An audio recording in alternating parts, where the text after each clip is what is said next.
Live. What's good, baby? Welcome in here. Tuesday.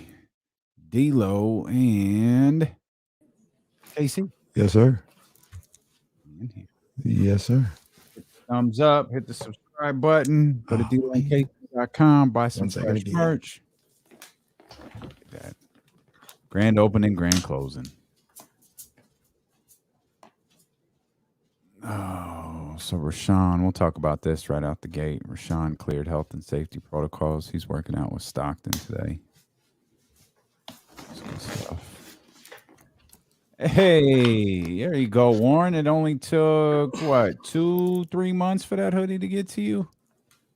I'm glad you got it, man. I'm sorry. Hey, by the way, man. You know there you go. I think it was Sunday. Big ups to Warren. Big ups to Warren. Yes, indeed. Yes, indeed. Warren Jiggy Jizo.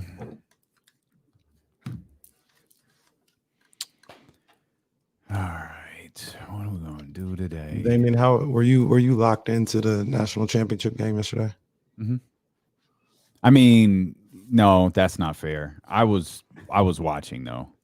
I mean, I'm like, I don't know, man. It's a good game. It's two best teams in college football, but something about the names on the front, I'm like, just not moved by seeing Bama again. Yeah, I got you. I thought the story of will Georgia get the that was good. Finally get the one. second. Yeah, I thought that was the good story, but it was the second screen, for most of the night because I was on the Roll Tide, and they're gonna be back again next year. They ain't going nowhere. Hey, nothing they can changing. go somewhere. All right, showtime.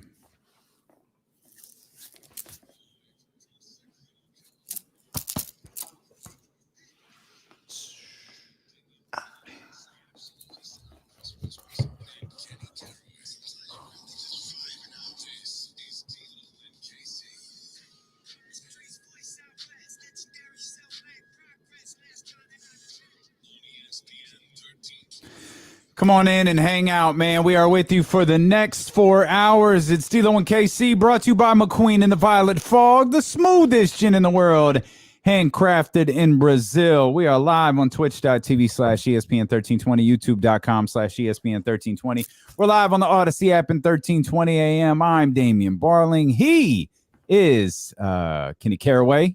Yes, sir. What's good, man? I was just sidetracked by the text message to the group thread. Right in the middle. These things happen like that.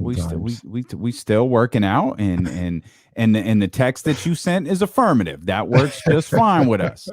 Our man Boogie Buzzins, Eddie Gonzalez, is going to be with us coming up at 2:20. Jason Jones of The Athletic going to be with us in the 3 o'clock hour. Just got this stuff from our man James Ham, 1320 Kings Insider. Rashawn Holmes has cleared health and safety protocols. Right, let's go. He probably won't want to listen to the show today. He's wow.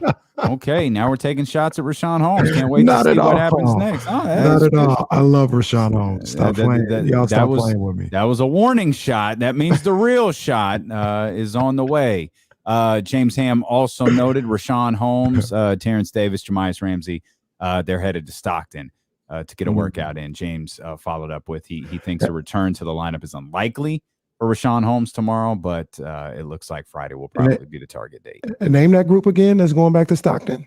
Rashawn, Terrence Davis, Jamias Ramsey. Wonder why Terrence is going back. But notable to that. Well, I assume he just needs more run. Yeah, he could get more run with the Sacramento Kings. Well, he could. That is in fact accurate. He could. But when you have an elite 3-point shooter who does everything right, who is better than Steph Curry, Tyrese, you got to let him rock. No, Shavano. Did you see that? I was just saying, did you see that stat? You talk about an elite 3-point shooter, and Tim Maxwell, shout out to him, had the stat that Tyrese is shooting right now better than Buddy Hield has ever shot in his career. I believe it. I believe so it. Said elite tattoo that shooter. on my freaking neck. There's only one elite 3-point shooter on this team, it seems like. It seems like. But I guess it depends on who you listen to. Hey, and I will say this though, I'm joking a little bit, but he hit some big threes to kind of keep them around last night. I do have that in my notes, and he it was hit or miss. It was feast or famine with Buddy yesterday. Fam, it's feast or famine every game. It's feast or famine with this Kings. We're now just like, this is the point. This is what James was talking about yesterday. We're at the point right now where we're just like, well, at least they tried. Yeah, good effort. We talk about this. We talk about the Sacramento Kings like they're a 7-year-old T-ball team. Hey, good effort, guys. Good effort. Let's go. Good effort, guys. Way to swing at that pitch. You didn't let it pass by you this time. Like, that's what we're applauding. And look, Cleveland's better than Sacramento. It's not even a point in getting upset about yesterday's game. Cleveland not only is better than Sacramento, they're significantly better than Sacramento. And they're a matchup nightmare. Everything that the Sacramento Kings are bad at, and there's a lot, the Cleveland Cavaliers are really, really good at. And they're probably kicking themselves. JB Bickerstaff's pulling that crew aside like, yo, what are we doing? We let this group hang around. We gave them an opportunity to win this game on the final possession. But still, after the game, there was almost like this, well, they tried. Yeah, and we didn't lose by 30. We didn't score 88 tonight. It's really upsetting and ridiculous that, we're just striving for, as Kings fans and people that cover the team, just a normal NBA game. I mean, for all intents and purposes, that was just a normal NBA game last night. The Cavs are a good team. The Kings played like a competent team and a team that compete like a lot of different teams do in the NBA. And we're looking at that like, good try, good effort. And that it's the fact that it's come to that, it's just embarrassing. It's embarrassing on a number of different levels. It is. And it's frustrating. It's embarrassing and it's frustrating. But the Kings, they fought themselves back into the game. Really, this game was headed in that familiar direction. Kings hanging around, get into the fourth quarter. Cleveland realized they've screwed up and let this team, stay around too close, and they start to pull away. And then all of a sudden, I don't know if the Kings put the clamps down, and credit to them, they had an opportunity on the final possession. Great look from De'Aaron Fox.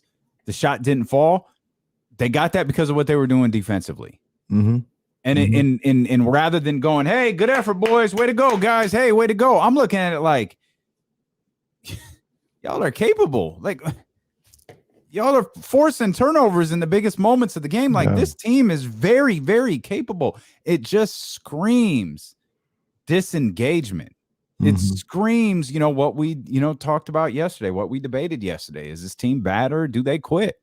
And it just screams that when they're locked in, when they're focused on attacks, they can get it done.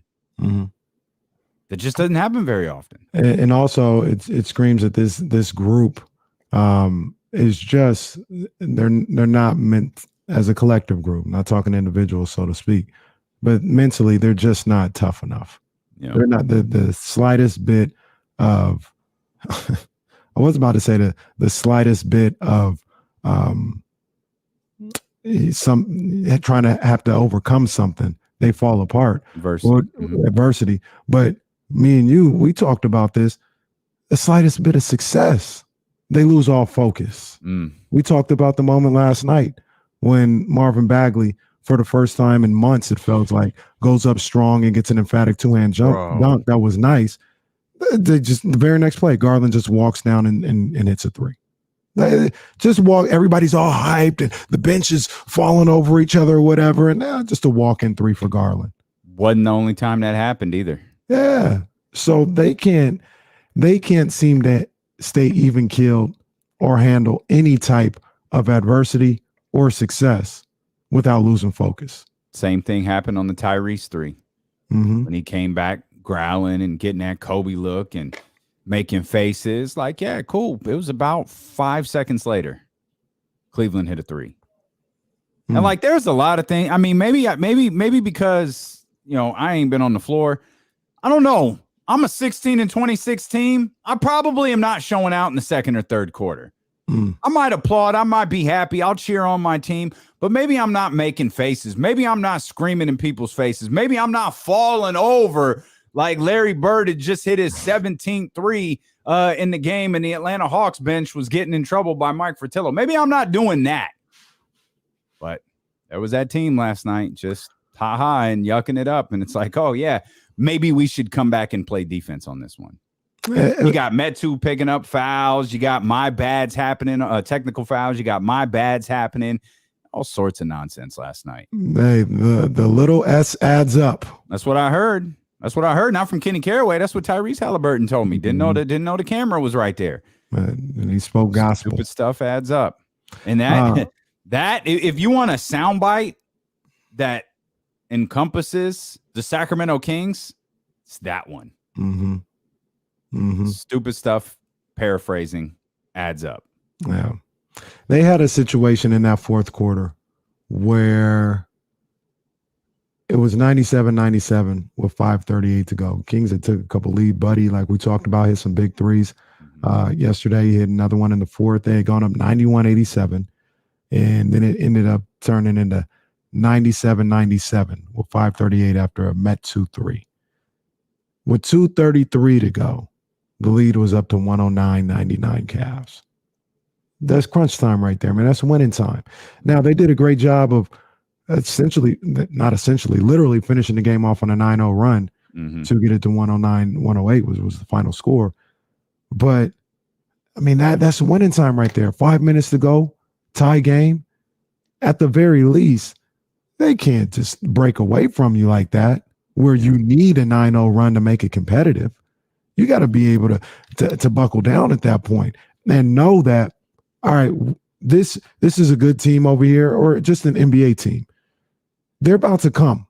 They're about to come with an aggressive style on the defensive end. They're going to attack. They're going to run their stuff. They're coming at you. You got to be ready for that. And it just seems like they're never ready for that, man. Never ready.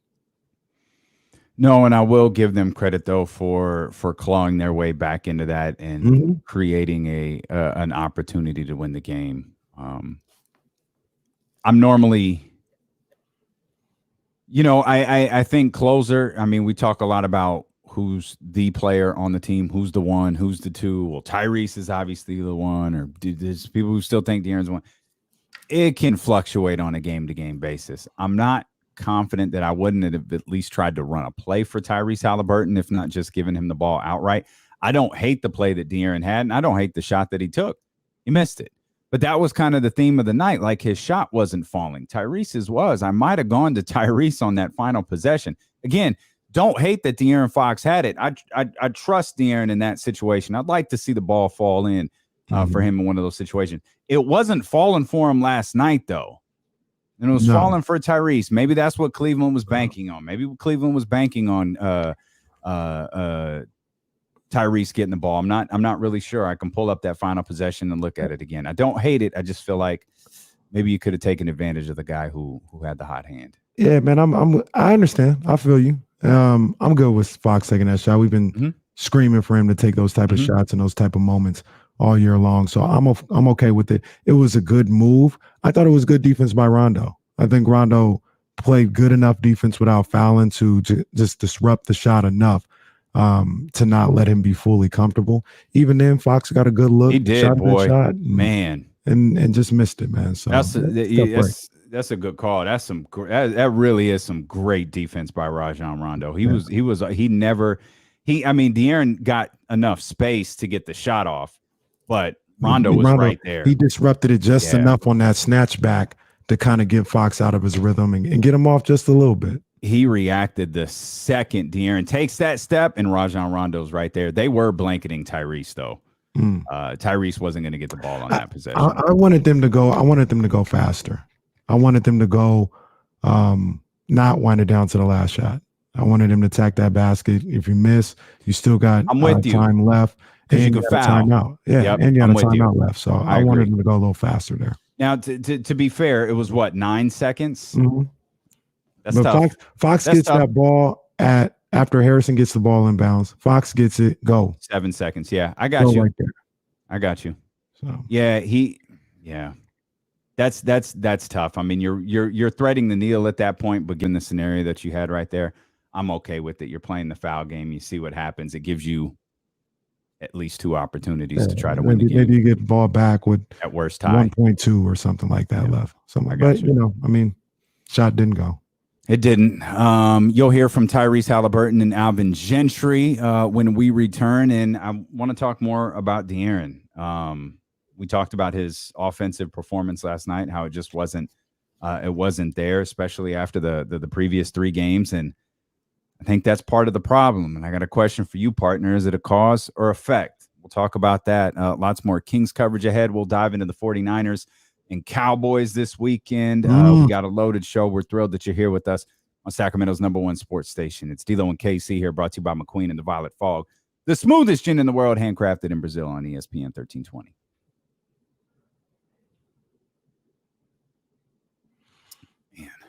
Man. So this was so stupid. I rewatched the game this morning and noticed that our guy TT was sitting on the bench in Crocs. So we're doing. Where's David Stern's memory when we need him? Find this man. Find him. Come on, man. What are we doing? What are we doing? Oh, by the way, I mean, look, I just thanking the heavens above. I didn't do nothing. I didn't do nothing special. It was the man. Let me tell you about my God. Bread ones came in last night. They might be my #1 shoe in the closet. Like, they're that clean. Wow. Oh my gosh. Okay. Oh my goodness. Okay. Oh man. And new. Where we at? And new. KCC. Wow. True champion. Shoe champion. Woo. All right. I like it. Woo. Hey, Bryce. No, you didn't miss it yesterday. Never played. Ironically, nobody called for it yesterday, because if it would have went the other way around, they definitely would have called for it. It's made and ready to go. If any time we get a dead point, it's ready to go. You act like you have no control over this show. I'm saying when I say nobody called for it, I'm saying the streets didn't call for it. Any other time they want to call for it. I feel like they brought it up yesterday. We was running 1,000 miles an hour. We were. My mind was going crazy yesterday. We got time because the two. Well, we got Boogie there. We got time. It'll get in. We got it. We got flip side. We'll find a little time. Yeah, we got time. We got time today. Yeah, we good. We start the NBA hour next week, guys. That shit's coming, man. Goodness gracious. I'm gonna write it down. Flip side. Yeah, no. Yesterday I couldn't even think straight. I had 20,000 things I wanted to say and do yesterday. I couldn't even get to them. They got Maya Angelou quarters. Oh wow, they sure do. Wow. I mean, they got an name Maya Angelou on the front of it, but still. Did we ever figure out? Forgive me for not knowing. 2020. Did we ever figure out if the Harriet Tubman $20 bill was like a real thing? Is that really supposed to happen? I don't know. I remember that conversation, but I ain't got one. I don't either. They start putting black people on money now that money's like being phased out, and you're using like Apple Pay and electronic pay, and nobody want no cash. Don't nobody have cash or quarters in the. Oh yeah, let's give them a do now. Yeah. My Angelou, Harry Tubman, put them all on there. Roddy, no, not at all. This is my people over at Meister, man. Shout out to my guy Ryan. I got to get back at him, man, because I was supposed to get something for the team, man. It's in the mail. Ryan got to holler at me.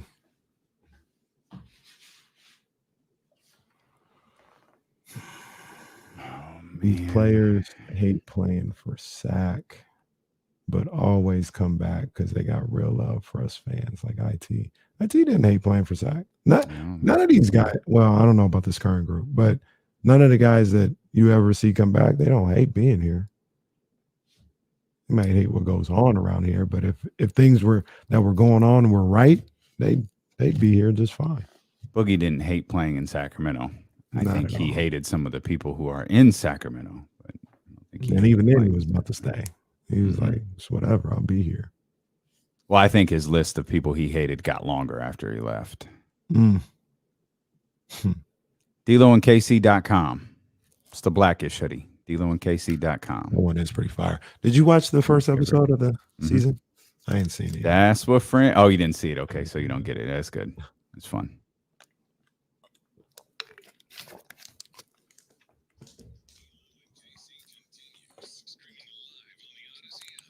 On this Odyssey app, on Twitch, on YouTube, you can listen to us live or on demand. You can subscribe to the D'Lo and KC podcast, wherever you get podcasts from, whether that's Odyssey, Apple Podcast, Spotify, Google Play, whatever it is. Just hit the 5th star if you think we're worth it, or whatever the ranking is on your particular podcast platform. Become a subscriber. Hit the heart. There's a million places you could subscribe to D'Lo and KC. You really should. You should be on YouTube. You should be on Twitch. Facts. You should be on the podcast. Facts. All 3 of them. That's your checklist for the day. I was listening to the podcast this morning, matter of fact. Ours? Yeah. How was it? Was it as good the second time around? Yeah, it was good. Of course, it was good for you yesterday. 49ers had lost. You wanted to go back and listen to yesterday's show. Well, I got a little low because I listened to, and shout out to Jesse, for putting it together. The idea, whoever came with, shout out. I went to the quick segment, the quick listen. It was Jimmy versus Jeff Garcia. Yeah. So. Yeah, Jesse and Charlie work really hard to make that not just a 3.5 hour block of audio. Like you miss James Ham, no problem. James Ham interview is there for you. You're gonna miss you can't catch Boogie Buzzins live, Eddie Gonzalez when he joins us, no problem. There'll be a podcast there for it. You can catch that. It's a great little addition and companion if you can't sit still for the next 4 hours and listen to D'Lo and KC. Totally understand. Shout out to our man Mark, who was repping D'Lo and KC 1320, who was showing out behind Kenny and Kyle yesterday at the. You claim him. You don't know if you want to in the moment, but he did have the hoodie on. It was like, hey, that's our man. Oh, Mark. All right, he's right. That's our man. That's our family right there, repping for us. I think he had a sign that said Kings fans deserve better. Yeah. He ain't wrong. He ain't wrong at all. He ain't wrong. Maybe I'll see Mark on Wednesday. I'm be in the building on Wednesday, man. So y'all come pull up on me, man. Scene of the crime. Yeah, man. Okay. I'm gonna be one of the 9,000 in attendance. They always say they come back, and here the Lakers are back to the scene of the crime. Maybe this will flip things. Maybe this will be the game that was the one that flipped it on its head in a bad way. I guess there's only one way. I ain't never heard somebody, man, I got flipped on my head. It was great. Awesome. That's where it got flipped on its head. Maybe it gets flipped back on your feet tomorrow with a thrilling win at the Golden One Center, where it's just electric at the Golden One Center. Yeah, that probably will happen. It's going to 10,000 on their feet. Yeah, it's going to be like when it was electric for the San Francisco 49ers beating the Rams at SoFi Stadium in Los Angeles. It's going to be like that. Yeah. Well, I mean, kind of. We're going to win though. Oh, okay. Like the Niners won in LA. Yeah, no, I get the implications of what I just said. Yeah. No, I wasn't trying to frame that as the Kings are going to win. No, I was trying to frame it as the visitor is going to come in and it's going to be electric in the visiting arena. I'm telling you, the Kings are going to win tomorrow. Book it. Oh, okay. I don't know why. Okay. I don't either. I don't know what's going to happen. I would love some analysis into why they're going to be playing tomorrow. I don't think he's playing tomorrow though. Oh, he's going to. You talking about Miscellaneous Kada? Yeah. Oh, okay. I thought you was talking about Rashawn returning from no, he'll be back on Friday. Protocols. Yeah, it looks I really like this is crazy. It's not like he went for 20 and 12. I really thought he played good minutes yesterday. I liked pretty much everything he did yesterday. Yeah. And he looks like a rotational big right now. So okay. Talking about Queta. No, I got you. I know. Is it you say he looks like a rotational big? Is that a praise of Miscellaneous Kada or an indictment of the Sacramento Kings? So for me, it's praise for Queta because I didn't think he'd be I didn't even think he'd be able to be at that point right now. So my sole focus is on him, not the roster of the Kings. And he surprisingly did some good things. He moved really well. He moved a lot better than I expected him to. I agree. If we had a couple bucks, I'd Venmo Deuce and see if he could jump on and tell us about Miscellaneous Kada and what he saw in Stockton. We spent all the money on the last Deuce and Mo appearance. We've got to build that bank up again for February. You guys go to D'Lo and KC. Yeah, we got to build up to get the two TV stars back on. But following Deuce and him talking about the G League Stockton, all of that stuff. Miscellaneous Kada seems like he had the capability of being a player. I think one thing that was really surprising last night was, he's in there at the end. Mm-hmm. Oh, we've graduated from Miscellaneous Kada minutes to Miscellaneous Kada playing when the game is on the line. And I couldn't help but think that's one, good for him. And two, damn, that's the state we're in. Yeah. Again, that's not a knock on Miscellaneous Kada. It's a kid getting an opportunity to play major minutes for really the first time in the NBA. And Alvin was like, I like what he's doing. Let's leave him out there because I'd prefer to never, ever, ever, ever, ever, ever, ever, ever, ever, ever put Marvin near a basketball floor. Alex Lynn is struggling. TT's wearing Crocs. Let's get something going with the Miscellaneous Kada. He ain't lying though. He was wearing Crocs. Come on, man. That's what you told me. Come on, man. I know Crocs it's what they do in the basketball culture and everywhere. I got a pair of Crocs. The Family Guy. I understand, man, but come on, man. You can't be on the bench in no Crocs. This ain't an AAU tournament, man. It's your boy. He was hanging out with his man. I think he moved the mask and told JB, "Come get me, get me back. Let me write my I'm coming home article. I already got it pinned. I already got my coming home article pinned." Hey, that reminds me. Watching the game yesterday, JB, you have a little Regan going on. JB, he look like Regan to you? Well, I love how you mention Regan as if any single soul listening to this program has the slightest clue who you're talking about. Like, only you need to know. Can he sometimes forget? This is broadcast to a very wide audience. Hey, you know Regan? Like, it actually took me a minute to think, like, who? Regan. Yes. JB, this is obviously a conversation between me, Kenny, and maybe Danny in San Francisco might be listening. Oh, Danny in San Francisco was he was going off last night. AKA Kevin Love.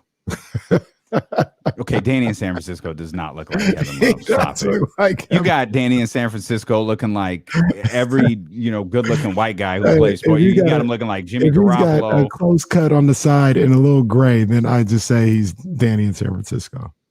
Shout out to Deuce Mason. He's listening. He says, Portugal, stand up. That's all we could afford. That's all we could afford. I actually have to Venmo him some money for that text. So, Deuce, it's on the way, buddy. Appreciate it. Appreciate you. No, I think it was telling that it will be interesting to see what happens moving forward. I feel like there are guys that we've seen play, and it's like, all right, I mean, shoot, Exhibit A, Terrence Davis. You see guys play a certain way, and then all of a sudden, it ultimately doesn't earn them anything.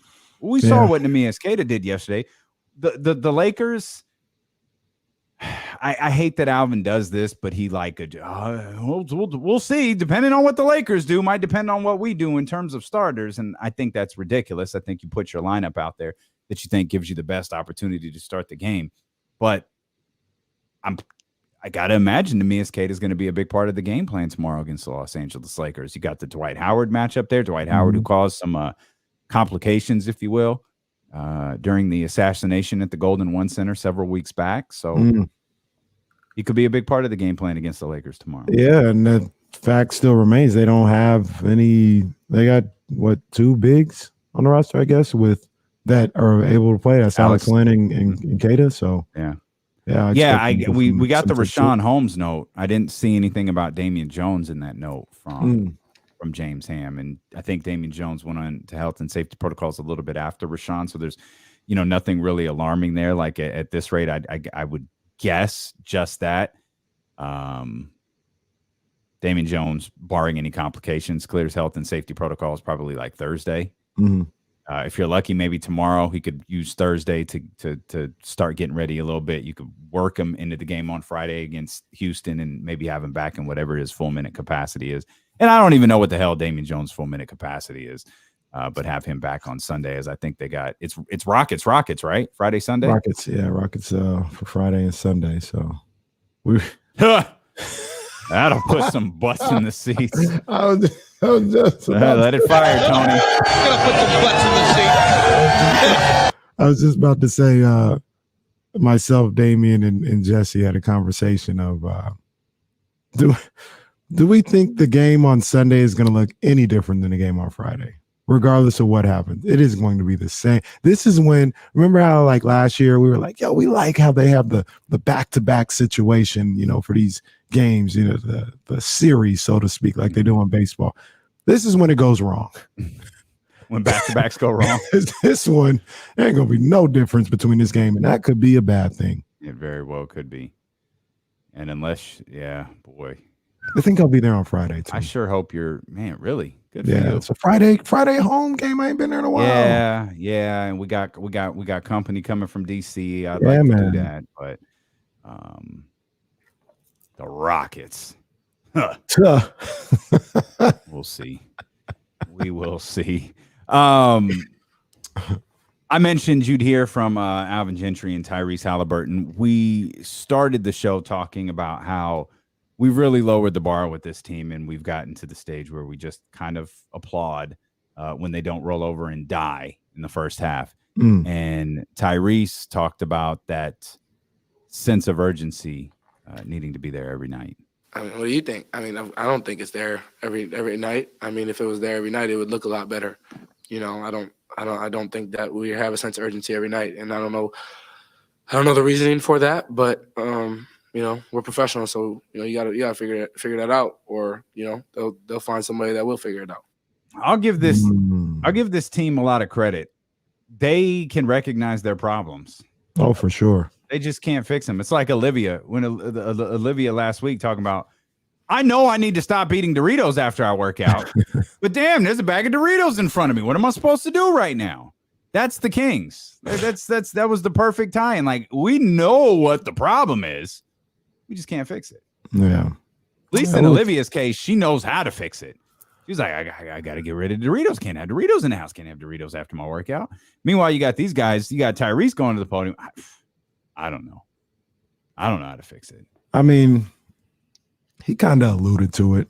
He kind of said it without saying it. I mean, get some people in there that can. I need to get these people out. Mm-hmm.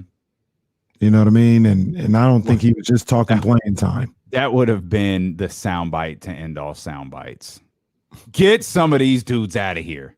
And y'all know who I'm talking about. I need Tyrese. Tyrese is a wrestling fan. I need Tyrese to cut a promo. I need him to cut a full-on Paul Heyman promo. You know who you are. Get these gentlemen out of my locker room, please. That's what That was a good hangman. That's what I need from Tyrese. It was the cadence. It was the cadence right there. That was a good hangman. I like that. Let me explain to you why the Sacramento Kings are terrible. They have no will. They have no heart. And tomorrow it's going to be the very next. It's going to be the very same thing. They have no will. They have no heart. On Friday, they have no will. They have no heart. That was good. That really tickled me. That was good. You're easily entertained by my very, very bad wrestling impressions. Here's Alvin Gentry. Urgency was the theme of the post-game press conference. Here's Alvin Gentry. We have to find a way to have that urgency, night in and night out, and not when we're in a desperate situation, but that has to be the norm rather than, us trying to pull that out of them. I did think that the competitiveness was there tonight, and I did think that we played with a sense of urgency, even coming out of the locker room in the third quarter. I thought we started it exactly how we should have, attacking the basket and, scoring, the first 6 points. And I felt good about that. So we have to find a way, like you said, to make sure that that's the norm and not something that just happened occasionally. Please see the team mom for orange slices on your way out. Yeah, and Capri Suns. Capri Suns, yes, indeed. Yes, indeed. If you need help putting the straw in, let us know. We got you. It's always tricky. That's man. I'm not mad at Alvin. I'm not mad at Alvin at all. I'm mad that's where we are. Mm-hmm. Applaud the effort. All right, yeah, okay. That's the we asked this. I guess be careful what you wish for because you just might get it. We asked the team to try. All we're asking is for you to try. Well, they tried. Okay, they tried and they lost. Well, I guess that's what we asked for, and we should be happy because they didn't go humiliate themselves yesterday. That's where that's where the bar is. Other teams, we're trying to make the playoffs. Other teams, we're trying to improve. We're trying to get better. Sacramento, hey, we just want to try. We want effort. Urgency. You saying this, me seeing some of the pictures from the Golden One Center last night, reminded me of James Ham. I think it was Ham who was talking yesterday. Mm-hmm.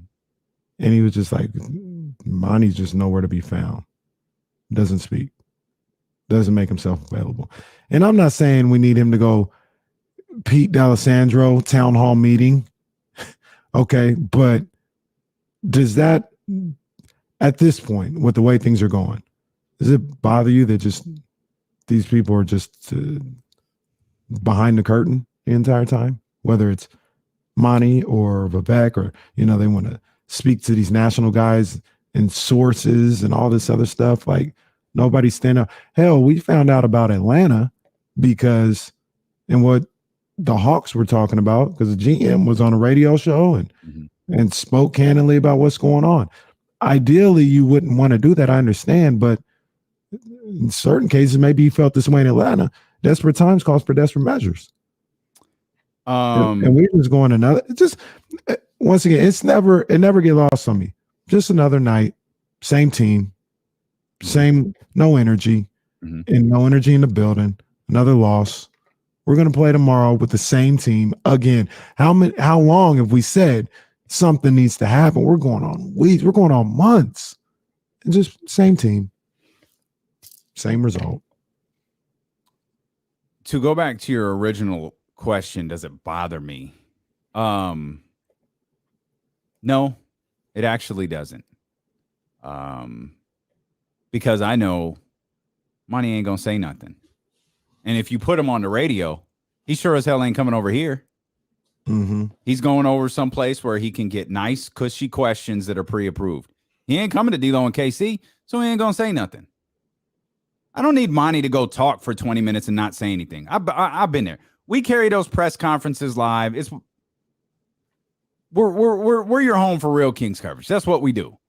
But we all know going in, he ain't gonna say a damn thing. What's Vivek gonna say?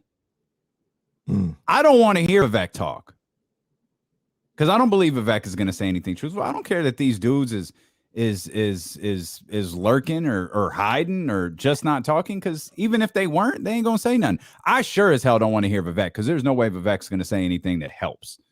If Monty wants to pull the curtain back, sit down and be honest, like fine, but that ain't gonna do him any good. I would appreciate if big capital I, big cap, if a deal is done, I would appreciate it if he came out and spoke candidly after it was over. Like, yo, what was your mind? Like really? We're never gonna hear from him. That's what I mean. Because there ain't no deal getting done. Feels like. I don't need to hear from him. I don't need to hear from him. I get James's frustration because James, his ability to do, because I don't think our ability to do our job relies on having connections to Monty McNair or Alvin Gentry or anybody. Our job is to talk with you. That's our job. James's job is to relay really important information. And sometimes, like, you get that stuff from general managers. Sometimes you get that stuff from coaches. Sometimes you get that from people within the organization. So when guys like Shams or Woj are getting it from people in the organization, and you're like, yo, okay, can't get anything here? All right, that's fine. Like, I get James's frustration. Mine, it don't bother me any. Monty ain't gonna say a damn thing. Monty's done what, 4 or 5, 6 of those pressers. He ain't said nothing. Yeah, no. The most candid he has ever been. Here's the real. I just dawned on me. Here's the real reason Monty ain't ever gonna talk. The most candid he's ever been was the day after he made the decision to keep Luke Walton.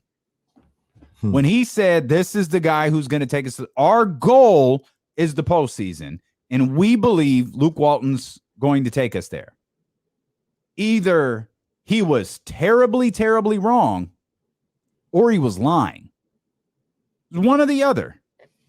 And that was the only time in all of these different press conferences that he spoke candidly. So I don't expect him to do that again. And if there's a big deal done, he'll go in front of the media and he'll talk circles. And he'll get pressed by guys like James and he won't say anything. Or Sean Cunningham and he won't say nothing. I don't know if this is the dude, man. I don't know if he. We're gonna know something. Hey, we're gonna what he doing, man. We're gonna know in a month. Because if we're here, we were joking. I think this was during the commercial break. The NBA hour starts next week. No, real talk. NBA hour starts February 11th. If it's this same sorry ass team, you want us to which you want us to do? Come in here and talk about Tristan Thompson for the rest of the year.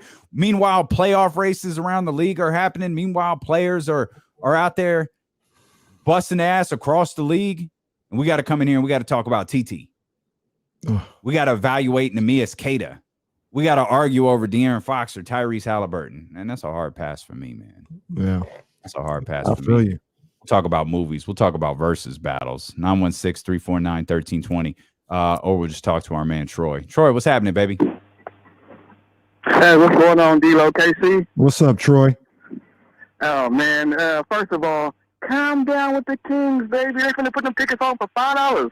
Let's go. We should have got $5 tickets again. You know, they need to relax and let the people from the upper bowl go to the lower bowl. They really like do. we should do in the old Arco. They really do. They need to drop that black curtain on the. That's real talk, man. That's real talk. Make everybody go down to the lower bowl. This Sacramento, you know how we do around here? 42 games, we going to the lower bowl.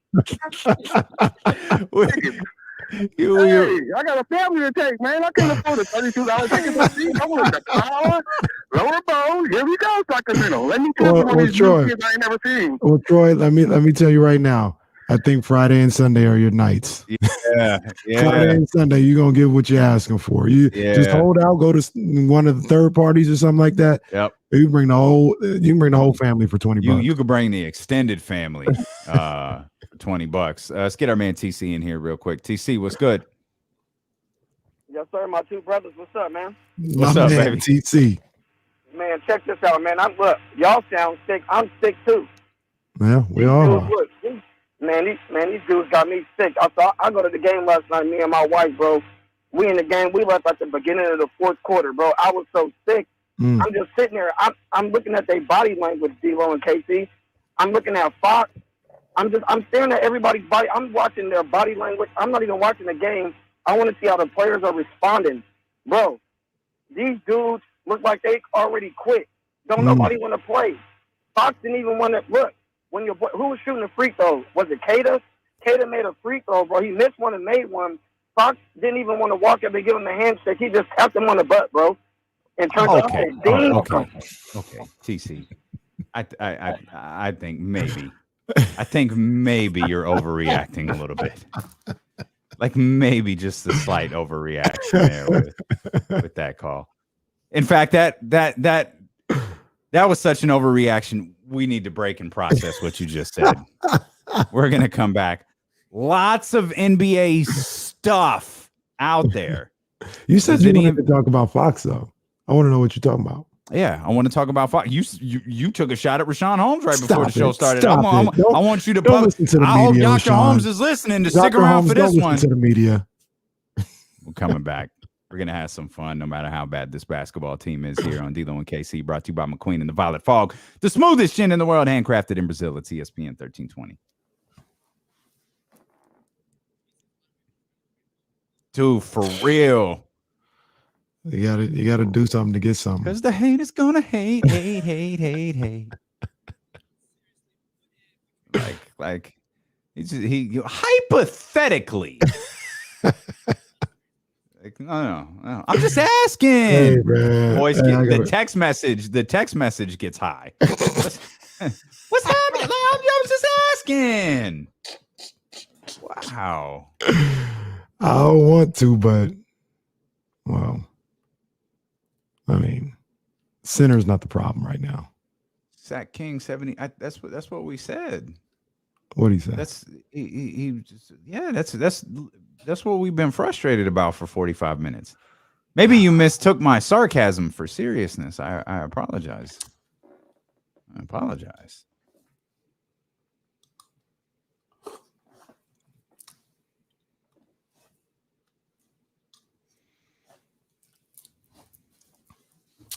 I'm in the this is a monumental moment. I'm in the final 10 trays of my Invisalign.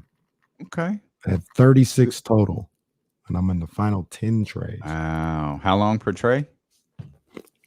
It used to be 14 days. They shortened. Last time I went to the dentist, they shortened it to 10 days. So it's got me done around April. Nice.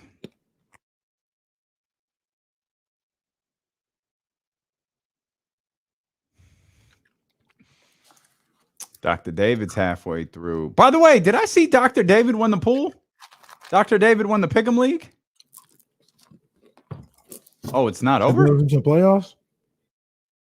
Oh. What was the prize for that thing again? Or was it just we just doing it? There was no prize. Yeah, we just doing it. There was a donation that will be made in the name of D-Lo, Casey, and Jesse. Hmm.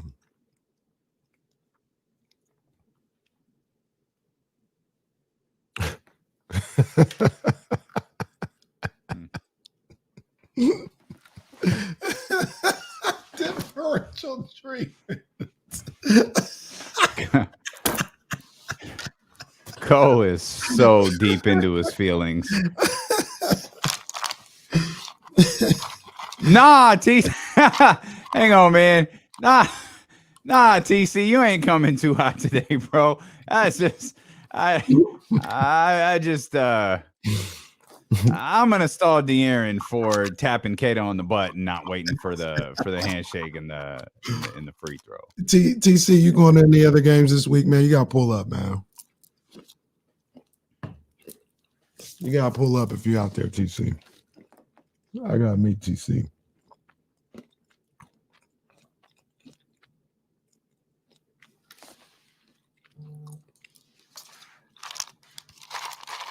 Calling. I think we're calling. You have his number? Mm-hmm.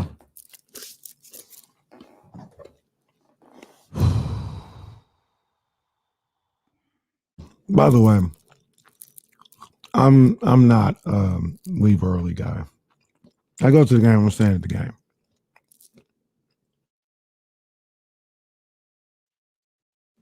I'll find other ways to entertain myself. I'm staying at the game. I forgot to tell you this on the call. We'll talk about it later. I might need Tuesday. Okay. I'll try to get confirmation on that as quickly as possible. For sure, bro. Whatever. It's whatever you need, McDowell.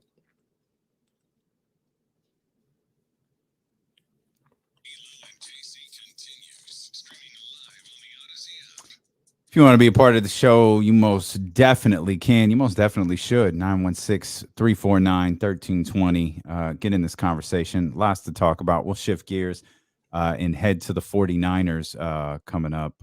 Boogie Buzzins, our man Eddie Gonzalez, host of the Etcetras with Kevin Durant's going to be with us. I think that's 220 confirmed.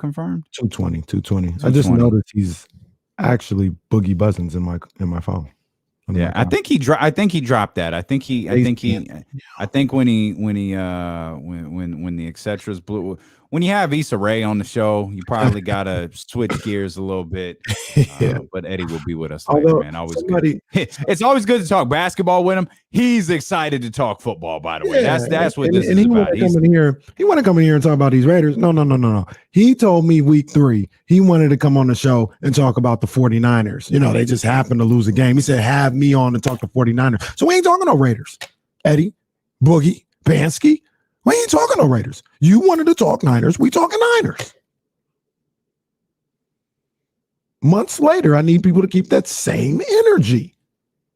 Can I tell you a funny trait that you have that I'm sure Jesse finds is funny, and I'm going to share this with the world before we take a look around the NBA. When Kenny needs to share a contact, instead of like sharing the contact, he goes to the screen, screenshots it, and sends you the screenshot. When from the very same screen, he could just hit the button that says share contact and send it directly to you. It imports right there in your phone. Right. You're absolutely right. I haven't gotten used to share contact. Kenny, yeah, it's literally right there on the screen that he screenshotted. But to do that, well, you guys would be the last. You guys would be in that little, the bar that has like your last contacts or whatever, and you can get it right. You guys would be there because I talked to you. But typically when you do that, you have to. You just got to search the person's name. No, so I got Boogie Buzzins. If I go to the contact, I share contact. Then it'll come up to like a blank text message screen, right? I'd have to put the name in there. I could do that. Do you hear yourself right now? It's simple for you guys. Do you hear yourself? No, you're right. I actually have to type the person's name. You're right. You're right. And actually, the way they have you like send, that's one thing I don't like about the Apple phones. The way they have you send pictures, they could do better. Like, you're in a text message, you click on the camera, then it comes to the camera instead of your camera roll. Sweet. I don't.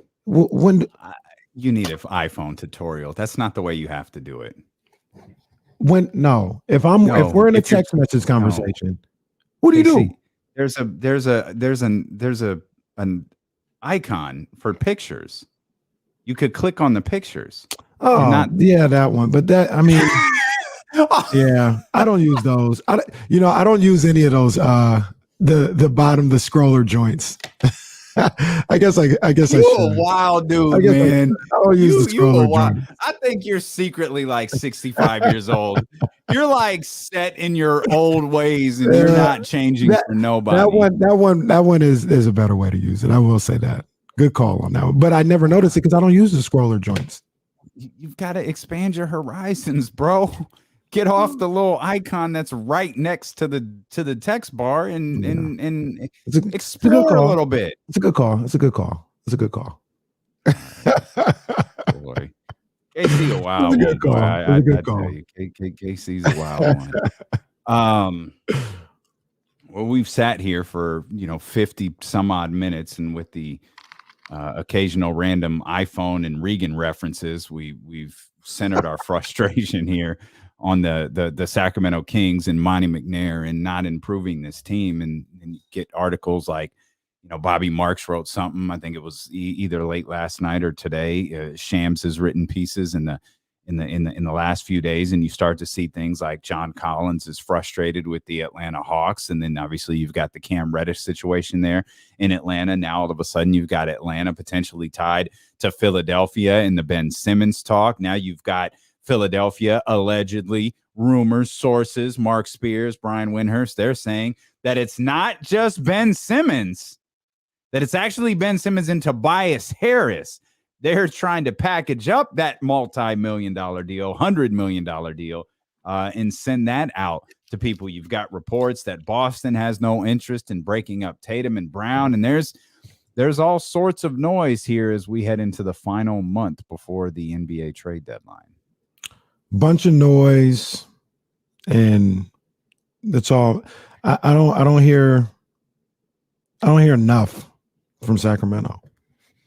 I feel like Sacramento has the most dire roster situation in the league, and they're not doing anything. The only time Sacramento was mentioned, at least that I saw, anyone's welcome to correct me if I'm wrong, was the same blurb on Ben Simmons, the same Minnesota, Atlanta. For some reason, I think Indiana was in there. Sacramento. Those are the teams that are mentioned, and others, as Shams wrote, that are tied to Ben Simmons. And I wonder why the others didn't get referenced, but whatever. We got the random.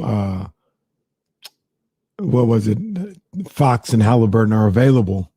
Oh my God!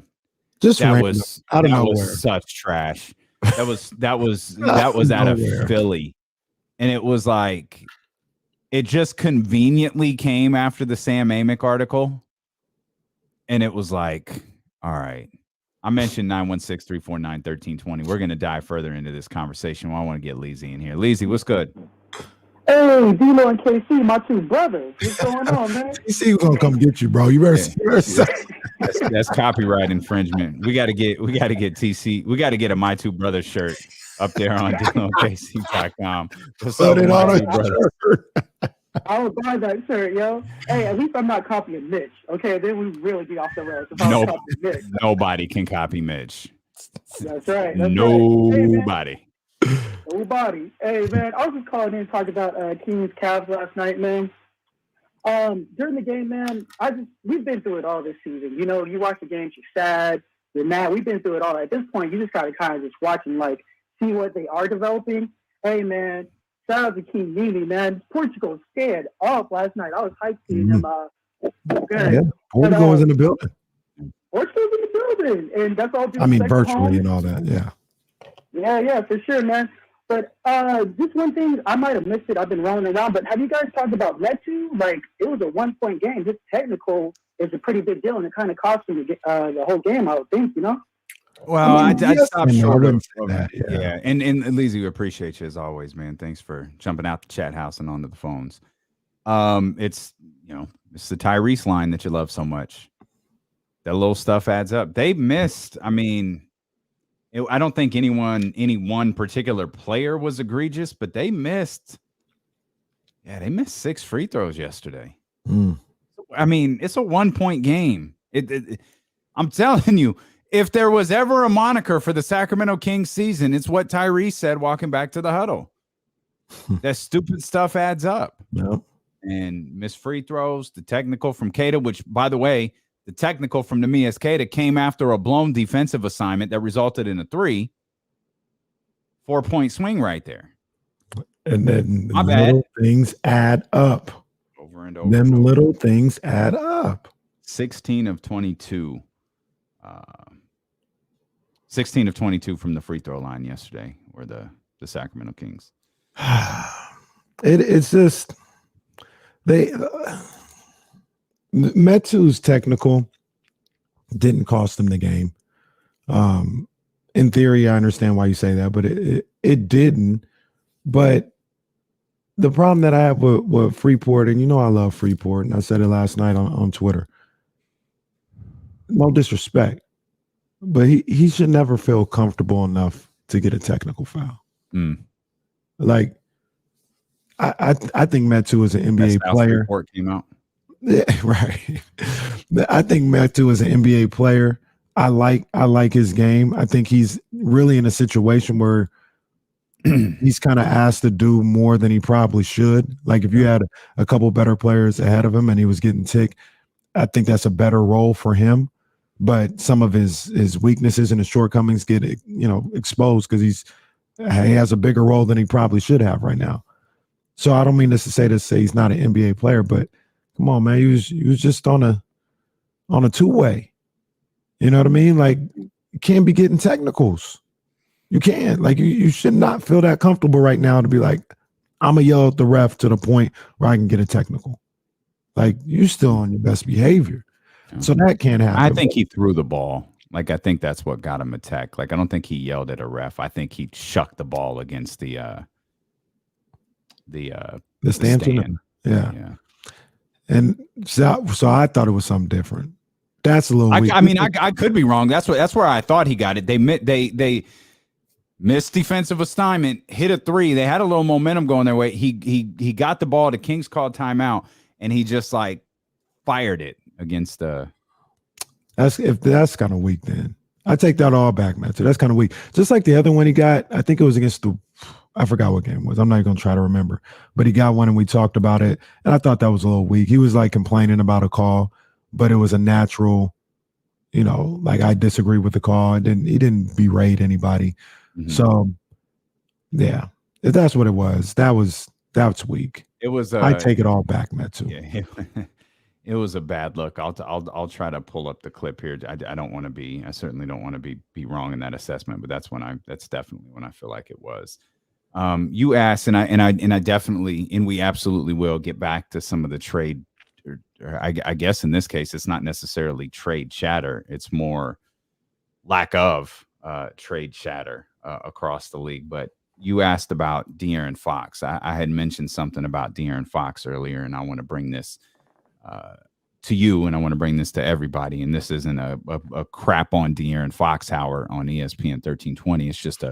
It's a question. You're listening to D'Lo and Casey on ESPN 1320 KIFM West Sacramento, KRXQ HD2 Sacramento, and Odyssey Station, and driven by Lasher's Elk Grove Dodge. Jason Jones going to join us the final hour of the show. And Eddie Gonzalez coming up at 2:20. You want to get in on the phone lines? You definitely can. 916-349-1320. We saw last shot, good shot. Neither of us really had a big problem with De'Aaron taking that shot. He was 5 of 14 last night with 12 points. This is coming on the heels of him having, is it 3 30-point games in a row? Double check this, 30. Yeah, 3 30-point games in a row. He had 24 points the game before that.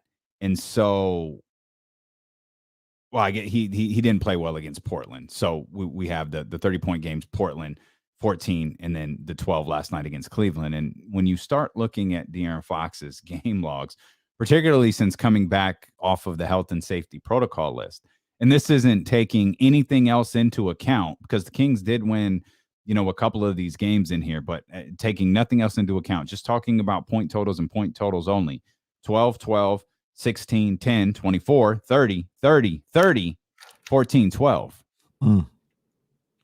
Yo, who's De'Aaron Fox? Let's go a smidge bit further with that assessment. Let's look at shot attempts. 12, 17, 12, 14, 12, 21, 23, 14. Yo, what is that? I have no clue. And what the question I posed to Kenny that I want to is that a cause or effect? Is that a cause of the Kings being so inconsistent? Is De'Aaron's inconsistency a cause of the Kings being so inconsistent, or is the Kings' inconsistency is De'Aaron's inconsistency an effect of the way the Kings are playing? Which, by the way, no matter how you answer that, it's not the greatest outcome for De'Aaron Fox. All right. Like, there's no situation in which you answer that question where it's like, oh, yeah, that's stalling De'Aaron out. No, it's just a different type of problem. Right. But his inconsistencies can't be ignored, or shouldn't be ignored at least. Nah, Especially when they're so drastic. I look at that. I look at that more so as De'Aaron Fox. I want to say I'm trying not to say it's all his fault. I'm not trying to say that, but I still am a believer that they go how he goes. And if he's inconsistent, like the numbers and the performances that you just ran down, that's what this team is going to be more times than not. If his effort defensively is inconsistent, if his aggression on the offensive end is inconsistent, the team is going to be that way. So I know there's a lot of talk about Tyrese and, and all, get somebody else in here. I'm still a believer that De'Aaron Fox is the best player on the team. He's the most talented player on the team. He has the most ability of anybody on this team. And if they want to have a shot more times than not, he has to be on and has to be at it. He's got to be one of those guys that's getting after it and bringing it. And when he doesn't do that, yes, Tyrese has good games as well, and he brings it as well. But I don't know. I just feel like De'Aaron sets the tone for this team for better or for worse. Okay, I'm trying to look up, but Basketball Reference is making it difficult for me. De'Aaron, the amount of times that De'Aaron has shot, wow, 20 plus field goal attempts for De'Aaron Fox this season. How many times do you think he's done it? 42 games in? I'm gonna say less than 10, so I'll say 8 times. That's a bit lower. He's shot 20 plus shot attempts 11 times this year. Close enough. And in those games, he scored. Well, in the first game of the season, man, first game of the season, he shot 32 times. That's the hell I'm talking about. Never approached it again. The second highest this season in terms of field goal attempts for De'Aaron Fox, 24. But in these games, he's had 34 points, 37, 30, 30, 27. There's an 8 of 22 performance where he scored 17 points and the Kings won. 23, 30, a 7 of 20 performance where he scored 18 in which the Kings won. And 28 and 29. Those are his point totals in the games that he shot 20+% or 20 plus field goal attempts. His record, 1, 2, 3, 4, 5 wins. So it's 5 and 6. A 500 team. They're 10 games under 500 right now. Yeah, not the worst. So I just don't, and we got, our guy Stephen Brown, he says Fox doesn't shoot much. I agree. I'm just not sure why that's the case.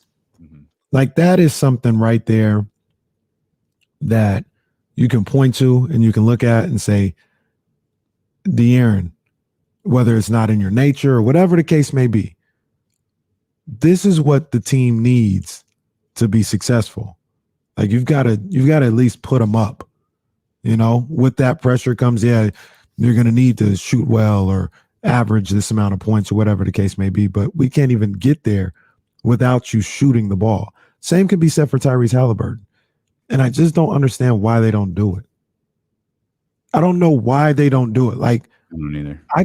We could present this to De'Aaron and be like, De'Aaron, it's not perfect, but right now this team is about a 500 team when you're aggressive, taking 20 shots a night. Can you do that? Right now, that's the format. If you start taking 20 shots a night and then all of a sudden that number goes to 7, 8, 9, 10 games below 500, then we'll reassess. We'll be like, well, that wasn't the answer.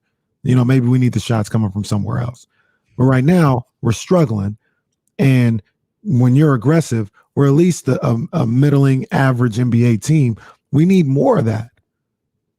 I don't know why it's not, okay, I'm going to do it. Or, Yeah, I'm locked in. It's just, well, I'm not saying he said this, but he just kind of, I'm taking the flow of the game, and take the shots. Mm-hmm. Take the shots. We need your aggressiveness. It's frustrating, man. He needs to dictate the flow of the game, which brings up another question. If he dictates the flow of the game, do his teammates follow? Like, I can't. I mean, we really peaked in game one. You got 34 shot attempts. I think I just closed the screen. I think it was 34 points. I think he had 29, 27. That's right. I have these orders mixed up. 27 points. He was talking. Remember he was talking to Dame Lillard? Yeah. That was a one and done. That was it. Never saw it again. I think the following night was the Utah first, the home game, and I forget. Yeah, he took 19 shots that night, but he only scored 12 points. But that was just a bad game. Like, I could live with that. Mm. Like, that's the other thing. Right now, we're grasping at so many straws right now as a fan base and trying to get something going. Like, if he had that second game against Utah, 5 of 19, 12 points, I can't even be mad at him. He just didn't hit. But when you look at, just a random game, what's this Memphis game I'm seeing? 4 of 12 with 12 points. Come on, man. Can't have that. Like, get him up. Put the shots up. The other night, he had 14 points or 14 shot attempts, 10 points against the Mavericks. Get the shots up. Last night, he took 14 shots. I'd like to see that more towards 21. So, that one's 14 the other night against Portland. 14 shot attempts the other night. Yeah, it's not enough. 916-349-1320. Skinnerman Pablo in here. Pablo, what's happening? Hey, what's up, my guys? What's up, man? Father, stretch my hands. It's good. I have to tip my hat to you guys because I have to remind myself you're not a podcast, even though I watch you on YouTube. But you're so Kenny needs to remind himself too sometimes. That's all right, Pablo. Yeah, but you guys can be grinding for 4 hours. Like most podcasts, like an hour or so. But you guys be grinding all day. So I appreciate it, man. Yeah, I can't say enough how good a job you guys do because you still keep my interest, man. I even have to rewind y'all if I miss something. So, I'm not lying. Guys like yourself make it fun, man. I appreciate it, Pablo. Yeah, but check this out. I'm from the future, so I got good news. Okay. The team's about ready to hit lightning in a bottle, and they're gonna make some noise in the playoffs. And I love Darren Fox, but I'm gonna miss him. Wait, what? Oh, wow. Well, wait a minute. I want to see where this is going. So where's De'Aaron Fox going? That's all I have to say because he could mess up your future too, you know. I got you. So that's what it is. So that's some positive good news. I had to give it to you because you guys be so down in the dump. In the playoffs, I mean, I'm assuming they did well in the regular season, but maybe I shouldn't have assumed it. What happened? Did they just play like this and get to the postseason? We didn't ask him. He said the future. He didn't say how far in the future. This could be 2-3 years from now. Boy, first TC mad at De'Aaron for patting Amias Kada on the butt, and now Pablo's from the future. Let's get to Joe. What's happening, Joe? Joe. Mac Jones, Joe. You know, I wanted to talk a little Niners, but I couldn't hold it when he was talking about De'Aaron. We all expected too much out of that dude. He's not a leader. He's never going to lead that team, so you can't ask him to lead. I mean, that's fine, but he can play better. Like, even at this point, like, I think he can play better. If you don't think he's a leader of a team or franchise guy, I understand that. That's cool, but he can be a leader, or he can be a better player. So if we just did throw this out to Joe. Joe, we appreciate you. Great to hear from you. By the way, Joe, Jimmy Garoppolo, much better game than Mac Jones. Mac Jones ain't winning that game in L.A. the other day. Why have you taken this Mac Jones thing so personally? I got to see it through the whole season. I didn't take it personally. I just got to see it through. Okay. You know, the season will be over for them on Saturday. Okay. You're really making me root for the Patriots. My New England Patriots. The season's gonna be over, but I think it's Saturday. Are they a Saturday? They're a Saturday game. You were talking about De'Aaron being a leader. Does he have to be? Can it be Tyrese? Yeah, it can't be Tyrese. Okay. It can't be like De'Aaron doesn't have to be a leader in the sense of like what we talk about, vocal, all this other stuff, but he's got to be the best player. You gotta be able to throw your team on your back when they're not following you. And I don't know that anybody could do it. I don't know that anybody could do it for this team. Any play, like, I'm not talking about the LeBrons and the Jordans and those types of guys. I'm talking about, like, could Donovan Mitchell throw this team on his back for 82 freaking games? To be better where they are right now, yes. Remember what we're talking about. We're talking about we're cool with them being 8, 9, 10 and not being 10 games under 500. Yeah, I do. And you asked the question, I'm gonna answer when we come back because I got a little bit to say. You asked about whether or not, he's a leader or they will follow him and everything. I got an answer for that. Plus, you're gonna trash Rashawn Holmes for no reason at all whatsoever. The media misquoting me. That's all coming up here on Sacramento's #1 sports station, Steelo and KC on ESPN 1320. I hate the media.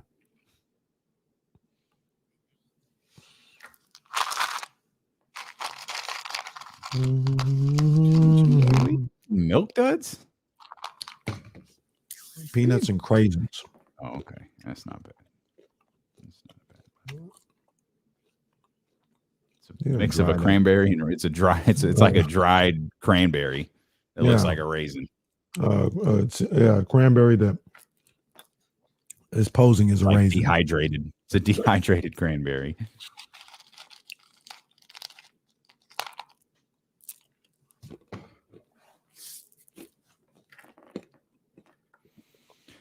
Oh man.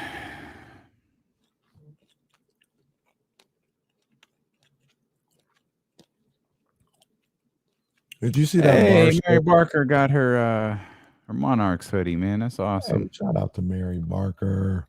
Big Monarchs fan. Did you see that that Barstool greatest male singers of all time list? This is why we don't listen to them, man. No, bro. I did not. I retweeted. That's the only reason why I said that. And said, this is why we don't listen to Barstool. So you didn't see who #1 was, right?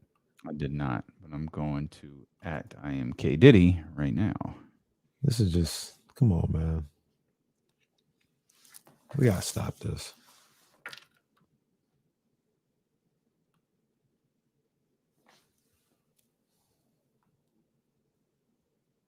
Boy, you reading Doug Gottlieb too, huh? Boy. Oh, wow. Yo, Doug Gottlieb. That's a wild boy right there. If you didn't already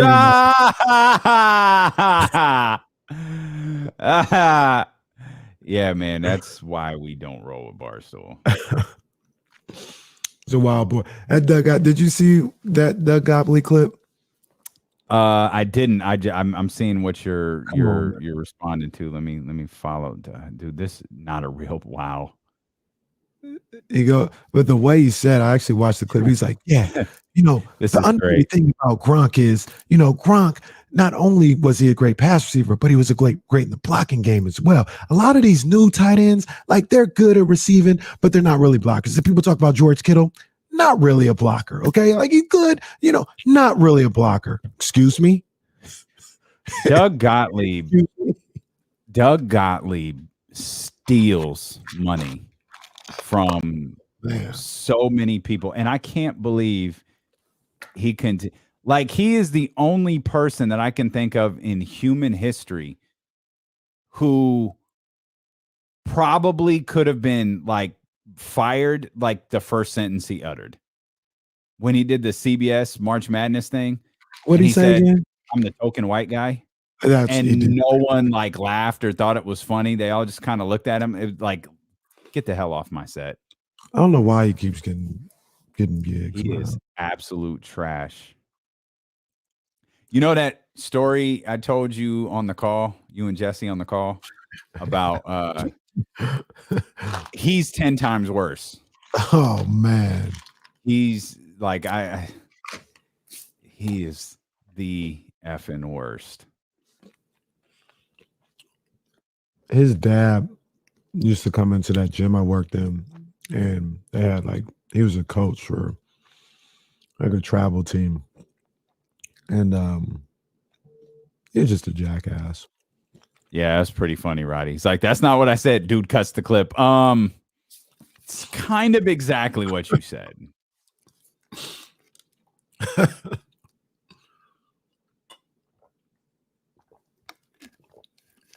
Yeah, I like Rich Eisen. He's a good listen every now and then. Yeah, Rich is cool. Did you see that story? Or he said it on the show. No, it's on the Ringer. But that's some bullshit. That's what that is. Insane. That when Dan Patrick told the story about when he quit ESPN, and he's like, it was the best thing I ever did. Not as slighted ESPN, but he was just like, yeah, they offered me this or whatever, and I was gonna take it. And my wife, she was like, kids are getting older, like you're gonna miss it. And he's like, I gotta do this though. We gotta make a living. And he goes the next day to do the offer. I'll tell you more. See, now you gotta finish the story. Like you just leaving us hanging here. Like I want to hear the rest of the story because there's more to it. Kenny was retelling a story to me about the day that Dan Patrick quit ESPN, which I'm familiar with that story. But he talks about how ESPN had the offer on the table and they told him, take it or leave it. Mm-hmm. And he went home, talked with his wife, and he says, yeah, this the extension, the new contract or whatever. And his wife, she didn't make a huge fuss about it, but she's like, kids are getting a little older now. And this contract runs through, by the time you're done, they're going to be out the house. Mm-hmm. And he thought about it and still thought he was going to take it. And he goes up to whoever the ESPN president was at the time on the next morning. And the guy goes, so Dan, what's up? Are you taking her to leave it? And he goes, I'm gonna leave it. And he said the boss didn't recognize what he said. He said, all right. I'll have Suzanne get the contract printed up for you and then we'll be good to go. And he said, no, you didn't hear me. I'm leaving it. I quit. And he was just kind of shocked, left out of there. He called his wife. He said, hey, I'm coming home. And she's like, all right, well, dinner will be da-da-da. He said, no, I'm coming home. I quit. I didn't do it. And she was like, well, all right, if we got to sell the house, then we'll sell the house. But you'll be home. You know what I mean? The two best parts of that story that you left out is what the ESPN person actually said to him. What he said, he didn't get into that. You'll never amount to anything outside of ESPN. This is the biggest, you're committing career suicide. This is the biggest mistake you're ever going to make.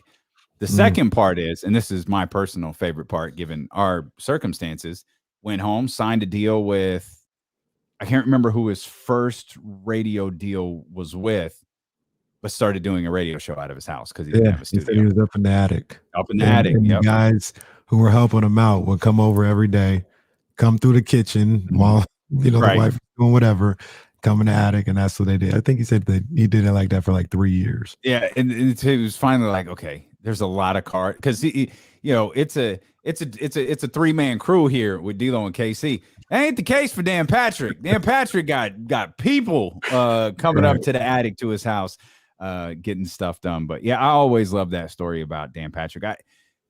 There's a lot about Dan that I love. There's a lot that I just kind of tune out because it's not my bag. But I think he's one. I never listen to Dan and think, because this all started because of a clip of Doug Gottlieb talking about George Kittle.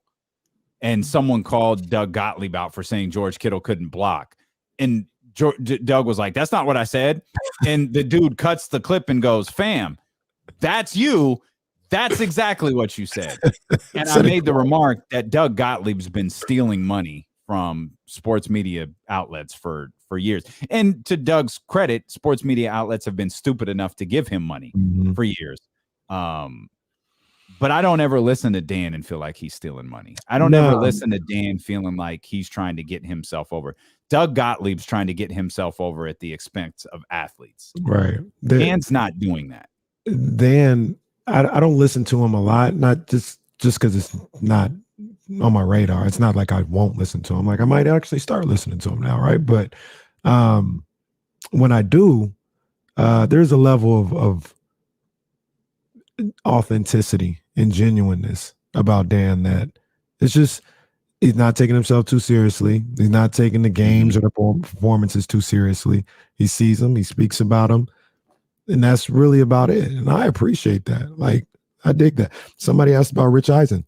Same way I kind of feel about him. It's just it's not too serious. You know, it's not that big of a deal. I watch the games, I love the games, and I talk about them with people. And that's it. And there was a stretch of like years, like plural, whether I was working in sports radio or not, that I listened to Dan Patrick. Mm-hmm. And it wasn't until it was maybe like 6 months ago that I stopped, because so much of the way I structured podcasts and radio shows was off of what Dan did. Mm-hmm. And it was, he never tried to dive too deep into something to where someone who was casually listening wouldn't understand. Like he wasn't going to talk about the 49ers offensive line and pass blocking scheme because like he's a national radio show. Why are people going to feel about that? It was actually Danny in San Francisco that rewired me and said, you're talking to the diehard fan of the Sacramento Kings. Mm-hmm. You need to get into their defensive schemes. You need to get into the 49ers same way. You needed to get into those pass block protections. And so the way we structured this show evolved over, the first 5, 6, 7, 8 months of it. And so I started to phase Dan out a little bit because I had to focus on whether it's watching games a second time or it's, listening to Candlestick Chronicles or the King's Beat or Deuce and Mo, stuff like that. I needed to be familiar. Like I didn't feel like I could miss a single thing that happened as it pertains to the Kings or the 49ers. Mm-hmm. Whereas so Dan kind of had to take a back seat to my listening habits. Yeah. Good old Dan Patrick, man. Of course, Morning Roast is a big part of what I listen to, especially during the football year from our crew over at 95.7 The Game. By the way, on this date, 7 years ago, the greatest miscarriage of justice in history. I believe that was something Gorilla Monsoon would say. A miscarriage of justice. 7 years ago, still true today. Dez caught it. Gets the Green Bay Packers a phenomenal pass from Tony Romo, arguably the greatest pass of his career. Dez Bryant, greatest catch of his career, overturned by a penny pinching two-time referee. How much money for the plastic surgery? It was the evil twin referee who overturned the call and said that Dez did in fact not catch it.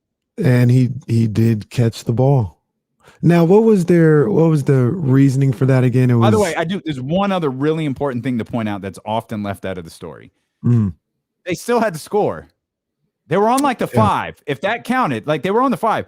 If they had scored in a possession in one play or two, there would have been way too much time left. Aaron Rodgers would have done exactly what he did a couple of years later when the Cowboys took a late lead too quickly and threw, to this day, what I think is the most insane pass on the sideline that I don't even know who caught it. I don't even know how they caught it, but it put the Packers in position and the Packers death blow the Cowboys again. And also in that situation, I'm looking at it, I think they were down 26-21. Dez going for a touchdown, 28-26. I mean, you're probably going to have to go for 2 in that situation because field goal definitely. Like Aaron Rodgers is getting to the 35. I would have put them with maybe about 3 minutes to go. So you probably have to go to 2. So the field goal would only tie it. Hopefully get the 2 all that other stuff. But I think that was a 4th and 1 or something. It was a 4th down, wasn't it? From Yep, it was 4th down. Yep, because when they incorrectly ruled it an incomplete pass, it was a turnover on downs. So and it was over. Cowboys didn't get the ball back. No, they didn't. Let me ask you this. Was that a bad call or a bad rule? It was a bad call. He caught it. He caught it and made like 3 moves to the end zone. He caught it in every definition of the word. Des, I thought he caught it. I'm watching it right now. Looked like he caught it. He caught the ball and was trying to score a touchdown. I don't know how you say he didn't catch that. This isn't the Calvin Johnson rule. Like the birth of the Calvin Johnson rule, you could rationalize it in your head that it makes sense. No, you can't. The Calvin Johnson rule is worse than this. Oh, no. This essentially is the Calvin Johnson rule. But the play that birthed the Calvin Johnson rule, you could basically make sense of. Even though it's a stretch. It's like, all right, if I really use my imagination and squint, I get it. Des caught it, turned, walked like half a mile, reached for the end zone, goes to the ground, and they say when the ball pops out that it's an incomplete pass. Yeah, that's a tough break. You know, I always remember that. I've talked about it before, but I always remember that that postseason because the heartbreaking losses just got bigger and bigger. It was the Lions the week before. I think the Cowboys beat the Lions. Yep. And then what happened to did something happen to the Packers? Yeah, it was the onside kick in Seattle. Oh. Yeah, I think Seattle was down 14 or 15 with 2.5 minutes to go. And they scored. This is the Malcolm Butler year. Yes. Wow. That is phenomenal. I remembered it leading all the way to the Super Bowl. I forgot it was the Malcolm Butler year. That's phenomenal. Absolutely incredible. Yeah. You know, I'm getting we'll talk about it a little later, but I'm getting lathered up for this game. I'm ready for this game, man. You're going to be unbearable by Friday. I'm ready for this game. Yeah, I know you are. As you should be. It's 49ers Cowboys. It's a big deal. Woo. 49ers Cowboys. We'll dive into it in a couple of minutes. There's a particular aspect of this game. Don't think you're gonna weasel out of crapping on Rashawn Holmes either. I might even leave while you do that because I just don't want there to be any confusion. I don't want when people retweet it to say, look at these guys. I would prefer they say, look at this guy. I love Rashawn Holmes. Did you see Mike Tomlin? Mike Tomlin said he didn't see the final play because he fell asleep. No. Mike Tomlin said he missed the final play of Sunday Night Football because he dozed off. My question is, do you believe him? No. What is he talking about? He said he dozed off watching the end of Sunday. Like now in Mike that way. How can that happen? Because I don't know. But I wonder if I'm not positive I believe him because being too cool to stay awake to see the end of the game, that's on brand with Mike Tomlin. But I could also see we as fans have been there. We're not getting in. Whatever. You mentally disconnect. You put your head back. You're thinking, man, missed. And you start going over games that you blew, games that you had an opportunity to win, and maybe you just close your eyes for a second and you wake up to Al Michaels screaming, "Do you believe in miracles?" or whatever he yelled when the kick went through. I can't, Mike. Come on, man. Like, first of all, do you believe him? No, Yeah. no, I don't, no, sir. I don't. That happens a lot in boxing, right? Like somebody will fight, it'll be a rival, and they'll be like, "I didn't even watch the fight, really. I didn't even watch the. What do you talk? Why not watch the fight? What does that have to do with anything? Just watch the fight." And then Mike Tomlin, I fell asleep. I wasn't even really that. It was out of our hands. Mike, just say you watched it. So here's more of the quote. He said, "I dozed off. I think at one point they were up by 15. Talking about the rate, they were up 15, and I thought I'm probably better off not watching it. I'm probably better off having not watched it." He was a fan. He's just like, man, forget it. If I turn away, my team will come back and win. Man, I don't have to sit here and be anxious over this. Or in the Raiders case, I can turn away and my team won't blow it. See, this is even more nonsense because that wasn't even the case for him. He just needed somebody to win. So the Raiders being up 15 should have been, well, let me get ready for, let's start the prep now. Because, the coaches, they got to, do 73 straight hours and sleep on the couch. And let me get ready. It wasn't a Raiders win and you're out. It was just somebody needs to win. So the Raiders up 15 with 2 minutes left. It should be time to start prepping. What are you talking about, Mike? Can we give Mike Tomlin the real credit he deserves?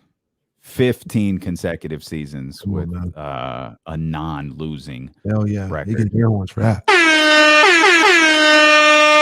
Mike Tomlin. Matter of fact, I feel like I need to play this for the man right now. The way things are going. Still standing. I'm still strong. There ain't no lie. If he was in Miami, he would have been fired. He would have been fired after making the playoffs. David J says he is not starting prep. Damien, bro. David, yes, he is. I guarantee there will be a story coming out that he started prep for all three teams that he could possibly face on the plane ride back. Believe it. Yeah. And Chris, great point from our man Chris J here. He gets extra credit for hauling the corpse of Ben Roethlisberger around for a couple of seasons. Hey, is that a Jimmy destination? I would. Jimmy G doesn't scream Steeler to me. Why not? Well, I don't know because he don't seem like it, but I mean he's tough as nails. Yeah, why not? There's no quarterback in waiting there, right? It's what's the kid's name? Yeah, ain't gonna be him. Ain't gonna be him. I'd go after Jimmy. Yeah, I mean, it's so weird because people who know I'm a 49ers fan and I big up Jimmy like this, I can just hear it because I would say the same thing. Well, why do you want to get rid of him? If you're so happy for somebody, why do you get rid of him? I told you. It's the money. Yeah, it's the money. It's too late now. Help. Yeah, it doesn't matter. At this point, it doesn't matter what you want. It's too late. There's a lot of people that believe like this isn't over. Like national guys, like, wow, what if Jimmy, did he save his job? What happens if he wins? What if he goes to the NFC Championship game? What, I can guarantee you that's over. Do they trade Trey Lance? Is that a trade piece now? I said in May, Jesse asked the question. So what if they win the Super Bowl? Said we will throw a parade. Jimmy Garoppolo will be a legend forever. And we will wish him best on his future endeavors. Yeah. It's over. Because it's not as simple as trading Trey Lance. It's also, hey, we just threw a massive amount of money at like Fred Warner. So what are we going to do? Like, we're going to trade Eric Armstead now? You're going to have to free up money somewhere because you got to pay 97. Mm-hmm. Yeah. You paid Kittle. And I know they don't make a lot, but 19 ain't far away either. I mean, there's a number of guys that are about to make money on the San Francisco 49ers. You're going to take advantage of Trey Lance's rookie contract. That's what you're going to do. Those are people who either haven't been paying attention, who are desperate to get the soundbite out there in the universe. I want Iguodala. So they just say nonsensical stuff. That did Jimmy Garoppolo save his job? Have you really not been paying attention to the entire football season? They're talking about. So, do you think Jimmy Garoppolo saved his job? Honestly, I don't know. Is that a trick question? No, it's not a trick question. Trey Lance is the quarterback week 1 next year for the San Francisco 49ers. That's the end of it. We talk about the San Francisco 49ers and the Cowboys, particularly not the quarterbacks, not Jimmy and Dakota. I want to talk about two guys on different sides of the ball who have striking similarities. Stunning similarities. But before we do, I want you to go ahead and crap all over Rashawn Holmes. I'm gonna leave. I'll go get my juice a little early. Maybe run a quarter mile, hang out with the dogs, because I just don't want. I don't want this. I don't talk to the media, bro. For real. I don't want to be. I want to put a big X on my side of the screen as you lay out this thought that you have here. So let me just say before I say any of this, look, man, I love you. Yeah. What do we lay that for? Oh, my bad. What do we lay that for? I think I hit it on accident. I think we were looking for a soundbite. Gentry is about to say. Yeah, like let's check in with Alvin Gentry. And it wasn't on purpose at all. It's just didn't do my job properly. Classic. I love Rashawn Holmes, man. I love him. If he stays, that's great. I like him. But if he stays. But I'm just looking at this situation here. And you would talk about assets and we talk about getting better and trying to get something out there. I mean, maybe you got to look at moving Rashawn Holmes. And I say that because he's a guy that has value, is on a pretty good contract, is under club control. And that's why you need him here. But now he's better than these guys. And it's kind of tough because you're losing games when he's gone right now. But you got Alex Lynn, no, Damian Jones, no, and Kada. No, absolutely not. They're not like Alex Lynn, dude. No, Alex Lynn needs to be gone by the 10th. He's one of those guys. You want to free up? No. It's not. That's not about Alex Lynn. You don't tell me to calm down. You're out here trashing the good name of Rashawn Holmes. Alex Lynn needs to be gone because of what. Use Alex Lynn's spot to develop Nemias Queta or Damian Jones, not Rashawn Holmes. You don't want to do it. Listen to you. You don't want to do this. No, I don't want to do it, but I also don't want to be 10 games under 500. Trading Rashawn Holmes isn't going to make you not 10 games under 500. Well, who are we going to trade to get anybody? Because I already told you, Bagley and Buddy ain't getting you nothing. I just want them gone and get the roster spot freed up. So okay, Kenny Maxwell. Okay, baby giraffe. You ready to tank? You ain't taking if you trade Rashawn Holmes. You are starting the process. How? You're starting the process because if you're moving on from Rashawn Holmes, you might as well move on from everybody else.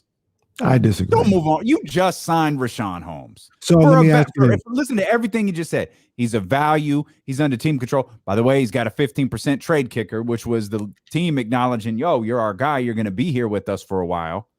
And now you're ready to move on from him. Let me ask you. Damian Jones? Let me ask you this.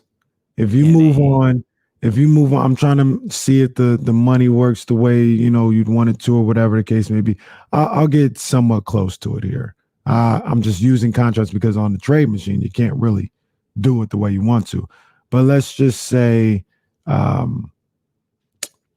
if you traded Rashawn and, I don't know, TT or whatever, random piece to New York for Julius Randle, you tanking? Of course I'm doing it. New York's not doing that. We went over this extensively on Friday. I don't understand. Like, New York appears to already be pivoting from your save money ears to the streets that you got last week, because they're already looking at, maybe that's not we won a couple of games. Maybe that's not the best idea. Maybe we go get Jeremy Grant. Maybe we bolster this roster a little bit rather than trying to trade Julius Randle and hope James Harden signs here.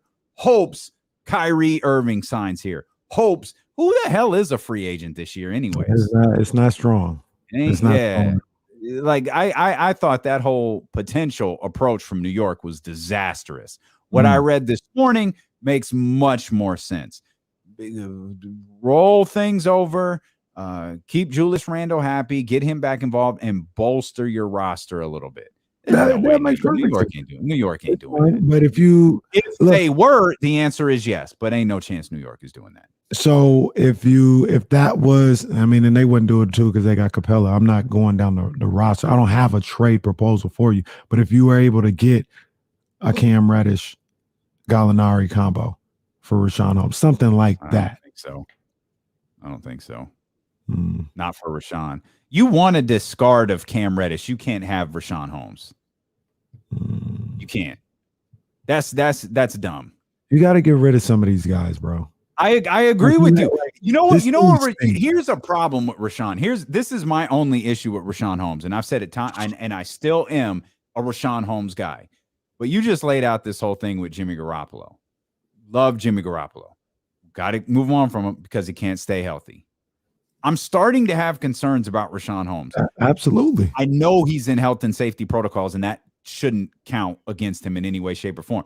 But he's had the eye issues, freak issues or not. Nobody was willing to stall out Marvin Bagley when he was having freak injuries. Mm-hmm. Rashawn has missed time every year he's been with the Kings. That's the main concern I have with Rashawn Holmes is I feel like a lot like we talked about with Deebo. You're going to have to pencil in some games with without Rashawn Holmes. We'll continue this conversation, and we're going to take a deeper look into the 49ers and Cowboys as well as Kenny tries to rid the Sacramento Kings of Rashawn Holmes here on it's just the Kenny. I love you, Dr. Holmes, too. It's the Kenny Caraway Show on ESPN 1320.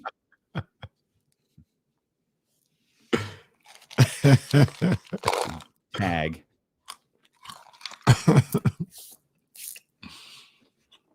I am concerned about his health, though, man.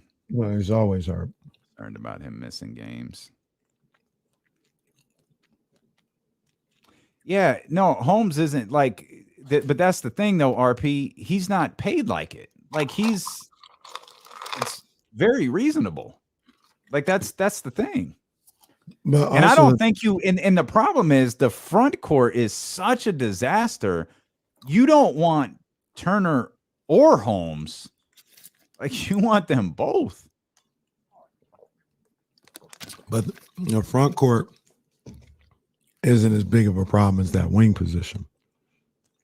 I kind of include I include three into the you're right. You're right. But I go 1, 2, and then 3, 4, 5. But and also the thing about what you said is kind of the gift and the curse. Us too, bro. Us too. I wish it was that easy. The gift and the curse about Rashawn is you're right. He doesn't make that much money, but that's what's appealing. You try to trade Harrison or Buddy. Like I like Buddy, but I ain't paying him $20 million. If Buddy was making $11 million, I wouldn't like it either. If Buddy was making 11, people would be like, cost you games. If Barnes was making 11, like the contract for Rashawn, while it's cheap, is part of the appeal. Because if you're telling Indiana, I want Miles Turner. Well, no, man, like Holmes, kind of the same. Well, you can get him for, you're saving money by taking Rashawn Holmes. Well, now we can talk. I want to go back to, is that a bottomless cup? Okay. Yeah, I got you. I ain't going through it.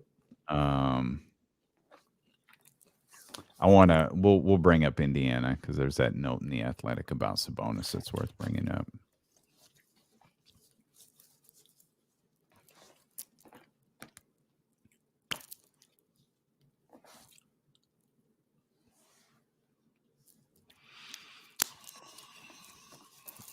Holmes is very reasonable. He's not super expensive. He's very reasonable.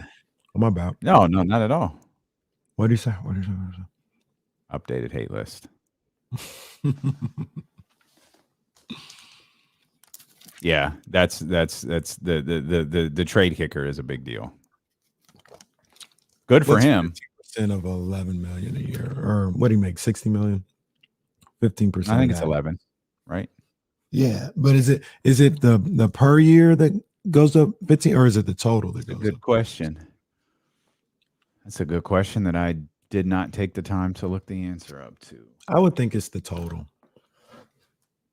which in turn would up the per year. Trade kicker, the percentage of a plain and simply a player with a trade kicker gets more money if he's dealt to a new team. A team player with a trade kicker stands to impact.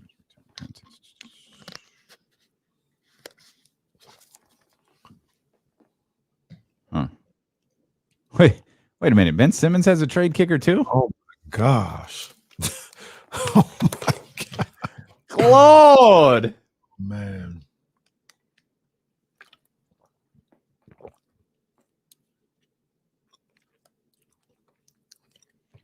Wow. Okay. This article didn't really help.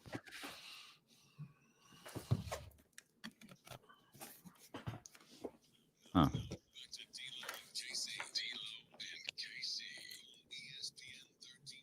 I ain't no D-Lo today. I'm just in the sidecar. All D-Lo. Airwood comes up with these propositions for the Sacramento Kings. The conversation about Rashawn Holmes continued. We want to get to the 49ers and the Cowboys as a particular matchup. I don't even know that it's necessarily a matchup. It's just a spotlight on two players who have had phenomenal years, and we'll dive into that. Eddie Gonzalez, a.k.a. Boogie Buzzins, host of the Etc.'s podcast with Kevin Durant, is going to join us coming up. Did we say 2:20? Is that right, or 2:30? 2:20. Booking on the fly here, and then Jason Jones will be with us around 3:20, final hour of the show. I think yesterday was 49er day. Today very well might be Raider day, as we've got two big Raider fans here joining the show.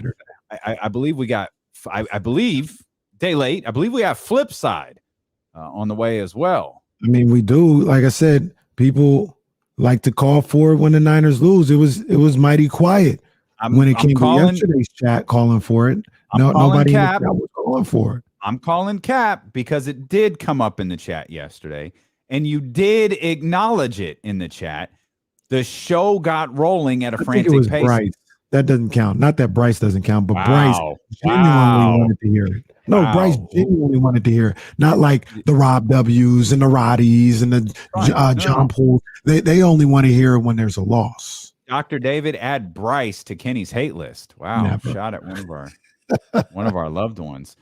We continue to talk about Rashawn Holmes. I have no interest in trading Rashawn Holmes. I don't believe you really have an interest in trading Rashawn Holmes. I absolutely don't. But we're somebody's got to go. Hell, ain't nothing happening. We just talking about everything.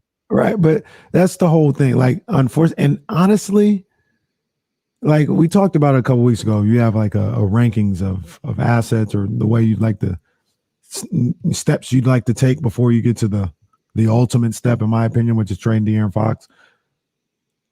It would probably go Buddy Bagley. That's one. And it used to go Holmes Barnes. I think it's probably gone Barnes Holmes now. Yeah. Like you would look to move Barnes before Holmes, then Tyrese, then Fox. Or some people have Fox and Tyrese together. Whatever. Those are the last two. But the whole point of thinking about moving Holmes is you've lost 5 straight games. I know he hasn't been there, but you lost 5 straight games. You're 10 games under 500. You've got to get something in here, and to get something in here, you've got to move on from something that you really like. I love Rashawn Holmes. I love Harrison Barnes. That's fine. It better be a hell of a deal for Rashawn Holmes, and it better be for something in this front court, because this front court is terrible.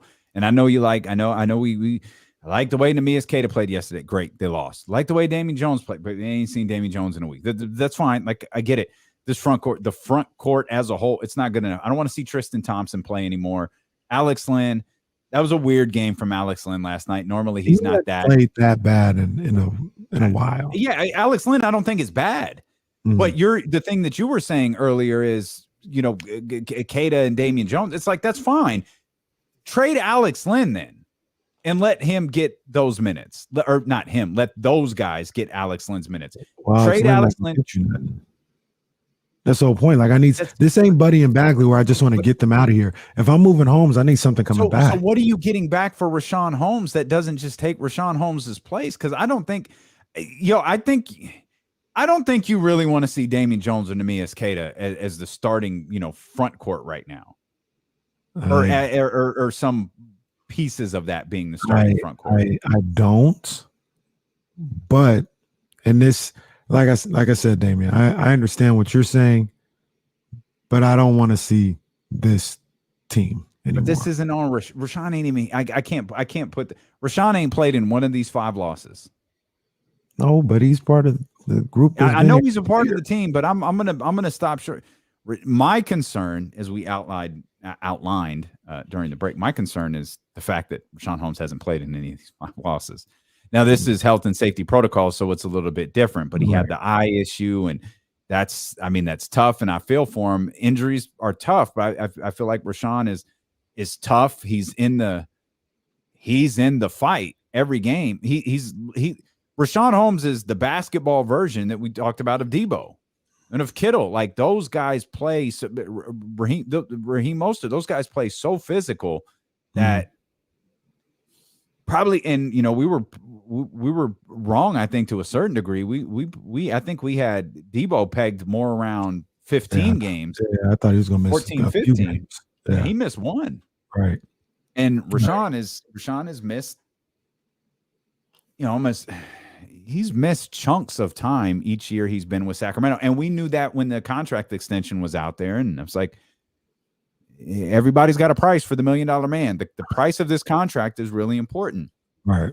Where it landed, knowing he might miss some time, I was good with it. And the reason why I want to reiterate, and I know that we're having a good time, but I love Rashawn Holmes. In a perfect world. And stop doing that. I hate to say what you say about me when I'm not around. If you love me, man, jeez almighty.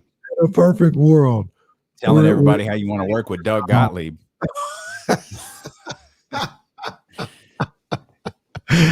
Man. Biggest cap of the week. That's going to be a new segment. Cap of the week. That is the biggest cap of the week. Dave's number. Jeez.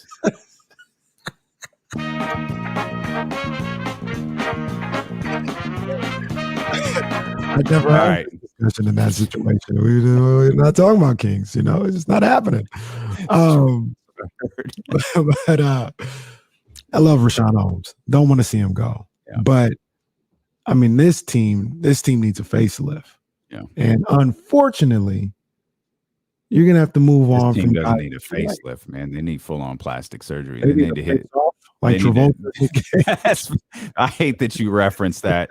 Because if Chris is listening, it's all bad. He's going to blow up my phone any second because he loves that movie. That is the stupidest movie that ever existed.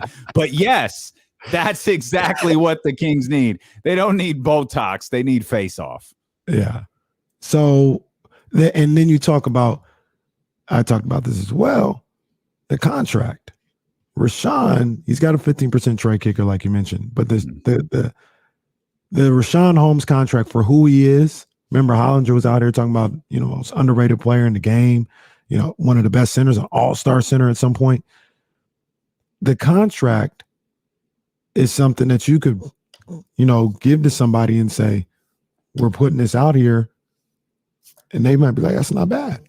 It's not bad. I can do this. Whereas, for example, you put Buddy Hield out here and put him in a trade proposal. They might look at it like, bro, come on, $20 million for the next 2-3 years for Buddy. Like, nah, come on, man.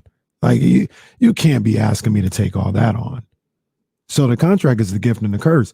It's cheap and it doesn't hurt the Kings in what they're doing with their financials, which is a good thing. But it's also something that I think going to be appealing in a trade, more appealing than a Harrison Barnes, more appealing than a Buddy Hield.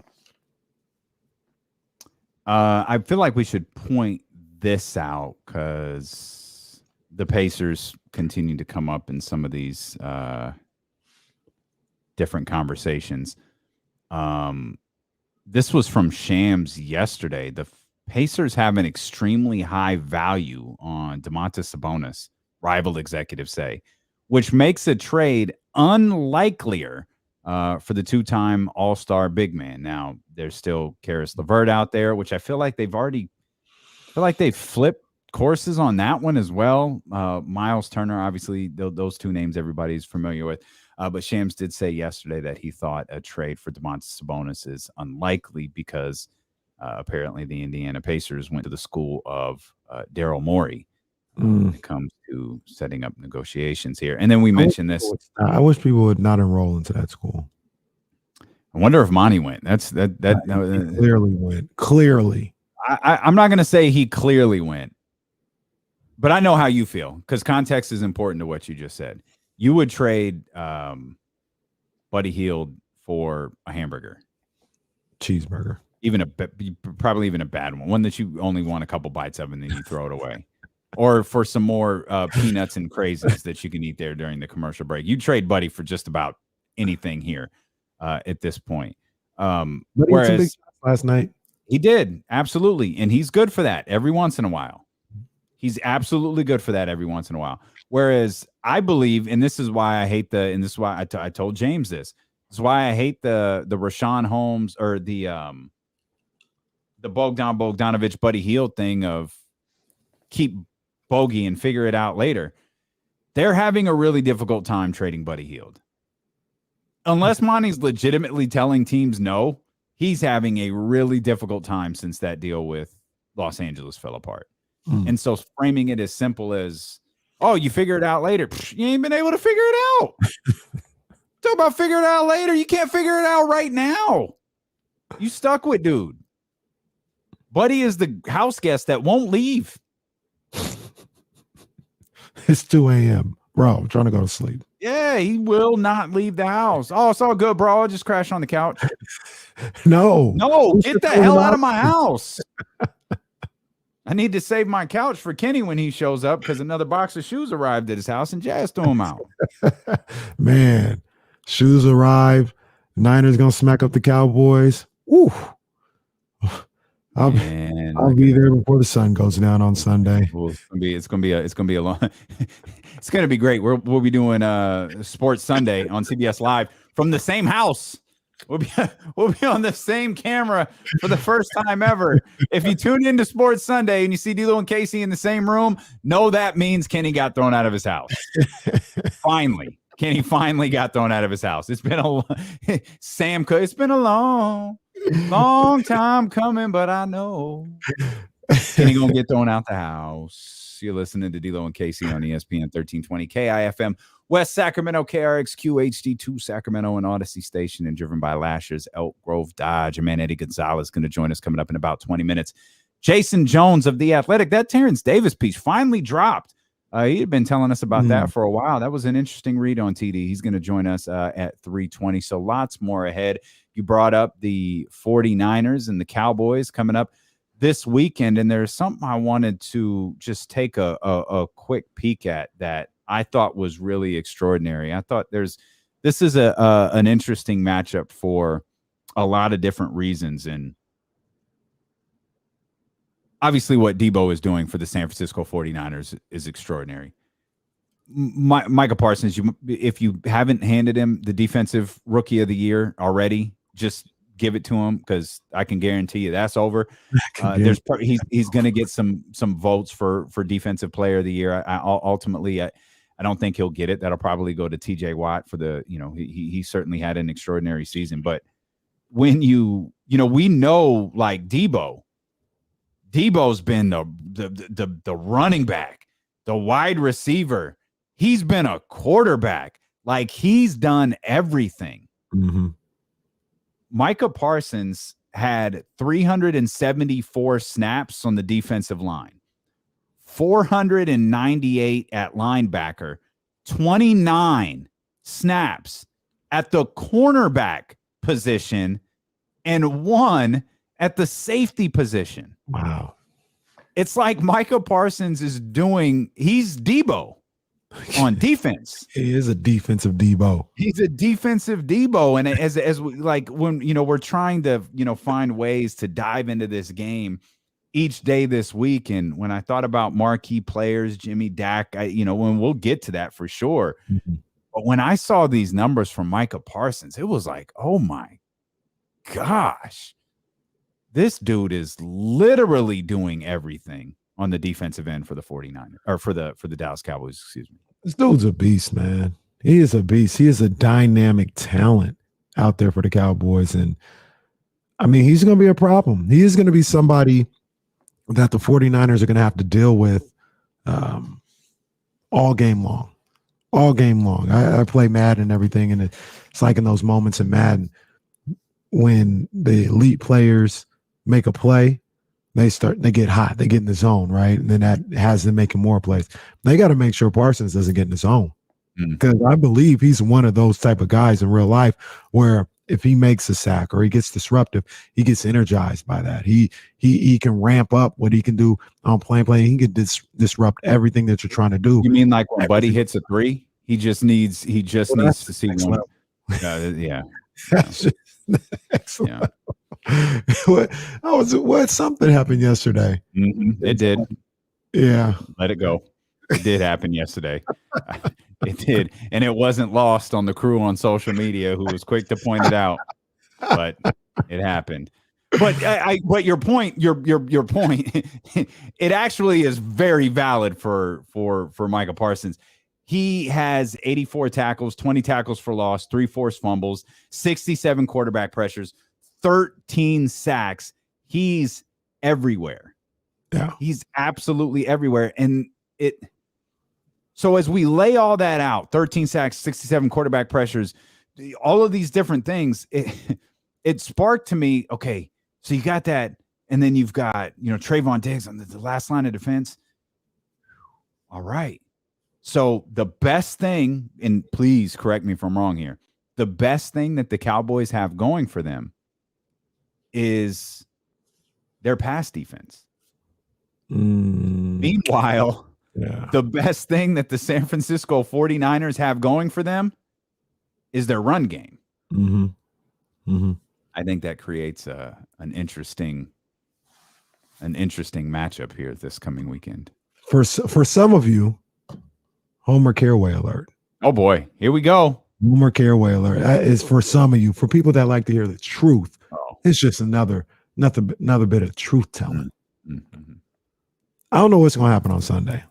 All right. I don't know. I'm not making any prediction. I'll make a prediction on Friday just to have fun, but I wonder what it'll be. Hey, this is what it is. But the Cowboys are a damn good team. I believe that the Cowboys are a good team. It's a bad matchup for them. I think this is a bad matchup for them. I think what you just laid out, the strengths that they have are not in conjunction, or they don't match up with the strengths of the 49ers. So for instance, like the offensive side, like you talked about, their defense is predicated on getting to the quarterback and being playmakers in the secondary. Niners, you can do that all you want. Aaron Donald, Jalen Ramsey, that's the formula in LA. What we're trying to do is run the ball. And if you can't stop that, we'll do what we want to do on you. We'll get the play action game going. We get all this. We don't need to sling the ball around and throw for 400 yards. You know what I mean? We need to run the ball effectively, get to 30 rushes. And I'm not going to say they can't do it. Obviously they can, but they're going to have to be on their A game to stop that Niners run game on Sunday and be accountable for the play action game, because that's what really gets you. That's what really gets Jimmy going too. If the run game is cooking, he starts to get going in the play action, and that's where he gets those Ayuks in the middle or George Kittle. He don't really throw to the numbers like that down the sidelines, nothing like that. It's the play action where the linebackers are being ultra aggressive and biting and leaving those windows open. And it's a bad matchup for the Cowboys. And that doesn't mean the Cowboys aren't good, because I think they're good, but this is a bad matchup. Okay. That's interesting. I think I'm going to stop short of saying it's a bad matchup. I think it's an interesting matchup, because if I were to play the other side of this, while I believe the 49ers defense has greatly improved throughout the course of the year, their secondary is not as it's not as bad as people have made it out to be. It's far from as bad that people have made it out to be. Dak Prescott ain't Matt Stafford. No, he's not. Dak Prescott got a lot more poise than Matt Stafford and CeeDee Lamb and I'll make my jokes about Amari Cooper, but he can come up big sometimes. Like this is for real. The secondary will be tested, and if you think they're going to shy away from Ezekiel Elliott and they're not going to run the ball like they used to, I'm going to disagree with that a little bit. But if you're still of that belief and it falls onto the shoulder of Dak Prescott, that's not a bad shoulder to fall on. Got some numbers. Oh boy. And I agree with you. I mean, this is a formidable wide receiver core and obviously quarterback, one of the best quarterbacks in the game. And while I have caped for the Niners secondary and all this other stuff, that's probably the weakest link of the team is that secondary. They figure out a way. They got some professionals and some veterans and some competitors. Yeah, but that's probably the weakest group on the field. But I looked at the Cowboys schedule and kind of went down their schedule. And to me, they had 6 games, 6 like real games. Other than that, it was against Washington, the Giants. I got the Eagles not as a real game because I don't think the Eagles are good. You got those are a playoff team. You're going to exclude a playoff team. Okay, whatever. I mean, I'm not making that up. They're a playoff team. I don't think they're good. They made the playoffs. Whether they're good or not, it's a playoff team. Okay. Well, I came up with the numbers, and they're not good. They're not good enough to get in this list. What makes it even crazier is a team that isn't in the playoffs is on this list.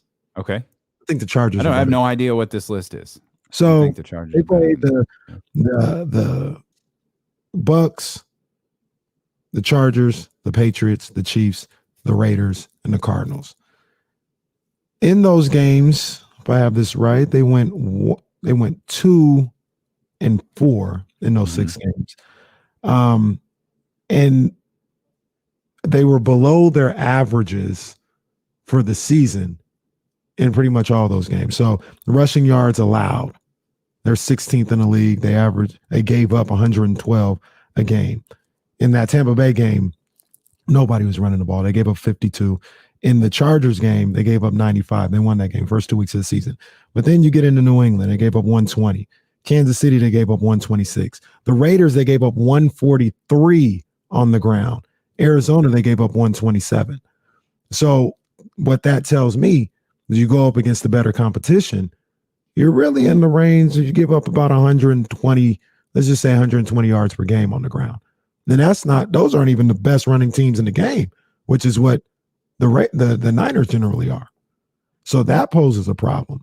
Then you also talk about the secondary, passing yards allowed. They're 20th overall as a secondary against everybody. But you talk about those top games, 379 against Tampa Bay, 313 against the Chargers, 215 against Mac Jones, 244 against the Chiefs, but then 366 against the Raiders, 272 against the Cardinals, which isn't bad.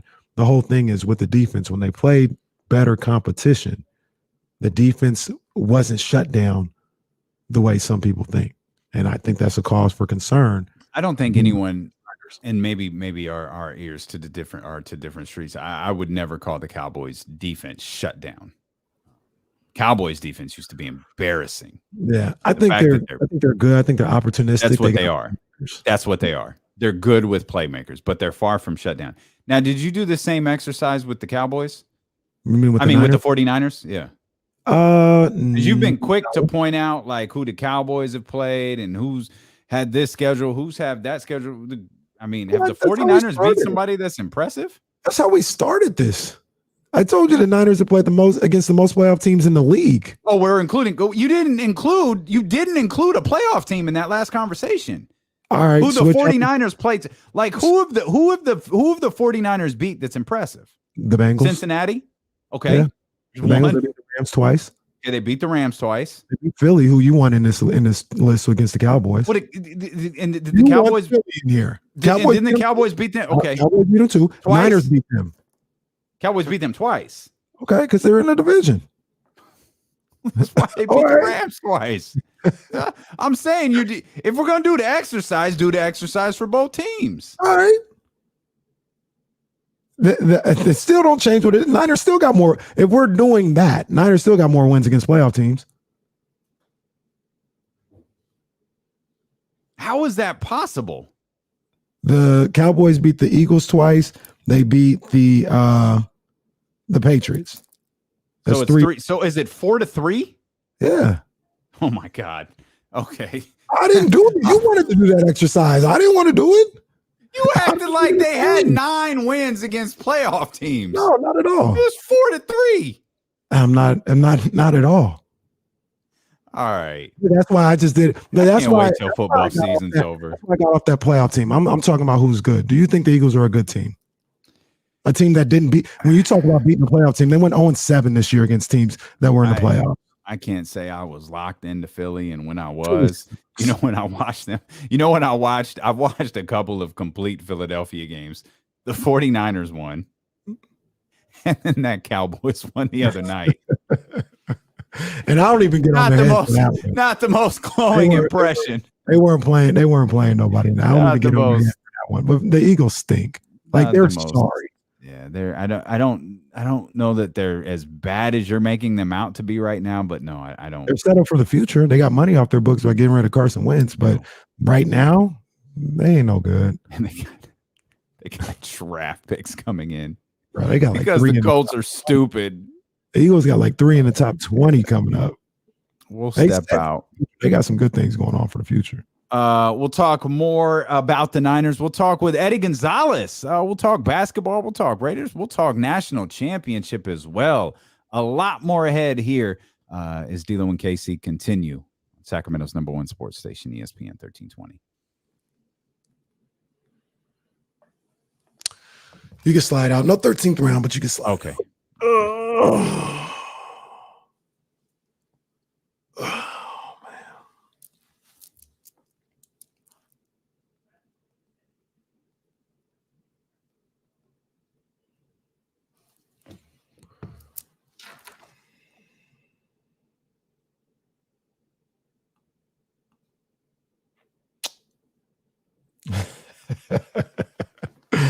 Hey, sorry, bro. Ain't nothing I could do about that. To their credit, though, they probably weren't even expected to be in this position this year. They're a year early, so.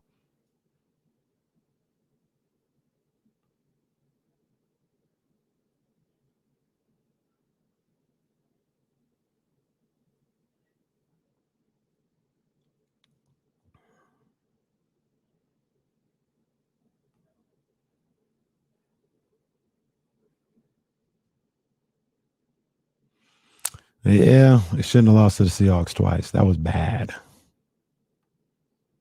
That was bad.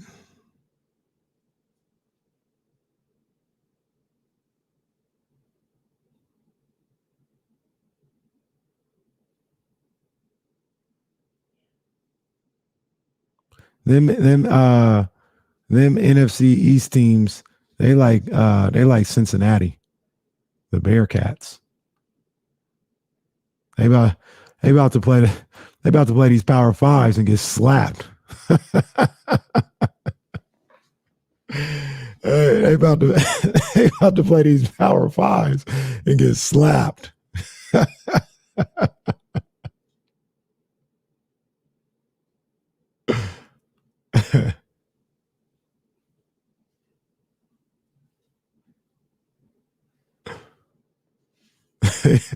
These boys in the NFC East was playing Conference USA.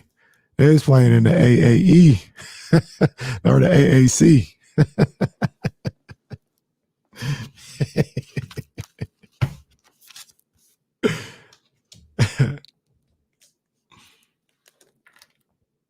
Oh, I don't know, man. What happened? He shut it down. I ain't seen nothing from dude in a while, so I ain't really looked either. But yeah, somebody on Team Fox say, yeah, we gotta shut that down.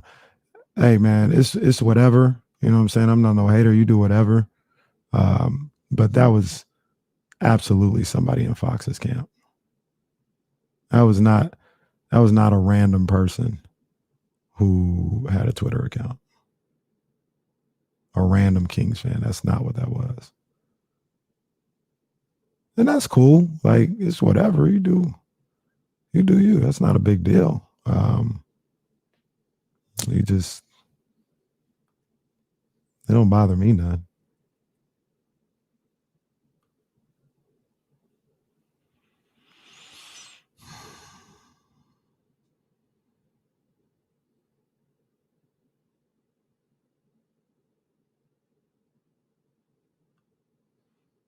Damon, you'll appreciate this. I just told everybody that you and Leezy doing all this caping for the NFC East.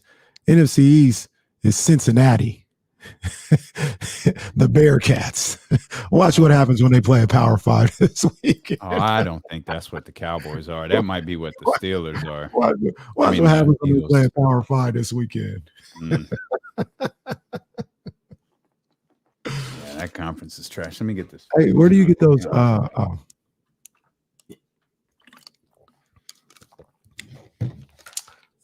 I disagree.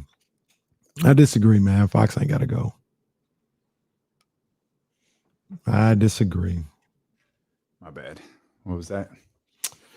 Nah, GL Lobo saying Fox got to go. I said I disagree with that, man.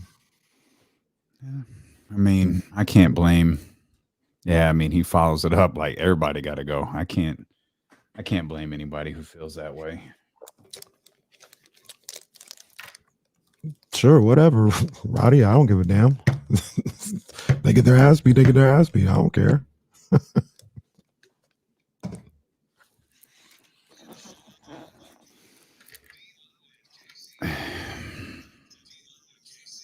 I ain't forgot, man. Eddie Gonzalez, Boogie Buzzins, host of the Etc. is going to join us here in just a heartbeat. I ain't forgot about Flipside, though. We'll have that coming up here in this 2 o'clock hour as well. You know what I'm saying? It's a day late, but we was rocking yesterday. Yesterday was Kenny Caraway, Happy Day. Oh, Happy Day. He was singing Sister Act 2 all around the house. Sister Act 2. Shout out. Joyful. Oh, always. Yes, indeed. Now I'm locked in on Sunday now, though. You know, we enjoyed what happened last Sunday. Now I'm locked in on these playoffs. Cowboys, aka Cincinnati. We coming. You stupid for that. Boy, you better be careful. You was the one who was talking about Cincinnati deserved to be in the Final Four. They did deserve to be in the Final Four. No, they did not. They did. And the Cowboys are a good team, man. I'm just joking. I think the Eagles are like Cincinnati. I don't think the Cowboys are like that. The Cowboys are the real deal, man. It's going to be a tough game.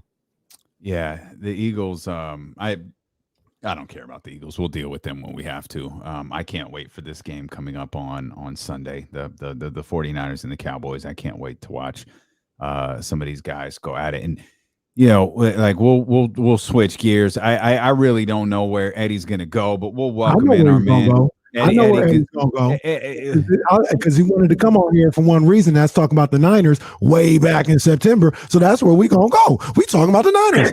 How you doing? How we going, fellas? I wanted to talk about the Raiders in September. You wouldn't let me come. Tell the real story. I only got a tweet about trying to talk about the Niners. I mean, it was after our Packers lost in week 3, but that's when I got the tweet. I'm just trying to follow up. Hey, are you following up 4 months later? He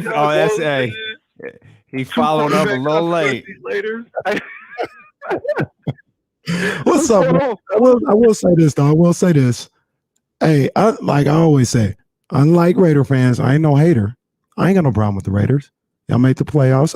Go ahead, man. The platform is yours, man. Raider. I saw you was at the game. It looked electric. Ooh. Man, what was the vibe in the Death Star ship? Ain't that what you guys call it?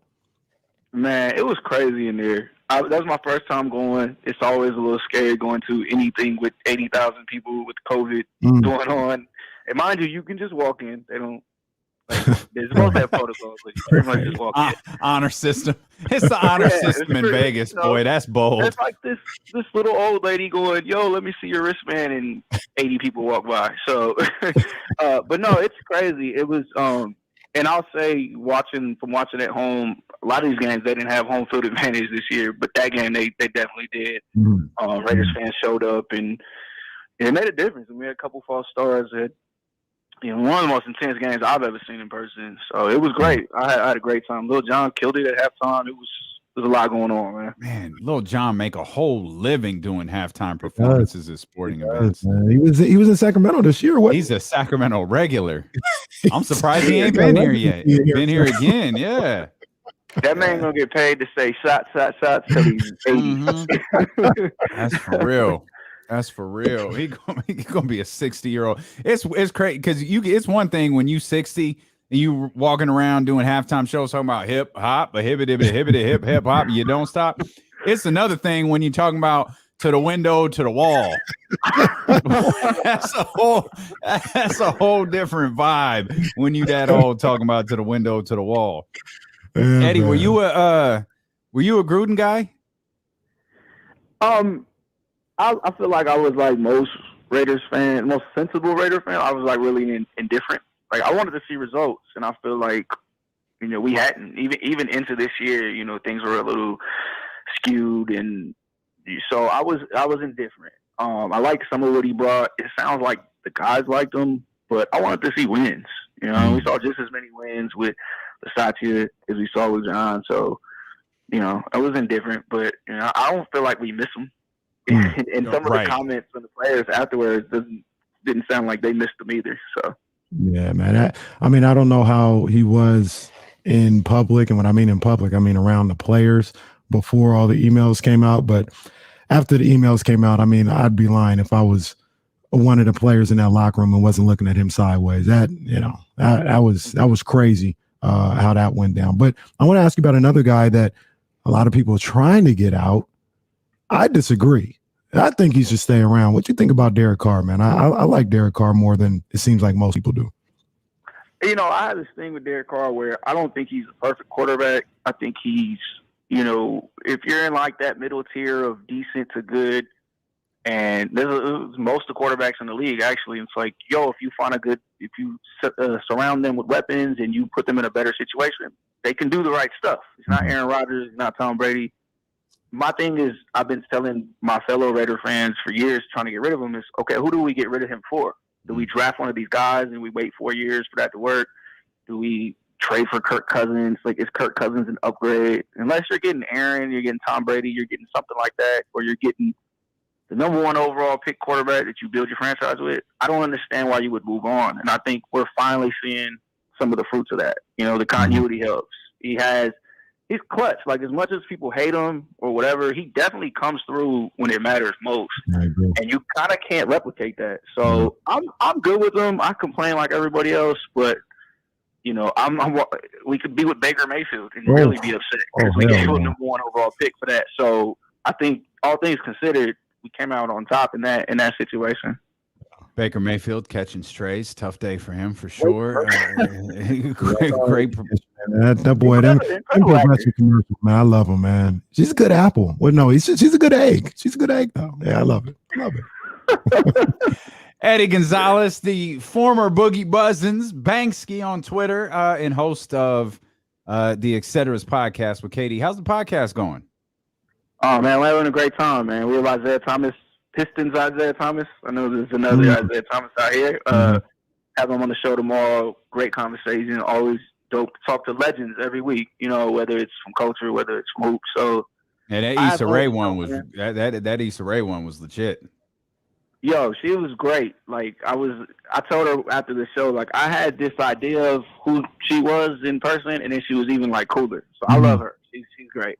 Yo, it's crazy. You're making moves. You're the go-to place when a guy like Roddy Ricch coincides the interview with this album dropping. It's the whole rollout. They didn't know the rollout of the album to line up with getting on the Etceteras. Come on, man. I just want your autograph if I see you tomorrow, Eddie. That's all. Man. Oh man, hey, I'm gonna see you tomorrow at Kings Lakers, man. Let's talk. I got you. I'll bring a Sharpie. He gonna pull out of his sock like T.O. did. How you feeling about Brooklyn? Is this Brooklyn's time to get in? Tough loss last night, right? Yeah, that was crazy. and they got the back-to-back East Coast to West Coast trip and all that.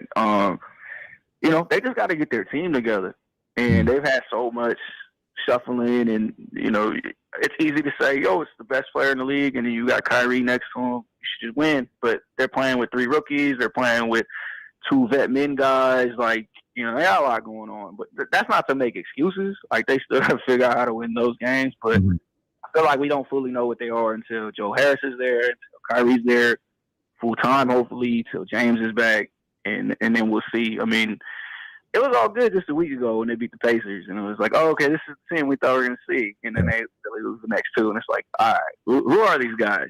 But you know, I remain optimistic for sure. Are they really basically just, you know, one of those teams that is just, we don't even really care that much about the seeding, just make sure the team is intact by the time the playoffs jump off? Is that kind of their mentality? I feel like it seems that way, but then when you listen to Kevin, Steve talk, you know, at the games, like they're frustrated with these losses. It's not like they just want to punt games to figure things out. You know, I hear a lot of talk about, yo, should they have more, should they tank in the seeding to get more games with Kyrie? I don't think they want to lose any games, you know. So I think they want to get out there and get a 1 seed. And I mean, the East is going to be tough. They had a tough series with the Bucks last year, and I feel like the Bucks got a little better. And you know, it's not a cakewalk out there. So Chicago, they play Chicago tomorrow. Matter of fact, right? They play Chicago tomorrow, and they've already lost twice to them. Everybody's on listed as questionable tomorrow. So the whole team, the whole game is listed as questionable at this point. I thought that was a sucker move for. Oh wow. The Giants just fired Joe Judge. Oh, okay. About time. A day late, but I guess they turned in the assignment. So we'll give them credit. They turned the assignment in late, but they got it in. The Giants fired Joe Judge. Do you like? I thought it was I thought it was a sucker move that Brooklyn was like, yeah, no, we can't do this part-time player thing with Kyrie. And then you get into the season, you're looking at Chicago, Milwaukee. Yeah, you know, we're gonna work with Kyrie here and try to get him back. Like, that's such a, like, now you're talking about, you know, with people speculating whether they're tanking games to that man, that's such a tough spot for Kyrie and that team to be in. Yeah, I mean, I'm biased, obviously, but I do agree. There's really no right answer. I mean, the right answer is he gets a shot. But they've been put in an awkward position where he's kind of the only player left that this affects in the sense of that ordinance in New York. And so I don't know that there is any right answer. They had 10 guys with COVID on the team, and it was kind of the perfect time. And it's like, hey, we have 50, 40, 90, 25 a game right here. Maybe let's use them. And they have a road heavy schedule coming up the next month and a half. You know, hopefully he gets that itch, and maybe things change, or maybe things change with the ordinance, the new mayor. But yeah, I mean, like I said, I don't think there's any right answer, but it sounds like they definitely wanted him back, and now he's there. I mean, 22 points a game so far, and hopefully he gets a rhythm, and we get to see Kyrie that we know and love, and you know, maybe we'll see him at home games. So who knows? But I think Chauncey just called him the most. As a fan to see him. Chauncey just called him the most skilled point guard he's ever seen.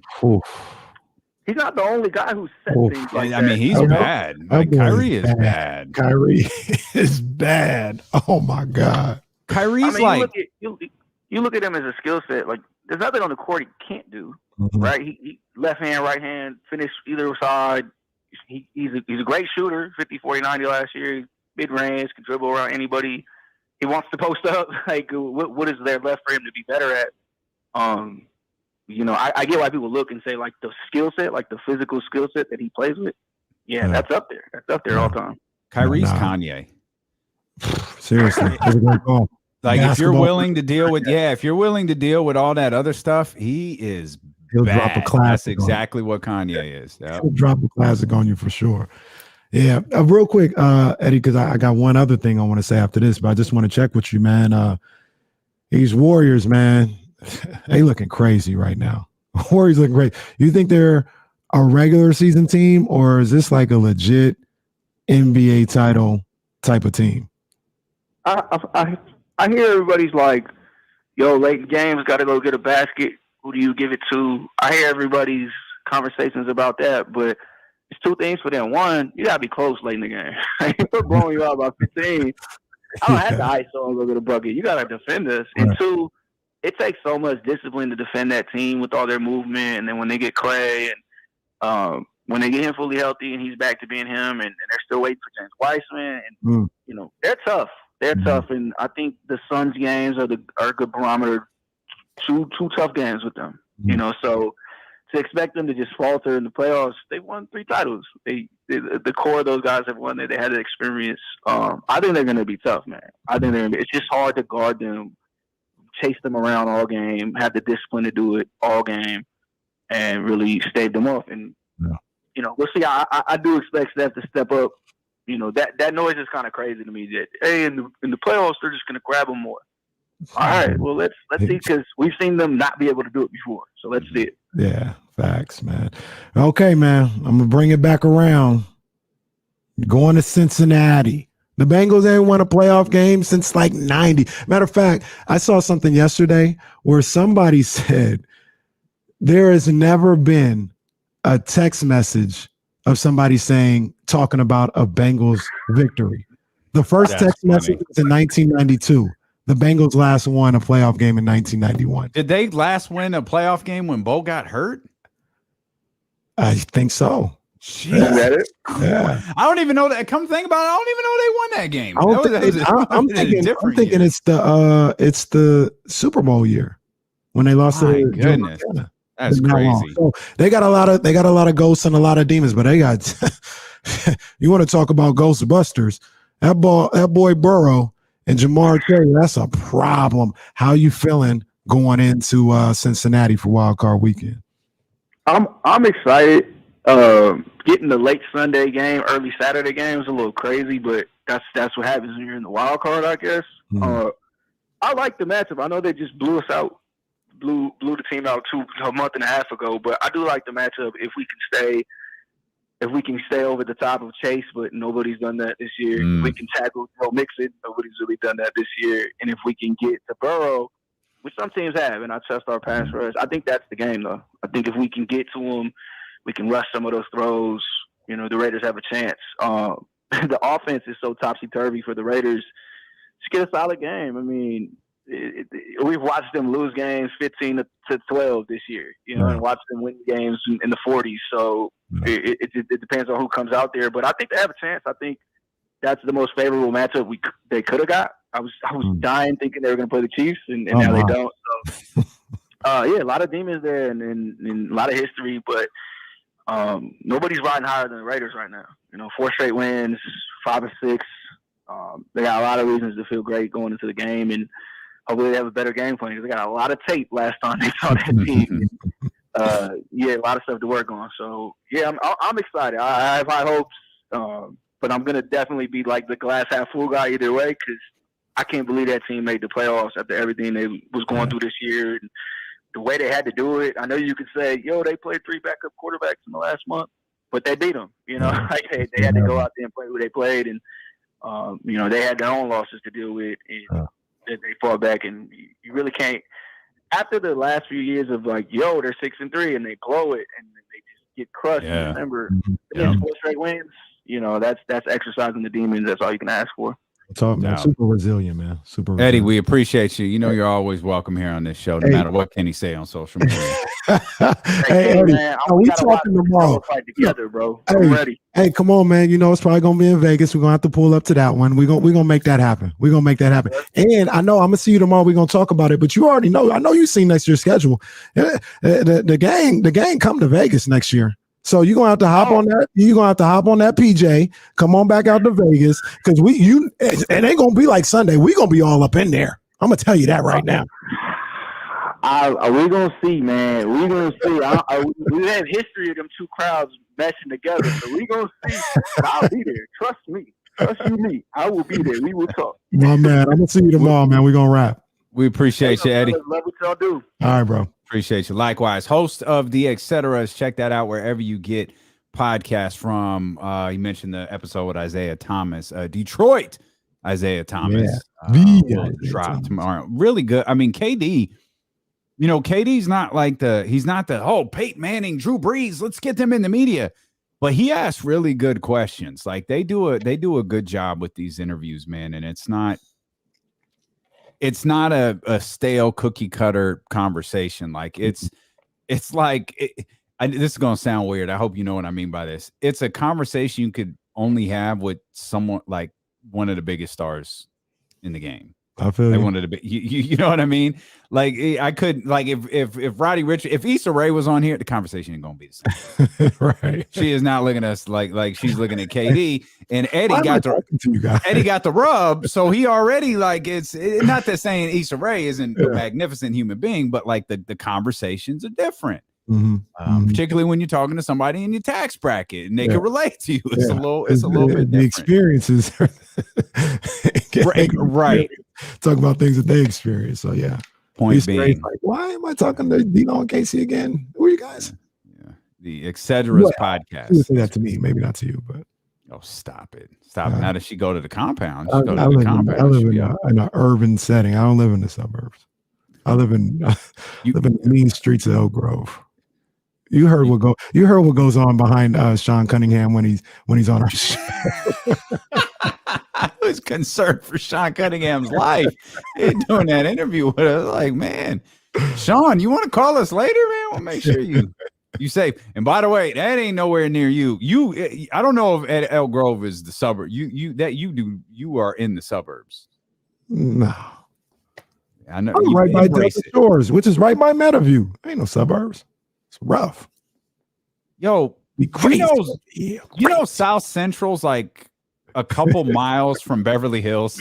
How about like Baldwin Hills is in they're in South Central. If you turn right on the wrong street, you ain't gonna be on Rodeo Drive. Yeah. I had those experiences. It's like, Carl Lewis. I'm just gonna make a U-turn here. Turn around. I think I did tell this. I was about to say that I tell the story on here about when I got caught in the Lakers victory parade. Oh, I don't think you did. Yeah. When I first moved to LA. And it wasn't even like victory parade. Like, was the Laker parade going through South Central? Well, no, this is the thing. Like they had just won. It wasn't like the real victory parade.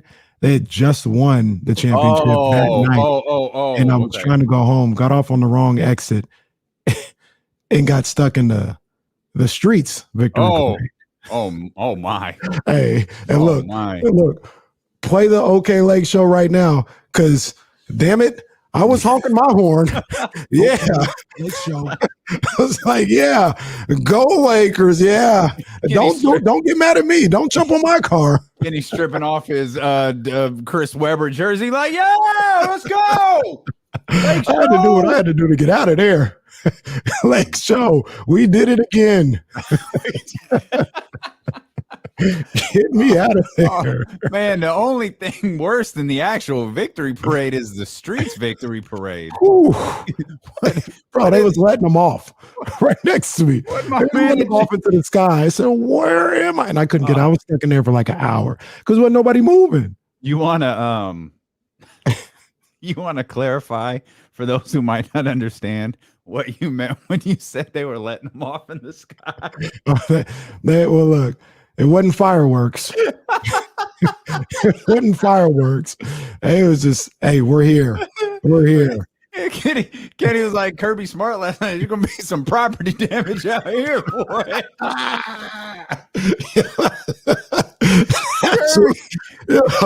Kirby. Line of the year. Kirby was wild for that. Oh man, I think it was a reference to something years ago, but there's gonna be some property damage. Yeah, Andrew Luck about to turn Indy out. Andrew Luck, mustache Andrew Luck. Yeah, I'll never forget that though. I was trying to get home. I had been in LA for about 2 weeks, so I didn't know where I was going. I was like, if I just go here, then I can get home. And I turned and I was like, oh man, this is the wrong exit. And then I tried to like bust the Yui, but there was cars I couldn't do it. Sports fans. I would direct this at Kings fans, but I don't believe this is a concern anytime moving forward. Should your team win, don't bust one in the sky. Please don't. Please don't. Do not bust one in the sky under any circumstance. Do not do that. Particularly in downtown Sacramento. Oh, gosh, no. Don't do that. Sports fans are so stupid, man. Like, we won. Let's go tear up the city. Remember when they did that? Well, they didn't win. They lost. Remember they did that in Vancouver for the hockey? Yeah. They lost game 7 and they tore up downtown. Boy. Come on, man. It's crazy what we determine a celebration and a riot. You feel me? You feel me? Because as Leezy would say, Kings win and something goes off on Freeport, that's a riot. That's a riot. Yeah, that's right. We'll step out. We'll come back. I wanted to. We should talk about. I love a football game last night. Georgia, Alabama national championship. We'll touch on it just briefly. Want to reset. Get back to the Kings. Jason Jones of The Athletic is going to join us, and as promised, partner, didn't forget. Flip side on the way. For you, Bryce. It's for you, and you too, Rob W. Here's D'Lo and Casey here, brought to you by McQueen and the Violet Fog, the smoothest gin in the world, handcrafted in Brazil. We're back with more here on ESPN 1320. I'll be right back. Okay. G-Unit. G-Unit. Oh, Chicago. Yeah, I used to see them videos of Chicago.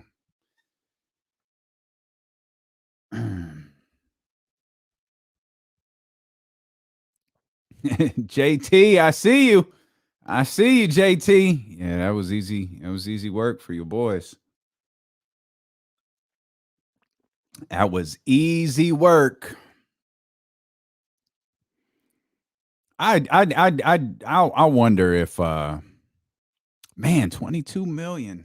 That is the lowest rated college football game of the playoff era. 22.6 million. I thought that I get why people didn't want to watch it anymore, but I get why people don't want to watch Alabama anymore. I didn't expect it to be quite as slow, but it got so slow I was intrigued by it. It's like, yo, how is this? Like, is this legit first touchdown wins? Not quite, but I think I enjoyed that game more than most. I don't know what our 1996 is messaging flight patterns or something. All right, fam. Do your thing. Manny, I got maced by cops during the Bulls second championship. No surprise. That's the one. They actually won that one at home, right? That was game 6 down against Portland. All right.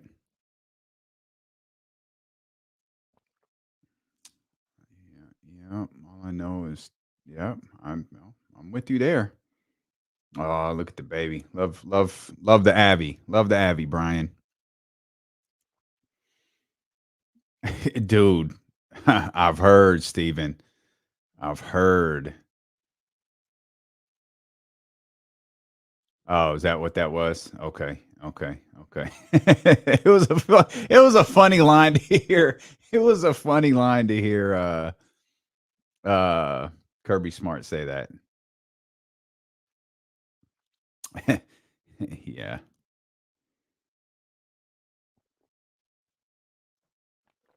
Oh man.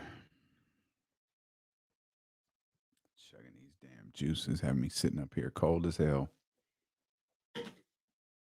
Did you see that tweet where Big E spoke on his title reign? I saw it. Yeah, I didn't get to read it. I didn't see the whole article, but I was concerned though. Like when he lost, my first thought was, "You're not getting it back." Kofi this dude. Yeah, Kofi this dude. Which is such a damn shame, man. Because it's just I don't know why they didn't. I don't know why they kind of took it off him or didn't give him like a real rival. Like, yeah, even though we could make the jokes or whatever, but I thought him and Bobby Lashley would have been cool to have a little something, like at least going into WrestleMania. Yeah, I agree. I know when they did the thing with Roman and the New Day, and they did like a triple threat match and all of that stuff, and Roman just pinned Big E. That was my first like. They don't have plans for this, dude. Okay, doing that, huh? Yeah. All right. I wanted to respond. I saw someone ask about Euphoria. Someone asked if we watched Euphoria. I don't know if that message disappeared. Here it is. I watched about 30 minutes of episode number 1 and was like, this is too much for me. What is Euphoria? It's about, so I think it's the teenage girl, right? I want to make sure I'm not talking about the wrong show. Yeah, Euphoria. It's about this like teenage girl. It was pretty heavy. And I was like, there are certain types of scenes I don't really love depicted that they turn me off. I was like, this ain't for me. This is not for me. Show. Yeah. Right. It's intense. It is intense.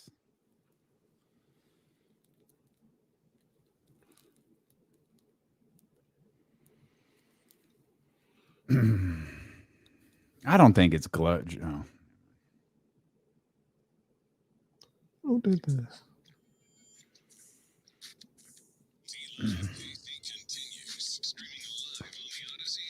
You want to get in here and talk with us? You can. 916-349-1320. We are available on the Odyssey app. That is a great way to listen to us in addition to 1320 AM. If you want to have a little extra fun, you could always watch the show on twitch.tv/ESPN1320 and youtube.com/ESPN1320. We think that ever-growing community over there on those streaming channels, and everybody who takes time to jump in the chat house and talk about TV shows and life and all of that different stuff and wrestling during commercial breaks, man. So that's always fun. Again, House show. Shout out to the house show. Always 13th round, youtube.com/ESPN1320. I do want to talk a little bit about the national championship, particularly with the alert that we just got that the 22.6 million people is the lowest viewership the playoff era. We'll touch on that, but I don't want to get lost in conversation and forget, partner.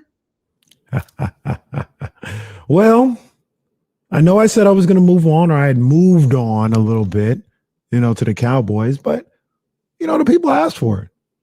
So week 18 in Los Angeles, home of the Rams, quote unquote, Niners win 27-24. Third and 2 from the +16. Oh, yeah, this was a good one. Between two backs, Garoppolo ready in the gun. He motions out 1 to his right. Pancaked on this play. Now from the 16, 3rd and 2, trying to run for it.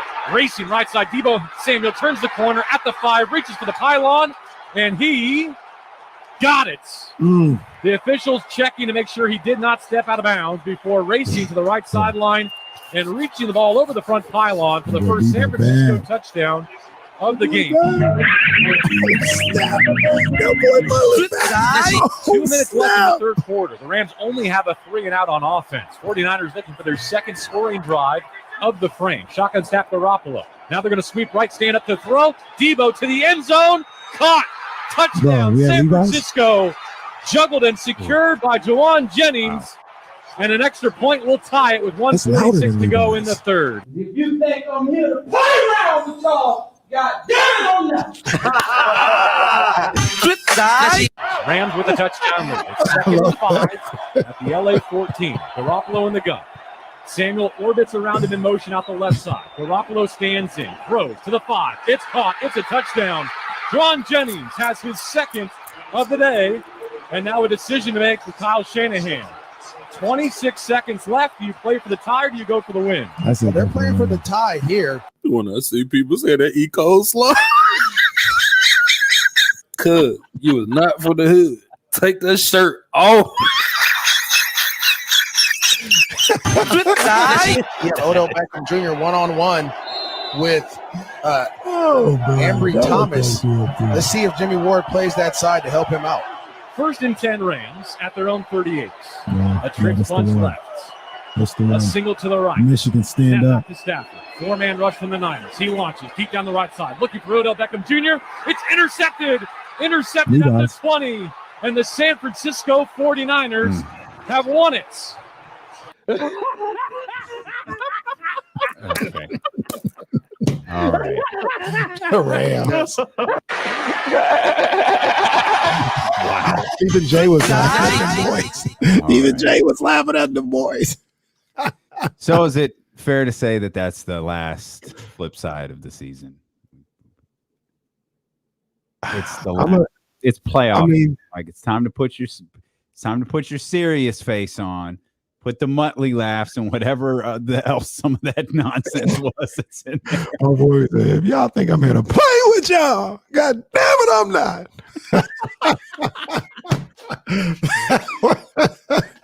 So can I play this clip? Someone texted me about this, but I didn't actually hear it. This is Stafford back on first down, throws a deep one down the right sideline for Odell Beckham Jr. Intercepted by Ambry Thomas. Ambry Thomas takes it away. The Rams only have one timeout remaining. The 49ers are going to win the game in LA. So someone told me about that. They said they heard Papa call the game. He didn't know the game was over. Oh, Greg. And clearly someone said him, no, gee, it's over. Well, how about when everybody runs on the field? They only got one. Fantastic recovery on Greg Papa's part. They only have one timeout, and the game is over. Throws a deep one down the right sideline for Odell Beckham Jr. Intercepted by Ambry Thomas. Ambry Thomas takes it away. The Rams only have one timeout remaining. The 49ers are going to win the game in LA, and they have won the game. They are going to Dallas. Poor Papa. Poor Papa. Astrid here on ESPN 1320. If he was over here all the time, maybe those things wouldn't happen. Maybe. Saying stupid stuff is contagious. It could happen, but that's all right, G. Do your thing. Do your thing, G. Only got one timeout. The game is over. The 49ers have, in fact, won. Like, Papa, there's like 30 seconds left in overtime. Like, it's over. Man, goodness gracious. Papa, the rules say the game is over. Rules say that's it. I got a text from someone who was listening on ESPN 1320, and they were like, I was so confused. You know what he needed right there? He needed this is what we talk about. He needed Tim Ryan to step on him right there. And just and yell. Let's go. Or he needed like a Doug Christie to just make noise, like, oh! Needed one of those. That's all right, Papa. That's all right. No, hey, that's a great pull right there. The Rutgers guy. Let's go. Let's go. Let's go. Oh, that was classic. That was Papa. Yeah, Papa usually be on that stuff, but not that time. Not that time. It was crazy. Did you hear also Sean McVay talking about how he wasn't expecting the crowd? I knew when listening to the broadcast that was going to be much talked about. Mm-hmm. And I couldn't help but think, like, really? Like, y'all are surprised by this? Like, even Sean McVay, like, really? You didn't know? You had no idea this was going to happen. Like, it was like the worst kept secret. I feel like it's I don't know. Maybe we're too close to it. It wasn't nothing surprising. No, not at all. That was the least surprising thing that happened this weekend. I mean, you already knew it too. I'm not saying I brought a revelation to you, but been saying it all year. Yeah. Been saying it for the last 2 years. Like this was gonna happen forever. Like this wasn't. Oh, the season was on the line and everybody migrated. Like there's an argument to be made when you talk about going to Dallas. There's an argument to be made. What we saw a couple years ago in Jerry's world when the Niners started the season there, that was a perfect storm. It was week 1. It was September. People had months to get everything ready to go out there. And, 49er fans from all over the country migrated to that week 1. I expect a lot of 49ers fans there on Sunday, but they're not doing what they did a couple years ago in Jerry's world on Sunday. They're going to do that every time at SoFi. Yeah. Like the Monday night crew wanted to go crazy about that Raiders-Chargers game. Yeah, that was like, this is what's going to happen all the time when the Niners go to LA. It's just the 10th home game. That's what it is, or 9th home game. And I think one thing about Dallas is so big. You could have a big influx of fans there. You could have you look at a college football game and there's like a section of crimson. There's like just one little section. Everybody's got the same color shirt on. Like you could see stuff like not maybe exactly like that, but kind of similar to that. I'll be curious to see what I saw. You retweeted something from like a Cowboy ticket account. They're out there Don't begging. sell your tickets to the fort. And then I followed the thread. I was like, oh, these dudes are scared to death. Like whoever, and it's not like it was like Cowboys, ticket holders. Like that was legitimately the name of the account. And it wasn't like a small punk account. It was like 123,000 people following it. Like not from WeBuyFollowers.com. Like there was engagement. There were people asking questions. This was a real account that was shook because they were even like 49er Twitter got a hold of this message. And we said, we coming. We are coming. Oh, man. I got a couple people out here from SAC that's talking about making a move. They asked me, they're like, yo, you trying? I was like, I can't make that move. I ain't gonna make it like y'all, but I'll be there in spirit. But that's like that's Seahawks. Inconvenient, by the way. It's not a convenient. It's not like you just drop in at the airport. Like you drop in at the airport and then you hunker down and ride. Nah, like because remember, it's not in Dallas. It's not in Fort Worth. In the DFW, and it's get to Arlington. It's not a pleasant drive either. So it might have black ice, and I don't want those problems. I told my homeboy earlier this week, I'm not going to no away games outside of California after November 1st. From here on out, I just don't do it. Reese's birthday is in November. It gets cold. Got to save up for Christmas. I will go to away games September to October. I love you for throwing Reese's birthday in there when you know damn well you're not going because it's cold. You threw three. Yes, but if you were to truly rank them, it's cold. Blah blah blah blah blah blah blah blah. Reese's birthday, but really, it's freaking cold, and I ain't getting in that. Well, I also got to be weird because next year, you know how like with Southwest and these things, you get on the points and they're like, if you fill up your points, you get a free flight. I used to always think that was like for a lifetime. Card, well, no, I used to always think that was for a lifetime. They're like, no, if you fill up the points in a year, you get a free flight. Well, like this is never going to happen. Lose your status. It might happen next year. These boys going to Atlanta. They're going to Chicago. Still want to go to LA. They're going to Vegas. Well, I know a place you could stay in Atlanta. Fayetteville, actually. Hey, man. Hey, that's my guy. You just got to leave hey, tell Rose we here. That reminds me also. Oh, go ahead. Yeah, handle that. Unmute your microphone. Listening to D-Lo and KC on ESPN 1320 KIFM West Sacramento. KRXQ HD2 Sacramento and Odyssey Station and driven by last year's Elk Grove Dodge. Our man Jason Jones set to join us coming up here in about 20 minutes. Hey, the whole thing with the Cowboys fans, that reminds me of when the Niners made the NFC Championship game against Seattle. Somehow they had rigged the NFL.com StubHub thing or whatever, where Seattle, and this wasn't exclusive to them. I think they did this in Denver for when they played the Pats, but they wouldn't let you buy tickets if your card you're paying with didn't have the zip code. I remember that. I was like, how did that happen? But yeah, Cowboys, they should try that because we're coming. Okay. I want to get back to the Kings for whatever ungodly reason here in just a minute, but we might as well bring this conversation on the air. We haven't really spent much time talking about it. I was intrigued by the Georgia Alabama game last night. It was the slower it moved, the more interested I got in it. The less points were scoring. I started thinking, is like first touchdown going to score? Like, is his first touchdown going to win? And like, I better beat Georgia because if they fall too far behind in this thing, but you weren't super into it. I wasn't for whatever. And I love college football.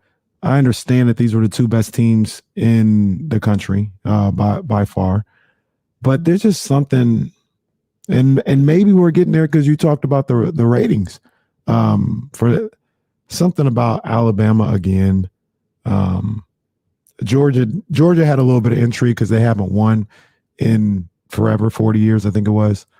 So there was intrigue to see that, but I'm telling you, it's a danger zone with college football. It is purely a Southern sport, and it right now. And then you go up a little bit to Ohio State, but it really just feels like Ohio State, Clemson, Georgia, Alabama, maybe throw Auburn in there, and that's it. I mean, the West Coast isn't represented at all. Mm-hmm. And I'm not saying they necessarily should, like, they didn't have any teams that were deserving, right? So I'm not saying it was some conspiracy, but college football got to figure that out. Maybe Lincoln Riley can get that going again with USC, because I really think that's the biggest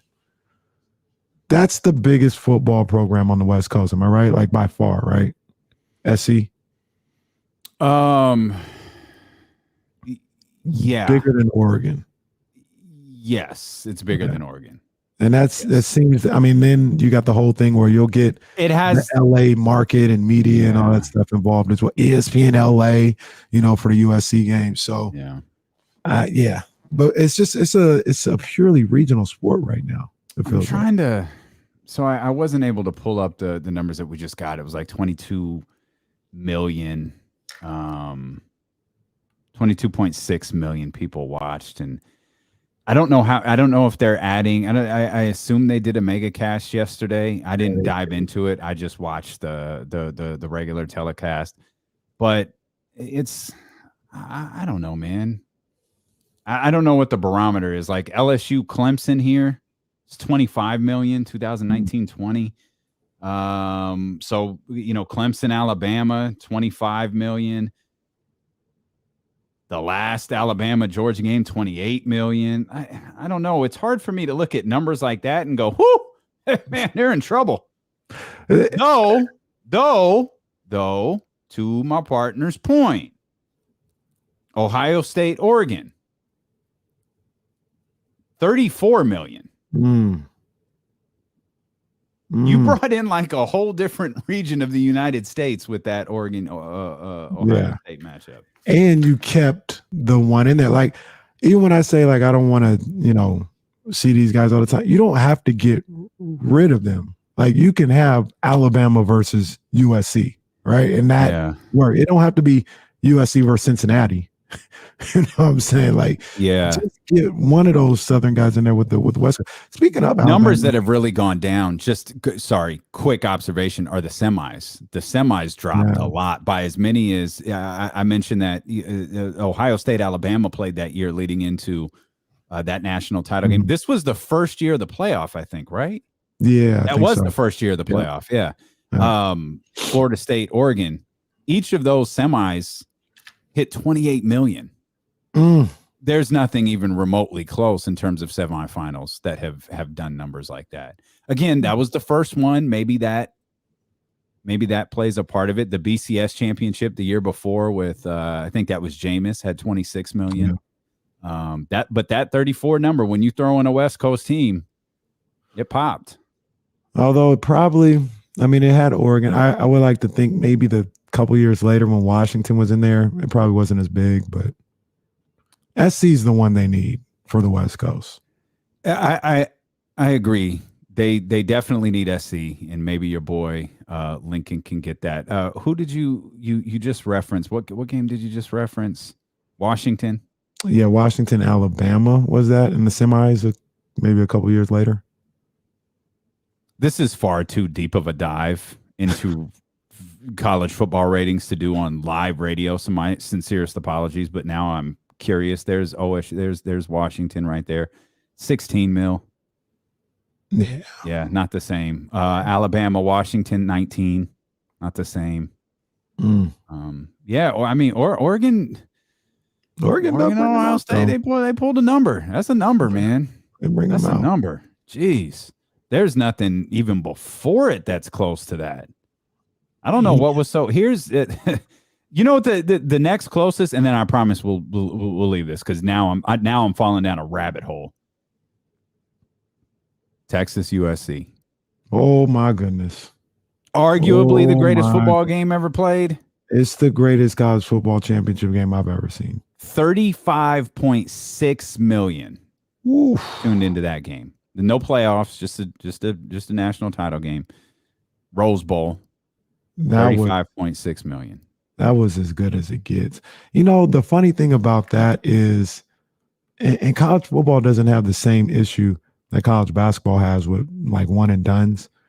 It felt like we knew those teams and the players in those for those two schools forwards and backwards. Mm-hmm. Like we were so familiar with these guys. Like I wasn't really familiar with anybody last night. Like I know Bryce Young and all that other stuff, but I don't know these guys.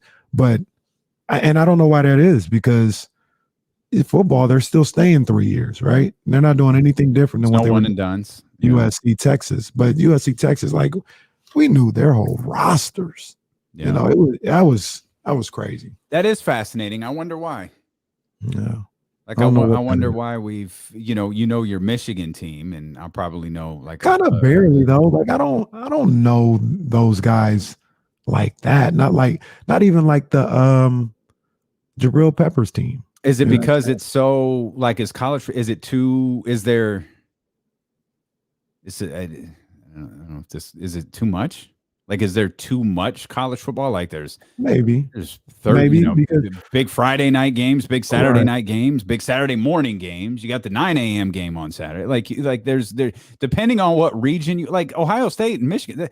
That's not Saturday night. It's 9 o'clock. Right. It's 9 o'clock on. Kidding's got to set an alarm to watch Ohio State and Michigan every year.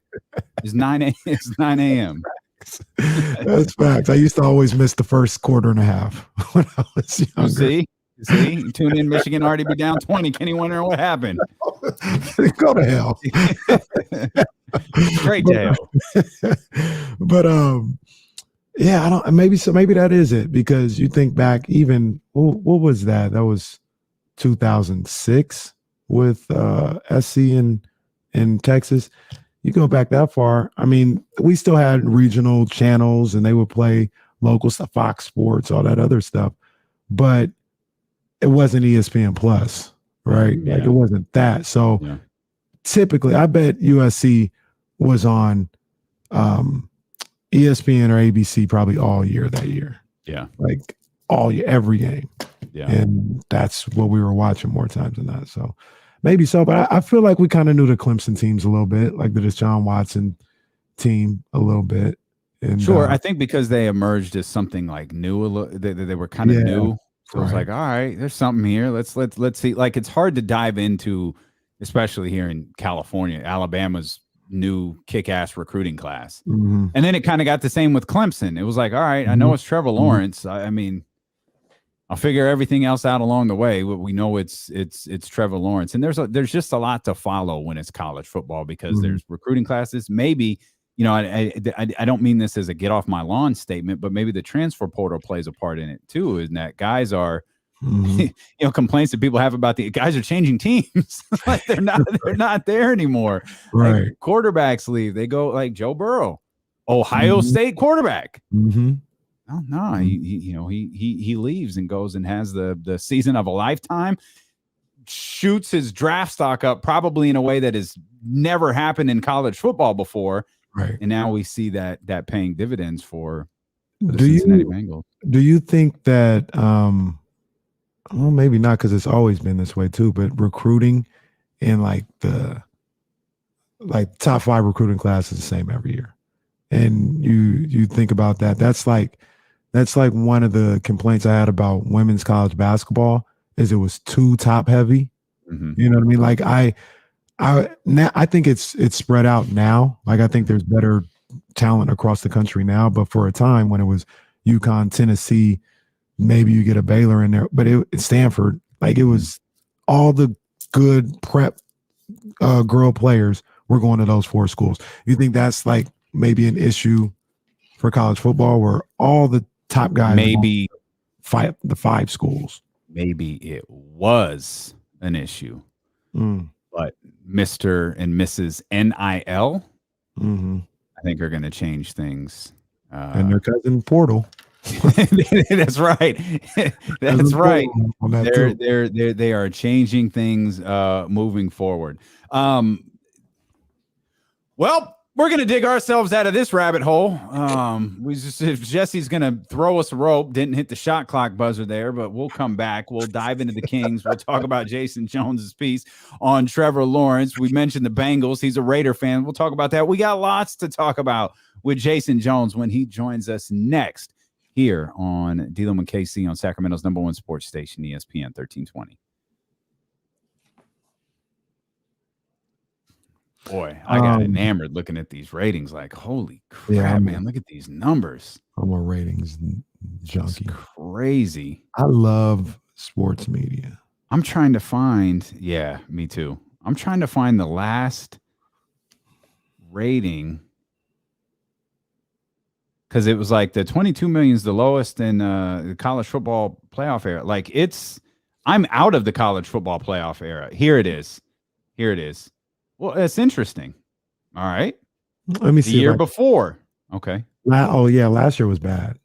I remember that. This actually doesn't have last year's numbers on it. This was obviously printed right before the national title game because the semis are on it.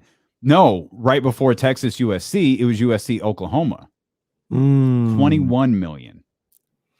They beat the brakes off of them. Now, no, because OSU Miami was 29. Yeah, you know what? You know what else? You know what else? Classic. You know what else should be factored into this too? Like looking at this, and this just dawned on me right out the gate. OSU Miami, Texas USC, close games build audiences. If you're blowing someone out, people aren't tuning in. Now, last night wasn't a blowout, but that looks just like a game people may not have been interested in. Do they have another? I remember another huge game, which I didn't want to see it. I remember I wanted to see Oklahoma State in there. Remember LSU, Alabama with the Honey Badger? I felt like that was a huge game. Do you have the ratings on that one? Yeah. I think that was like 11 or 12 or something like that. Tennessee. Let's see. There's Cam, Alabama, LSU, 24, 24.2. That seemed like a big time game. Yeah, 24.2. LSU beat them in the regular season. I think they beat them like 6-3 or something like that. That's right. Yeah, 6-3. And then they rematched and Bama got them. Bama, Notre Dame. That was an awful game. That did 26. Oh. Florida State, Auburn did 26. Patrick, why you feel this way, man? OSU, Miami was the worst thing that ever happened to God. That's one of the greatest. Man, that was a phenomenal. Because the U got screwed in that one. I don't know what you're talking about. What you talking about? The latest PI call of all time. Better to get it right than, it's all right if you're late.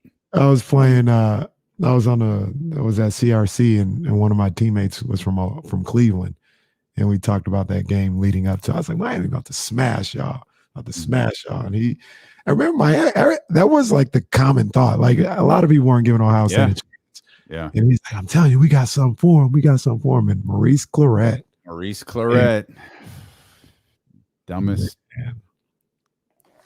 Dumbest potential millionaire in genius in history. I think he's actually doing all right now, though. I don't know about financial, but just in life. I hope so, because he was a 30 for 30. Mm-hmm.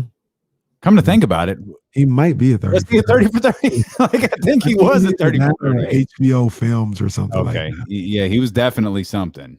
Yeah, he was definitely. But I think he's okay right now.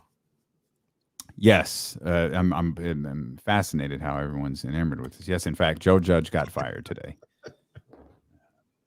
Again, the New York Giants turned their assignment in late, but they did in fact turn it in. You talk about us going down a rabbit hole. I had my ear to the street this morning. And I was out there in Dallas, and they legit spent 2 segments on a national championship game. It's different. It matters down there. They want to hear about it. Interesting. We ain't never just gonna talk about the Cowboys versus Cover 3 or something. That might be what led NC.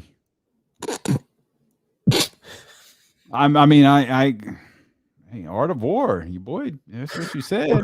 One of those 7 people. Let me know what's going on. One of them's Jesse too. That's the wild part. Like one of them's Jesse.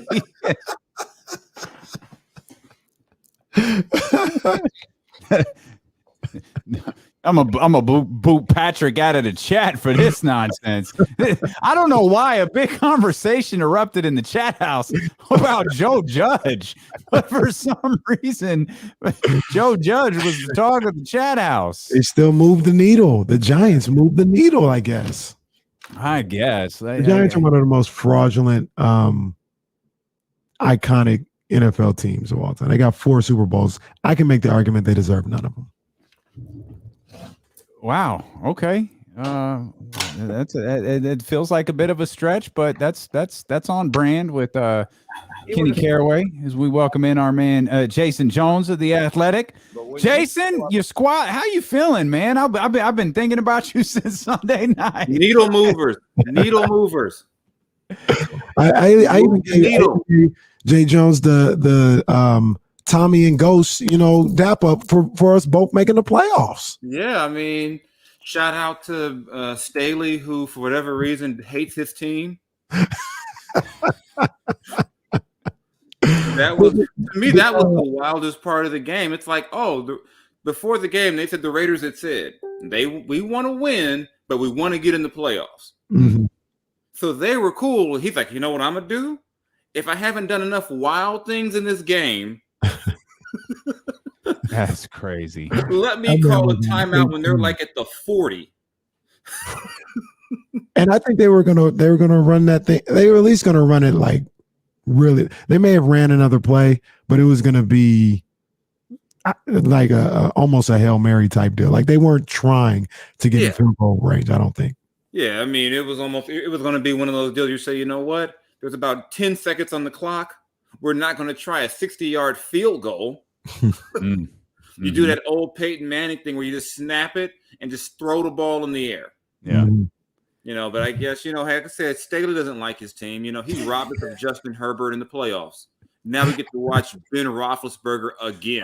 Again. Which probably means he's now destined to go beat KC and go on this run. And we got to hear we're going to miss Ben tour. Oh. I mean, thanks a lot, Brandon Staley. Thanks a lot. Somebody said Big Ben probably was rooting for the tie. He wanted to go out on top. He said, I don't want to go out getting beat down by Kansas. He already had his vacation planned out. Ben changed his flight. He had a flight on Monday. He's like, oh, God, we got a game. Oh, man. He had to pay Thanks a that. lot, Brandon. He had to play that change of flight fee.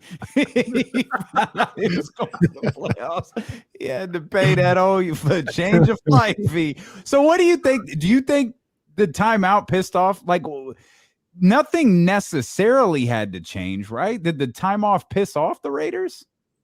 I think that, it didn't have to change it. It was almost like they just said, you know what? Since you want to play that game, okay, let's go ahead. It didn't help they let Jacobs run like 10 yards on the next play. Oh, man. That man has the same amount of yards and OTs he had in regulation. That was just a wildly insane. Neither one of these teams wants to really win. Then they wouldn't let the other team. Justin Herbert's going to be a problem for the next 15 years. My God. Like 15 fourth downs in a row. Yeah. He had like 25 incompletions on that final drive alone. That was like a 2-minute, like 28 play drive. That was, I thought the game was over like 9 times. Like, okay, it's fourth and, what was that one touch? It was like 3rd and 20 something. They get a touch. I was like, come on. Yeah, man. That was insane. Hey, I'm gonna just ask the question because that's what we do on D-Lo and Casey.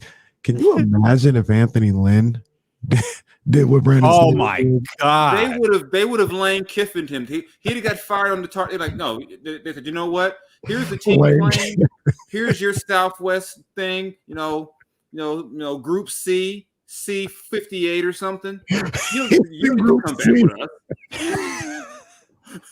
If Anthony Lynn had squandered, called that timeout, went forward. Think about it. 4th and 1 on your own 18. Come on. Just gave them 3 points. And then ran into a wall. Like it didn't even keep it in Herbert's hand. He just ran into a wall. He gave in a game you have to have. You gave your opponent 3 points with your ego. Yeah. And Anthony Lynn would have talked to him in midfield. He wouldn't have got to the locker room. They'd have been like, come here, sir, we're gonna talk. Brian Flores would have been. I was gonna say, give me your key card right now. Don't even go. Old WW. We'll put your stuff in a trash bag and send it to you. How about that? We never want to see you again. The goal like it's an is episode to of Tough Enough. We'll just back up. The goal is to get in. The goal is to get in. Yeah. I don't care how you get in, because somebody asked me, would you be mad if the Raiders got a tie and got in? I'm like, no, they're in. Who cares how you get in? Yeah. There's been teams, one of Eli's runs, they backed their way in and they won it.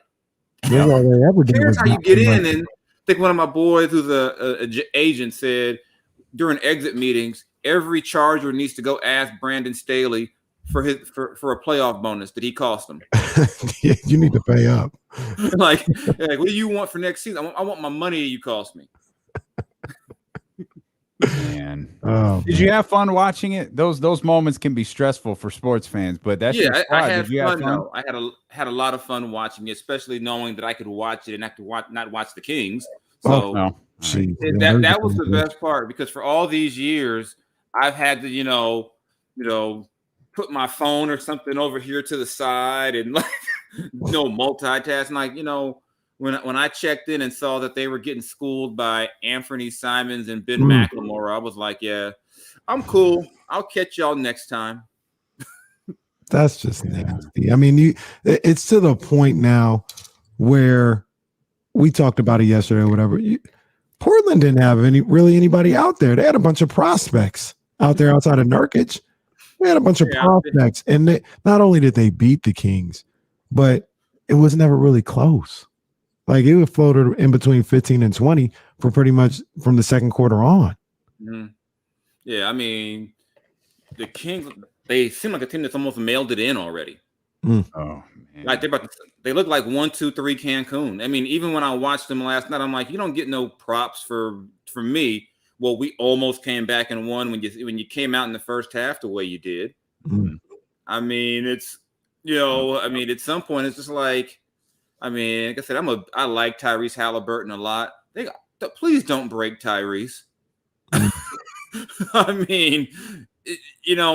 you see it every few years you see a guy come to Sacramento, then just like it chips away at him. And I mean, this is, I guess, they're not even at the halfway point of the season. And like we said last week, at least once a week, they're going to go out there and go, oh, which of course means they'll beat the Lakers tomorrow. Of course, because, you know, I said they're going to beat the Lakers tomorrow. I don't know why. Yeah, because this is who they are. They'll just like decide, you know what? You get a full 48 minutes tonight, Alvin. That's crazy, man. They'll beat the Lakers, and people will be like, "Oh, see," then they'll lose 4 more in a row. Do you? Well, that's you mentioned it a little bit, but do you think these guys will quit? I don't know if I would use the word quit. Like, to me, I mean, when I watch them, they definitely look like engaged. Yeah, I mean, they have long stretches where you're watching like, what are they even doing? Like, what are you even doing? And they do this a lot over the recent years, but usually you would, you know, this is like bad March basketball, like bad, you know, we're already eliminated basketball. I'm like, you watch a game and you try to figure out how in the world are all your shots being taken by Alex Lynn and Marvin Bagley? I know, or especially early in the game, you can have some odd statistical things, but it's like on a team designed for its guards to be attacking and aggressive, you know, what's going on? Like, this team can only win if it plays fast. Why is it not fast? You can't play defense, so you might as well try to score as many points as possible. I mean, it's just baffling to watch them sometimes. It's just like, I mean, you know, and it's, to me, it's not the worst Kings team I've seen. It's the most disheartening Kings team. Just because, you know, they're not, you know, a top 4, top 5 team, but they shouldn't be getting blown out like this every other, you know, once and twice a week. And it's not just they get blown, it's who blows them out. You know, if they lost by 15 to a team with LeBron, you go, okay, they lost by 15 to a team with LeBron or a team with KD. You lose by 15 to Anthony Simons and Ben McLemore, you know, and I like Ben's cool, but, you know, come on. That wasn't CJ and Dame out there. Right. You know, and then you kind of, you know, make it up by, we're going to try in the second half against Cleveland. So what? To me, the first half of Cleveland and the Portland game are more indicative of who they are as a team than, you know, we see it all the time in sports. The team will get down and then the other team relaxes and they make this push at the end. The score looks close and you go, well, they really made a comeback. Stop being down by 15, 20 every night. Yeah. And the only answer, Jason, it feels like, is to, I don't even know that shakeup is the right term, but you need to dismantle this roster. Like Casey said, his team needs a facelift, and it was like, no, they need a face off. They need to go that Nick Cage, John Travolta movie and just completely flip the script here. Yeah, they just need to just, you know, and I think, you know, Monty has the perfect cover to do it. These aren't my guys. Well, now some of them are your guys, but, you know, if he had come in the first year and did that, I don't think anyone would have faulted him. But, you know, now it's like, okay, you came back, you doubled down on this group. De'Aaron has the extension. You re-signed Rashawn, you know, and now you just got this team that, you know, Rashawn's not playing right now. But they just look – they're not an old team. I mean, but they're also not they're not so old or they should look lifeless. Right. And for years we've heard about this young low energy team. And that just baffles me because they're still relatively young in a lot of spots. This isn't like a 38-year-old De'Aaron Fox and a 33-year-old Tyrese House. I mean, they not having energy is just so weird when you watch them and you just say, man, they look like they just don't want to be there sometime, or there's no urgency. It's like the game starts at 7, but for them it starts at 8:15. Every night. I was like, and I've heard guys like Harris and they all say, you know, we're all grown men. You shouldn't need someone else to get you ready to play. But I don't know, maybe they need some pre-workout powder. I don't know what they need. And what's the thing called C4? They need some C4. Yeah, they need to take something because, and I guess we said last week, these games keep happening at home, which is the craziest part about it. These aren't road games. These are home games. Yeah. And right now, if you're on a long road trip and you see Sacramento, you're like, you know what? We got to go to LA, Golden State. Oh, we're going to get Sacramento, though. Yeah. It doesn't matter who you are. Oh, we're going to get that game in Sacramento before we go to Portland. And no team wants to be known as that. But, I mean, at the very least, you would think they'd be tougher at home. And that's like they have some of their worst games. Sad. We're talking about shaking this team up and guys needing to move and things of that nature. I love both of these guys, Harrison Barnes, Rashawn Holmes. But when you come up with a hierarchy, like an exit strategy, if you're the Kings, to try and get out of this basketball hell and turn some things around, I got guys, people are talking about trade Fox, trade Halliburton. They're last on the list, right? That's when you've tried everything else that don't work. Now let's go Tyrese and Fox. But I got Buddy Hield, Marvin Bagley, moving on from them first. Then Holmes and Barnes, one of those two in that middle section. In your opinion, who has more value around the league? Who would get you the biggest return? Rashawn Holmes or Harrison Barnes? It depends on where you're looking. I mean, I think guys who can play that 3-4 spot are valuable. Harrison can play. He's played some 5. Harrison's, I think Harrison, also Rashawn, they both would help a good team. And to me, the Kings have too many guys who would help a good team. But when you put them all on the same team, you got a bunch of, 3s and 4s and 5, not 1 and 2 options. You got a lot of 3 and 4 options that you're trying to make into number 1 options. So I think just the fact that Harrison's deal, and they both have very, in terms of, in the NBA, good deals. Harrison had one of those deals that declines in value. Rashawn's deal isn't insane. It's, that's a pretty good value for what you would get for a Rashawn. So just a matter of where you're looking. I think because Rashawn's number is smaller and you have 3 more years of him, you probably could get a team to give you more for him just because you have, the longer deal and the lower salary number. But I think both of those guys would be great on a good team. But you put them on a Sacramento team, even their best is not going to be good enough to push this Kings team to where you're talking about them being like a top 8 team. It's just not fair to all of a sudden expect Harrison Barnes to get you 25 a night or something like that. That's not who he is. Rashawn's best year is what, 14 and 8. That's not, those are, good, solid complimentary numbers, but they aren't game-changing numbers. So I don't know which one would get you. I would assume Rashawn, but it's all about what you're looking for, the fit. But to me, if you're really going to blow it up, those are the 2 guys you have to move. But I also like you said it's not fair to ask Harrison to score 25. You mentioned Rashawn's best. Like if Rashawn was 14 and 8, and I mean, is 17 reasonable for Harrison? Wouldn't the team automatically, if that's what they were consistently, and obviously Rashawn is in and out of the lineup because of the eye and health and safety protocols, wouldn't the team be better? Like, I don't want to. I feel like they're part of the problem. Like that sounded harsh, but like I kind of feel like they're part of the issue. I hear what you're saying. Yeah, and I mean, I hear exactly what you're saying. You don't want they shouldn't be absolved of playing better because of expectation is different. Yeah, definitely they could play better.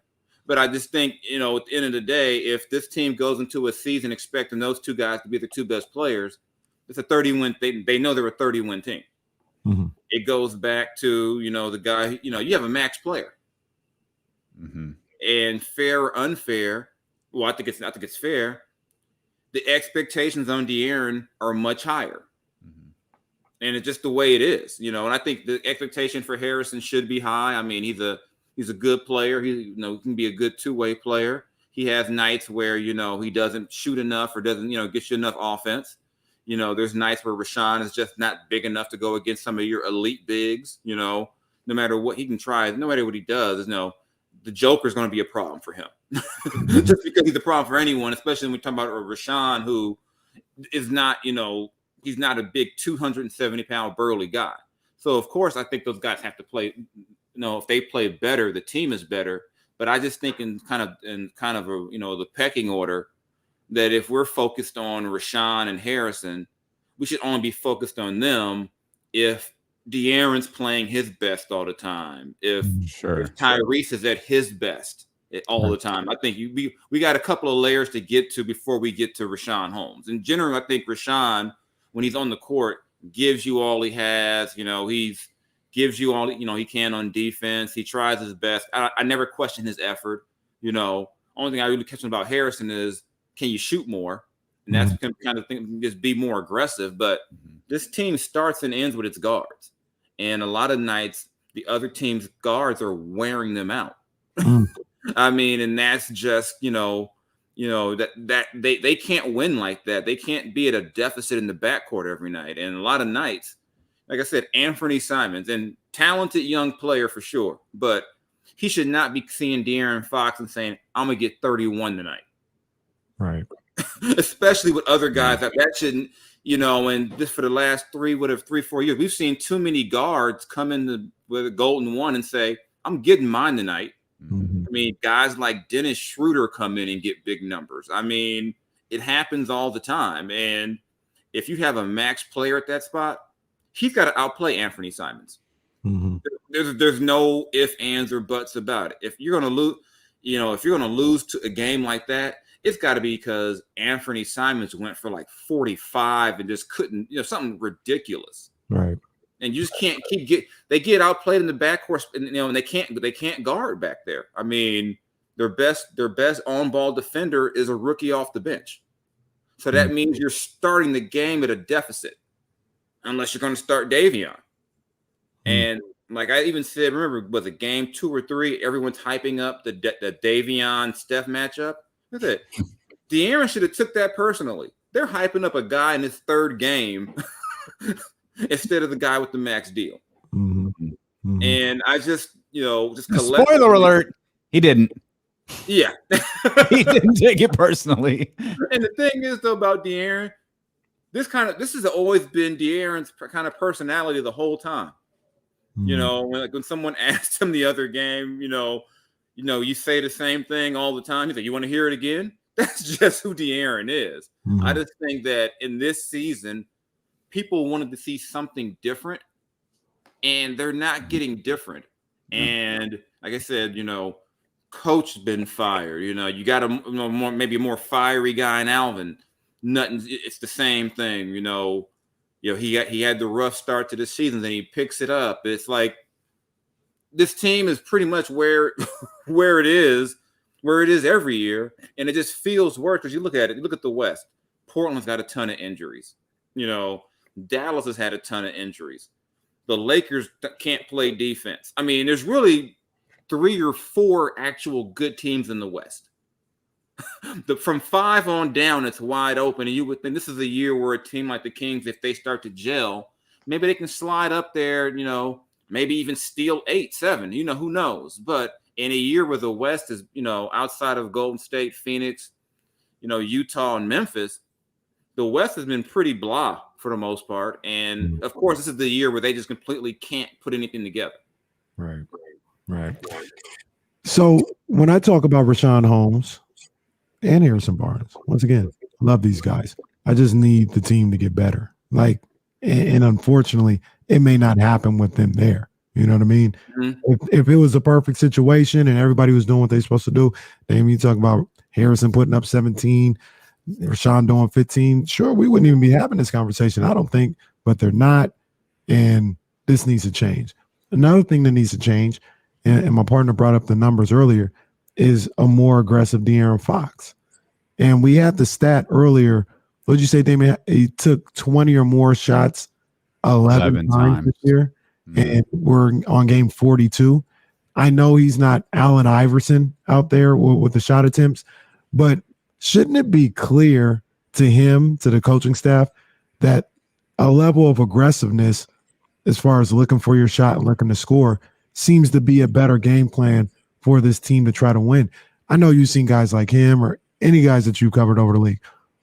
They seem to know like these things are what's needed to win. Why don't they do them? Like, why never just shoot the ball more? As one of the coaches told me one time, we have no idea. We have no idea why. I mean, this is coach number 3 who has said this. You know, we can't win unless he's aggressive. And there's just nights where even you would ask him after the game, he doesn't know why. You know, it's like this team can't win when you shooting 10 times. That's a win, you know, that's a win for the defense. If you're just going to, if the fastest player in the league is not going to put the pressure on us consistently, we'll sit back and take this. And it's been a mystery. It's kind of one of the things they talked about, especially during Vlade's regime, about kind of the intangibles. Did De'Aaron have that intangible, that killer instinct to always turn it on? But they also talked about it probably more on the defensive end. I never forget early in his career, we were down in Miami, and he decides he's going to lock up Goran Dragic that game. And he just gave Goran Dragic hell. And at this point, Goran had either just been an all-star or with one of his all-star years, I think. And he gave Goran Dragic hell, which had led the coaches to wonder, why don't you do this every night? And I remember one time De'Aaron said he was picking his spots. And somebody said, you're too young to pick your spots. You can't pick your spots. And for this team to be good, he can't afford to do that. Because what picking your spots gets them is down 15 to Portland, down 15 or whatever it was to Cleveland. That's what it gets this team. He can't, and that's one of the reasons why this team has constantly gone out and tried to sign another point guard to always go with him. So they could tell him, you know what? If you go all out in that, first 7 minutes, it's okay. We got you. But we want you to play with that maximum effort from the jump. And that's how you get a Corey Joseph on the team. That's how you get a George Hill. That's how you draft a Tyree. That's on and on. DeLon Wright, all these guys that have come in to try to help him. And they just haven't been able to kind of coax that out of him consistently.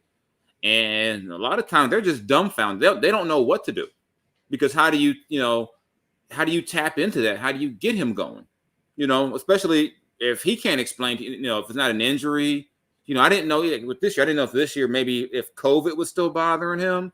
You never really know. But even pre-COVID, that was the thing with De'Aaron. It's just like as somebody once told me, De'Aaron can really play fast and play defense when he feels like it. And if you're a GM, that can't be your number one player. That reminds me, if you want to go back a few years, me and my Laker ties, that's like making Lamar Odom of 10, 12 years ago your best player, a guy who you don't know what you're going to get night to night. Like when he's on, it's great. But if you get one of those, I don't want to really be here, I got a lot on my mind nights, you can't have him on the court. And your best player can't be one of your question marks on the scouting report. It can't be, your best player can't be, well, will he be aggressive every night? I'd love to see De'Aaron have a stretch where he's struggling, but he's going like 7 for 20, not 3 of 12. Like, no, keep the pressure on, and you just don't get that enough from him. And that's a big reason why they struggle. I mean, it's not to blame him for everything, but this is a players' league, and when your best player is up and down, it's no surprise your team is up and down, because everyone on that team looks at De'Aaron to set the pace. You could argue that maybe Tyrese defers too much to him in that regard to let De'Aaron set the pace. But when he's up and down, the team is up and down, and it's really no mystery as to what it is. It starts with him, and when they play well, he's generally playing well. So, they say, heavy is the head that wears the crown, which is kind of fitting when you play for the Kings, but they put the crown on De'Aaron and they gave him that max deal. And it's heavy, it's tough. He knows it's tough. He's a smart player. He knows all that. He got to do something with it. Yeah. I pulled up these numbers as you guys were talking. Last year, 57 games De'Aaron played. He shot 20 or more shot attempts 28 times. Of those 28, I'm going to make sure this is right. He scored under 20 once. He was 5 of 20 against the Lakers and scored 12 points that day. Yeah. I don't know what that means. It's just this year the number is 11. Last year the number is 28. You see the phenomenal season that he had last year. I don't know. Something isn't adding up with De'Aaron. I refuse to believe he just forgot how to play basketball or forgot how good he was last year. Like I don't know what it is. And I don't want to believe that. Well, he got the money and just said that's yeah. It's to me. It's deeper. There's got to be. He said he didn't forget how to play basketball. Mm-hmm. It's just. Like I said, when I talk to people around the league, they just say when they watch him, it looks like he just doesn't want to be out there sometime. And they said, you don't know if that's something, person, you don't know what that is. But they said there's times when you watch him play, he's just going through the motions.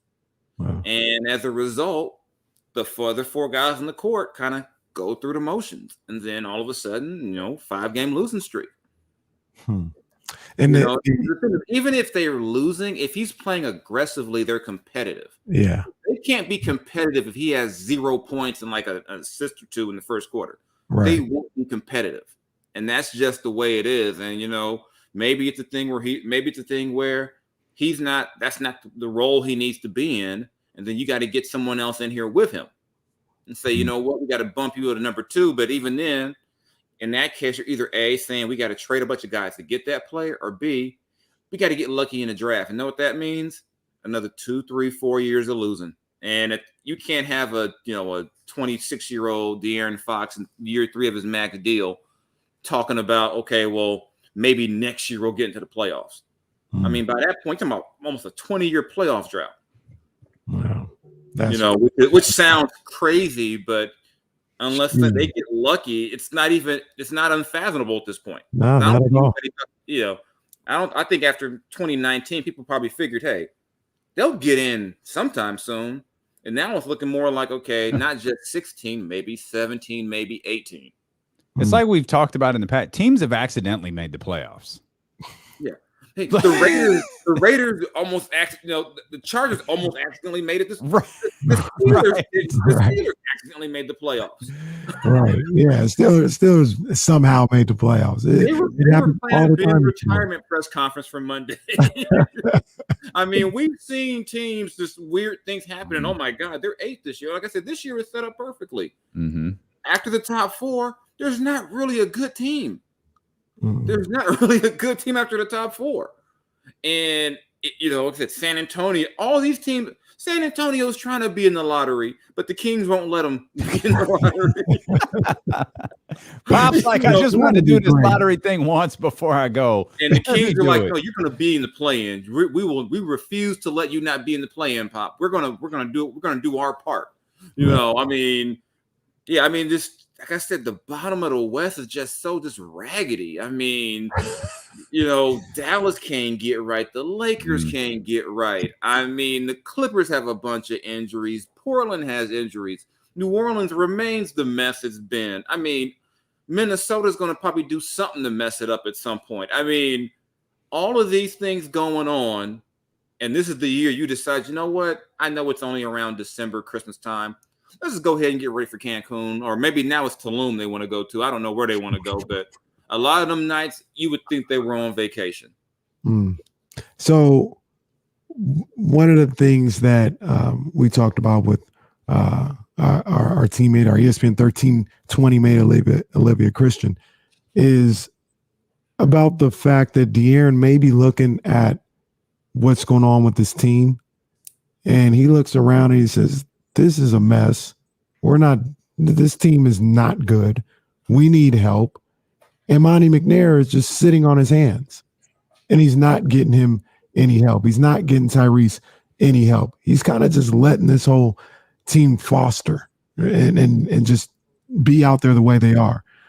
Do you see that happen with the guys in the past, whether it's Boogie or around the league, where they get so frustrated with the fact that the team isn't helping them that they kind of indirectly check out or are just in a bad space because they're not getting the help that they need from the front office. Oh, it definitely happens. Remember some of the drafts Vlade had? And he kept drafting bigs. The players going, what are we doing? What did DeMarcus tweet? Lord help me. No, give me strength. Give me strength. That's what it was. That was the Papagiannis pick. The DeMarcus swears that was not about Papagiannis. He was at hot yoga that day. And I actually did hot yoga with DeMarcus later on that summer. And I could believe him saying that, you know what, this was tough, but it's still, even if you believe you go with that, the fact that he needed strength right after that pick. Like Eric Bledsoe, I don't want to be here. Where were you, Eric? Salon with my woman. I didn't want to be there anymore. you know. I mean, that definitely can play it breaks your spirit, But I guess right now, mine's got about a month to pull something off. I mean, hey, it takes two teams to make a deal, and I think I'm pretty sure teams are probably coming to the Kings figuring, you know what, you guys are terrible. We're going to offer, try to sell low on you. So you don't want to make a bad deal. I mean, at the end of the day, this team ain't going to the playoffs unless something miraculously, changes. So once you accept that part of it and say, you know what, we're not going to get into the top 10, which they probably don't want to say that publicly, but if you accept that, you go ahead and you wait this thing out, and might as well improve your draft odds before you make the deal. Because what's the point of improving just enough to get to 11? and then you end up with the 10th pick. Might as well go all in on this. I mean, they're not going to say they're tanking, but I mean, some of the way their games this season, you would have sworn they were tanking, and this is with the regular players. You would hope they're not trying. You would hope but there's some games I'm like, there's no way they could. This can't be. They gotta be kidding me. Like, really? This can't be real. So I think you wait to the deadline, see what's out there. I mean, everything you read now and you hear now is that Ben Simmons isn't getting moved. So that's probably the biggest chip out there. And outside of that, what's really out there to it's going to make this team exponentially better? I don't know. And so if Monty wants to sit around and kind of wait for something better, it makes sense. But I do know that there'll be a lot of people in Sacramento if we get past that deadline next month and the same team is out there. Oh, tap into D-Lo and KC that day. And the same team is out there. This team that we were told was going to be a playoff contender, and you're already paying a coach you fired, and you got my man Alvin out here apologizing every other week to the fans, and fans not coming to games, and it's just I haven't seen the fan base like this outside of relocation. I've never, and even then they were more energized to keep the team. But you throw the relocation years out, I've never seen it like this, where people are just like, oh, I mean, my guy Howard Beck tweeted on Saturday, the iPhone wasn't even out the last time the Kings made the playoffs. That's a cold world. I mean, I think I had a story where I said the last time they made the playoffs, the sidekick was the raise. So, I mean, it's not going to get any better, because at least if you're a Houston or OKC, they're bad, but you get why they're that bad. They're trying to be that bad, and you're like 5 games ahead of those guys. Wasn't even the Dwayne Wade sidekick either. It was the regular sidekick. Make sure you check out Jason Jones' new article in The Athletic about Terrence Davis. It's a great read. Jason, we appreciate you as always, my friend. Thanks for hanging out so long with us. Appreciate you, anytime, guys. All right. Good luck this weekend to your Raiders also. That's Jason Jones. He's Kenny Caraway. I'm Damian Barling. We thank you so much for being with us. If you're on YouTube, hit the thumbs up and subscribe button before you go. If you're on Twitch, hit the follow. And if you're on the radio, stay put. We'll see you tomorrow at noon here on Sacramento's #1 sports station. It's Deebo and KC, brought to you by McQueen and the Violet Fog, the smoothest gin in the world, handcrafted in Brazil, right here on ESPN 1320. Holla. Man, Jason has been rolling, man. Yeah, man. Yes, indeed. He's been rolling.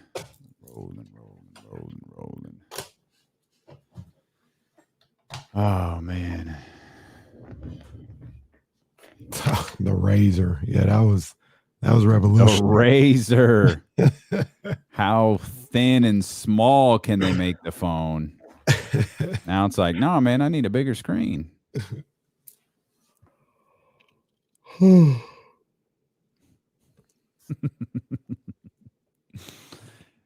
I'm an asshole, dude. I'm not a good person. Yeah. I'm not a good person, man. Are they? No. Yeah. No, they ain't in double digits. No. No. Yeah, that's real talk. They turned the station. They said, fuck this. Yeah. Yeah. That might be part of the new strategy too. Hey. They coming in like DX. It's an invasion. I've sent my own creation to poison. He's going to turn around in his chair one day. The NWO. Why are all these wrestlers? Why is Chris Jericho trending? Oh, nothing bad. At least I don't think it's anything bad. Oh, there's a belief that there's going to be a surprise. I guess WWE announced Mickie James is going to be in the Women's Royal Rumble. And Mickie James, I guess, works for Impact Wrestling. She's like the Impact Wrestling champion, knockout women's champion. So they're the rumor online is, the chatter is that WWE is going to try to work a deal with AEW to get Chris Jericho to appear at the Royal Rumble. Which I'm not quite sure why exactly WWE would do that. Like, what's the benefit to them having Chris Jericho show up? And it would just be for the Rumble, a storyline, or then. That's true. Yeah, that's true. And that would be like having him there would just be for the Rumble. It wouldn't even be like a. Yeah, it's not like, oh, Chris Jericho's here. He's going to win the Royal Rumble and compete in the main event at WrestleMania.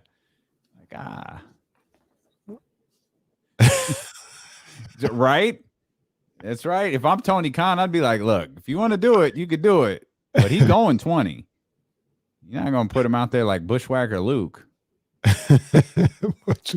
That's part I saw that note too. I don't know why the hell Jericho. I'm sure Jericho didn't cancel it on his own accord.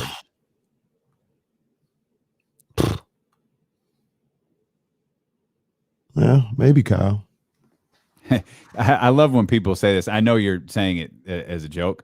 Tony Khan has more money than Vince McMahon, so that's not happening. I understand the money's different. Yeah, but Tony Khan has more money than Vince McMahon. So Tony Khan, he in for the long haul. I ain't heard no rumors about an AEW sale. So, yeah, Patrick, go talk to Dr. Hulk Hogan about that and see what he says. Oh, that would make sense. Jericho, like I don't remember if I talked about this on the house show or in my head, because I might have just talked about it in my head. Chris Jericho might be like top 4 or 5 greatest of all time. Yeah, that was in your head. Yeah, Chris Jericho is legit. Like, he's one of the. Oh, okay, maybe that was why. Chris Jericho's legit one of the greatest of all time. Like, oh, he's for sure top 10, but he might be. He's up there, man, in terms of great wrestlers, great performers, reinventing his character. Man, he's Austin Michaels. Triple H. So here's the thing, though.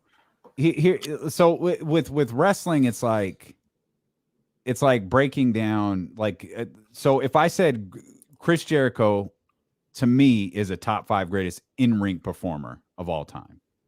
That's like Austin's not in that category.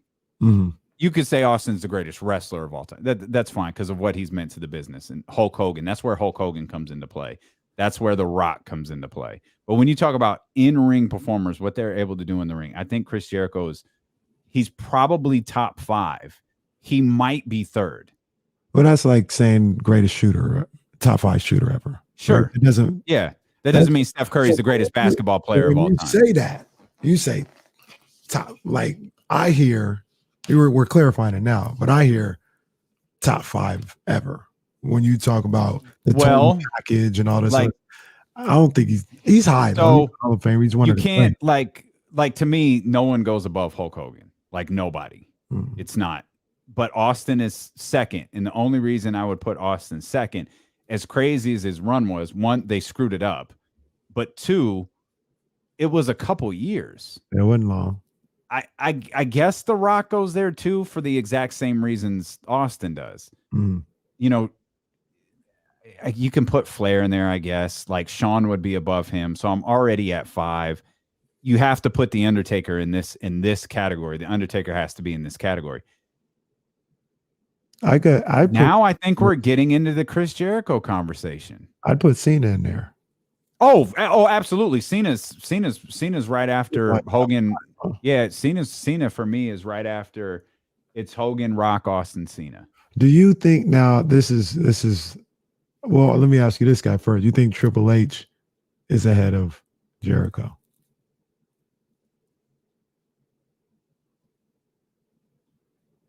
I think they're on the same tier. Same tier. Now, I hate when people trash Triple H because he's like Triple H was great before he married Stephanie. He was really good. But this goes to my other question of, because you know the argument we always have. I say Orton is better than Triple H. Do you think Orton and Jericho are on the same tier? Is that a discussion at all? As far as just Orton and Jericho, same tier, that's fine. But if you want to put Orton and Jericho on the same tier, Jericho's above Orton to me. That sounds fair to me. That's fair. I really Orton is getting knocked down for them considering RK Bro thing. So yeah, come on, man. But Orton. So I think one of the most amazing things about here, and people bring up Kurt Angle all the time. Here's why I never mentioned Kurt Angle. I didn't watch TNA. Like Kurt Angle's run in TNA is the only reason he could be considered because he didn't have the impact in WWE and he was only there. I guess he was there a while. He was there about as he was there. Rock and Austin, huh? So 90, yeah, he was probably there. What, like 6 years? His run was an impact. But here's the thing. Facts. That's another thing. When you talk about in-ring performer, to me, he's like 1 or 2. When you talk about just in-ring performers, he's 1 or 2. But the thing I think that's dope about Jericho did it in AEW. He did it in New Japan. He did it in WWE. And he at least grew in WCW. Now, he wasn't like a major game changer in WCW. But like going from WCW to WWE, having that impact, he kind of floundered a little bit. And then once he became a main event guy, he was never not a main event guy. Right. And then he took that main event stuff to Japan. He took that stuff, and then he helped launch AEW, which is and he didn't reach the heights that he eventually did with WWE, but he got pretty big on WCW. He say that because it was a big deal when he came over. Yes, but I think it's because he was like fans really liked him. I don't think he was really big on TV, but fans really liked him. And then that's something that WWE did perfectly that they failed on so many different occasions when they tried stuff. They debuted him in Chicago, where like home of the smart fan. Right. Like that like loudest reactions, most tuned in fans. Right. They knew Chris Jericho showing up in 1999 was a big deal. I got a question for you. Is there a woman that reaches that list eventually. And I have one person in mind. There was a time when I heard a couple people that really into it. I gotta get you on the Corner podcast. Those guys, I think you would like them. But he says Sasha Banks there was a time when she was the best wrestler in the business.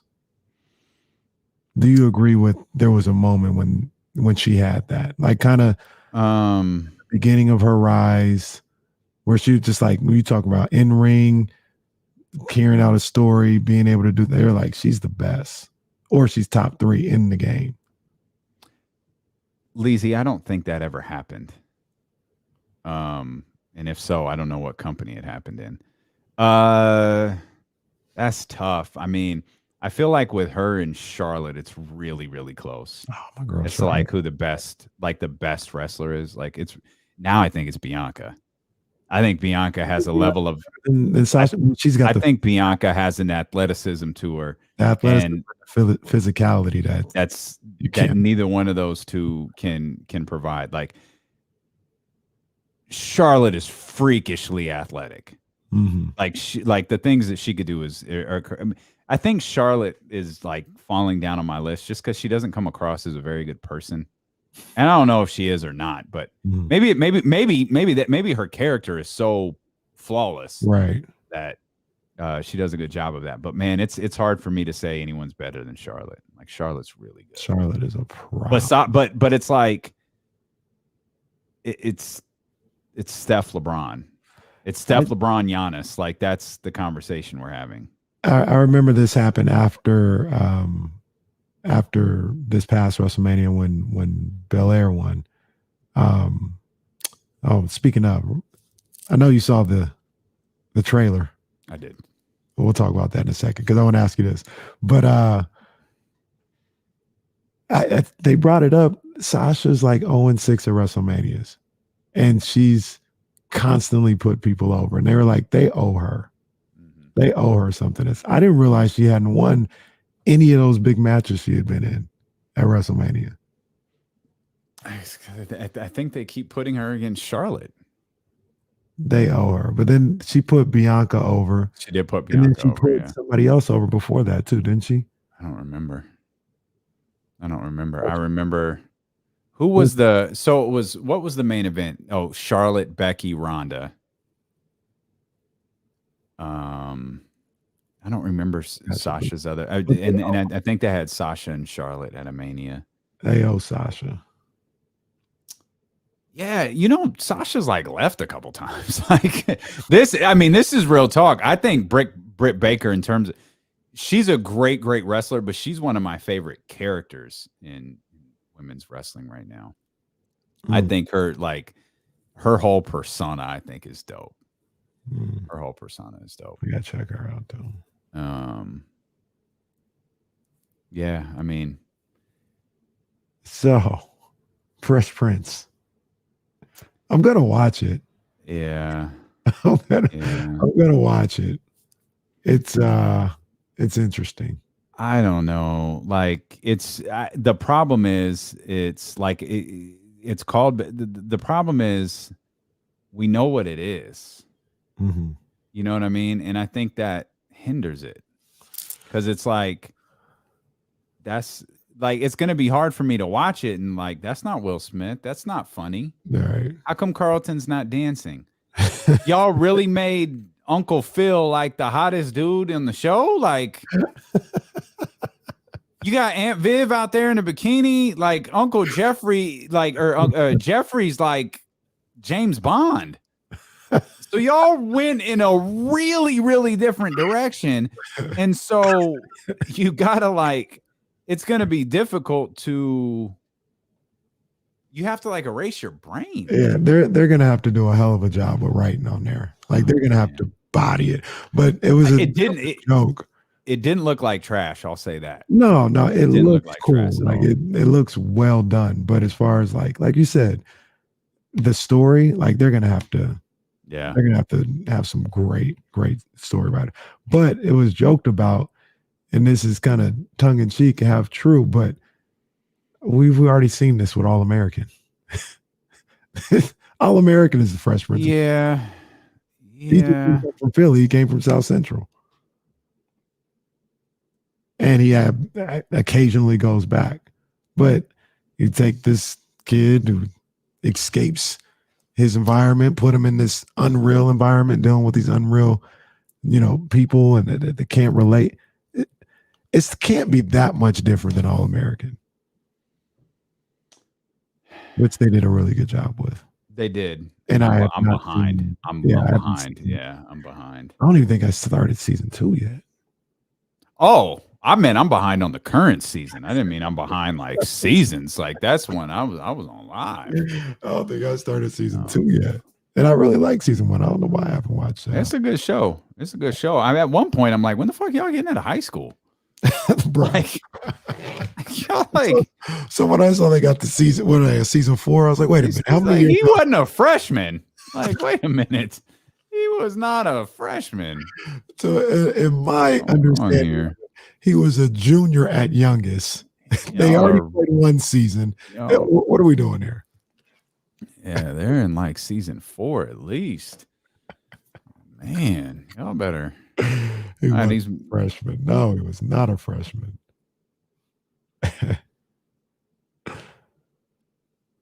Oh, man. I know Donnie wants to do this shoot on Saturday, but it's gonna be tough. It is gonna be tough too. I was like, Donnie, I need a time to work with. He said 11 to 1. I was like, oh, shoot. We'll see. Yeah, that's gonna be a challenge, but we'll see. All right, we kept y'all a while, man. They were like seniors in season 1. That's funny. Dude, that's right. The boy about to be hella big. Boy, that first episode of Blackish, it was like, oh yeah, it's time to go. Twins are no. The show was great. The show was great. The twins is too damn big.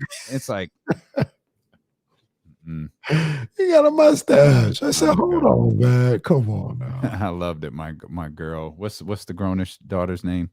What's her name again? But she comes walking in like you got it. You haven't seen it yet, so it doesn't make sense. I thought they did a good job. No, watch it.